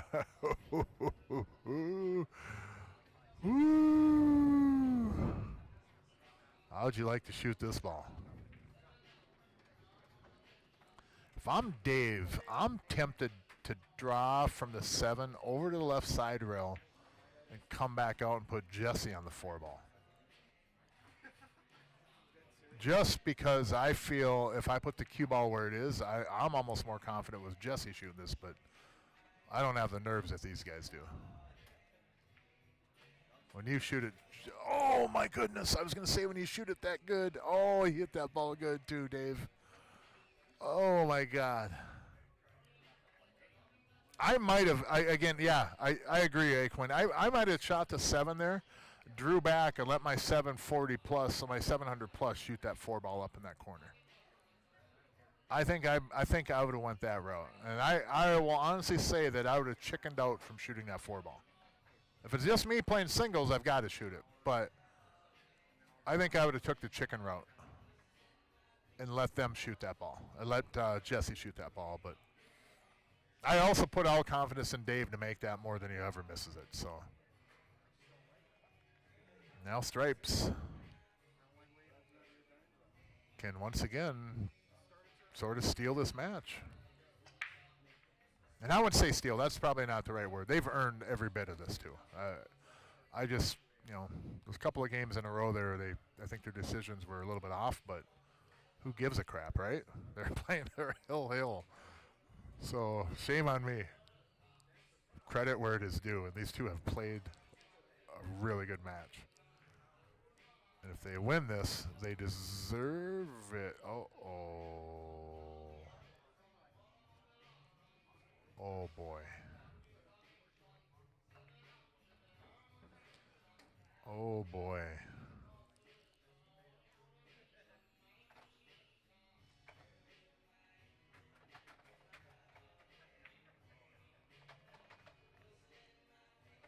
Oh boy, oh boy.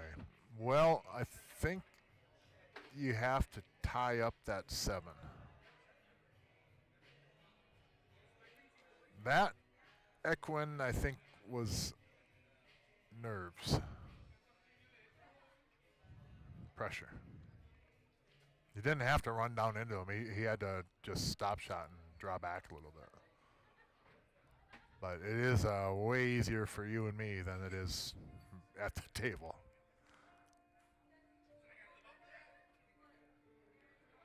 Now, how about this? How about you make the how about you go with the cue ball off the 15 and try to make the 4 ball? Play the cue ball into the left side roll off the 15, run right up at that 4 ball and pocket the 4 ball. Only thing with that is you don't make that 4-ball, you lose the game. So I prefer instead put the 13 on the 7, but you've got to put it on there so they can't bank that 7 either. Is he gonna? I think he might be trying to make the 4. Maybe not. Man, oh man, that's. I know Ryan was distance away on that ball, but you just can't move forward with that cue ball, and this would be over, I think, now. But I mean, I'm not faulting them either. It's not. This isn't easy, right? But how about this? How about if you roll into the 13 and leave the cue ball right on top of the 7? Then you tie it up, and you take away the 4-ball up table. Because if you kind of just nudge it over to the 7, you have a shot on the 4-ball. And I like this here. Watch, he's going to put the cue ball on top of the 7. I like this a lot better. Right like that. That's okay. But Jesse can play it safe here and put the cue ball on the bottom rail with the 7 in between the cue ball and the 13, and that 10 ball is frozen over there, so I like that. Yeah, just kind of gently roll into the 7 and leave the cue ball just on the bottom rail there. And I think he can probably hit the 7 enough to where the 13 separates from the 7. So then Stripes either has to bank the 10 or put the cues away.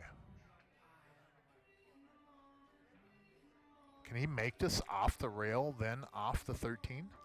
It's too close, ain't it, John? Yeah.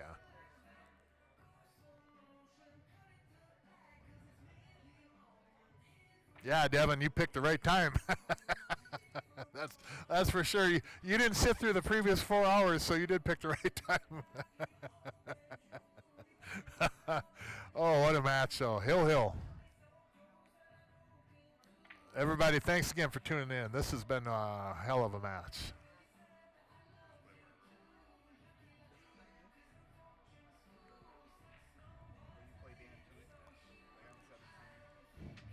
I wonder if Jesse's going to try to put the cue ball behind the 15 ball.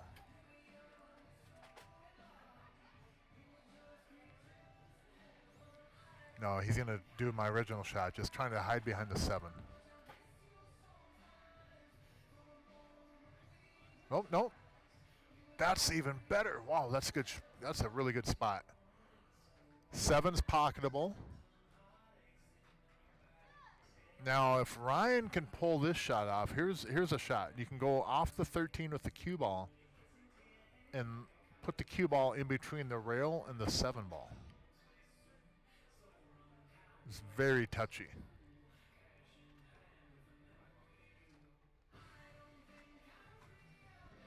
It's very right there where his hand is. That's the spot to put the cue ball. However,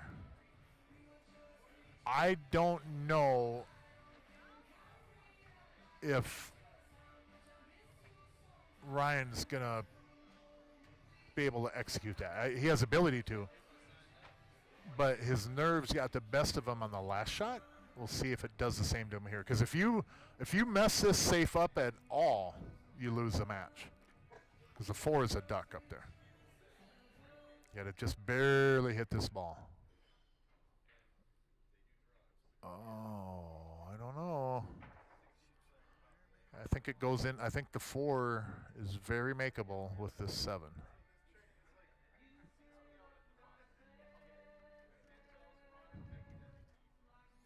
Man, what a chess match, though. This is good stuff here. That was a pretty good ball.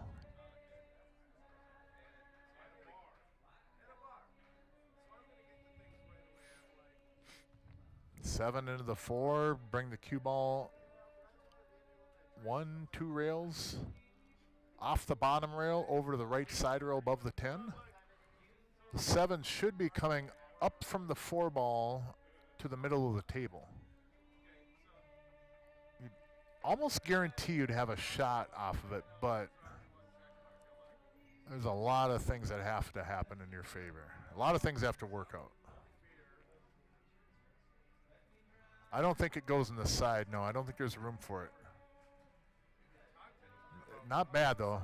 It does crossbank, though, don't it? Yeah. I don't know if I like that. I like the 7 into the 4 myself.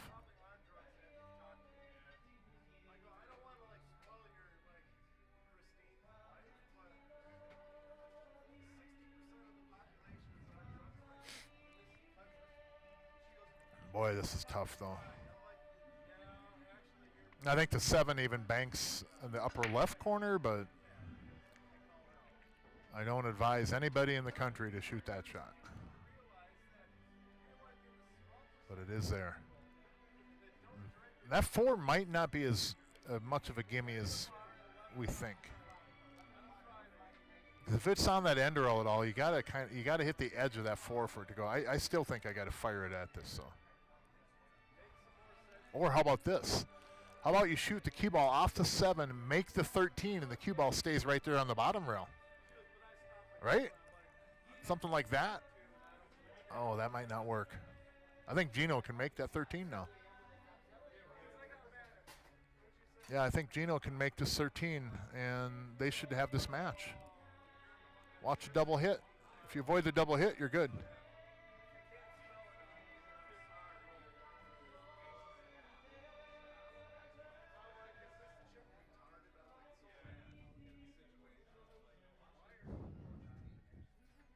You want me to come down?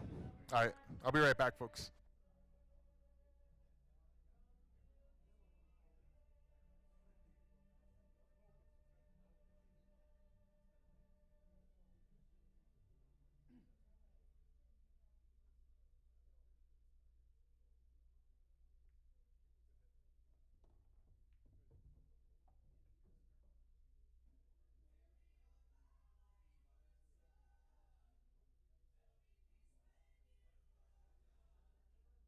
All righty.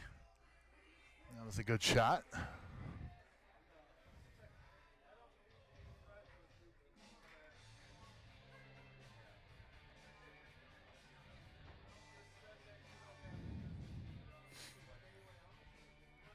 So, watch the side pocket for a scratch. Just avoid that and you should be good. Watch the side pocket. I'm not even in this match and my heart started beating fast on that. What a match. Man, this has been a good match. I hope everybody has enjoyed this. It's been a long one, but this has been one hell of a match. And if they continue on to win this, I tip my hat to Gino and Ryan. A couple of games there, a few games back, you guys thought it was over for you. Oh, no. Oh, boy. Hold your ticket, folks. Back cut into the side pocket. Gino could have done him a little more of a favor.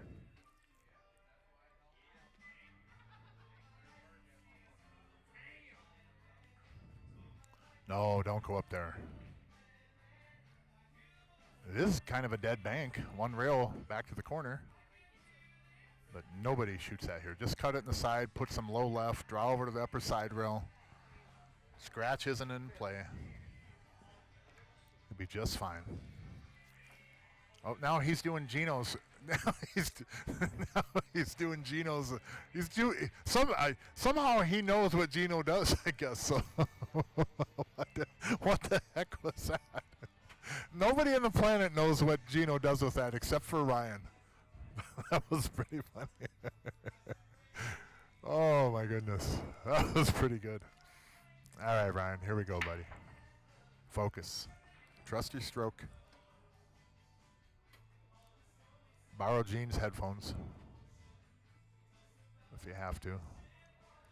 Don't worry about that scratch. If you hit this with some left and just slide over that rail, you don't have to worry about the scratch. Let's get that out of our mind. Just get that out of our mind. In fact, I don't even know if you have to draw it. I think you can just cut this ball. I'd put a little bit of draw on it, though. And then just hit right about where his hand is. Probably above that even. I think the second diamond. Oh, he could scratch, but I think he has to. I think if he scratches, he'd have to miss this ball. He'd have to miss it short, I think, to scratch. I don't think he can scratch if he makes it. But I have been proven wrong before. I think the scratch is out of play. But I don't know. It's what the measurement is. That Gino does that, and maybe they went over it before, but here we go for the match. Ryan Johnson.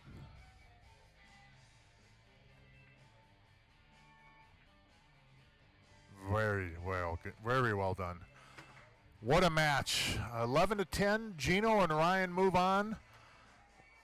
What a match. This was really something. But hey, everybody, thanks for tuning in for the duration, and hope you enjoyed it. Hope you enjoyed the commentary. Have a wonderful weekend out there. Be safe and be good to each other, all right? Mark Weaver in the booth signing off. The stream might drop, and then they'll restart it, so they'll show the conclusion of the Friday night tournament. But hey, thanks, Peyton. I appreciate it, man. You have a good one as well. And everyone out there, be safe. Take care of yourselves, all right? Be nice. Later.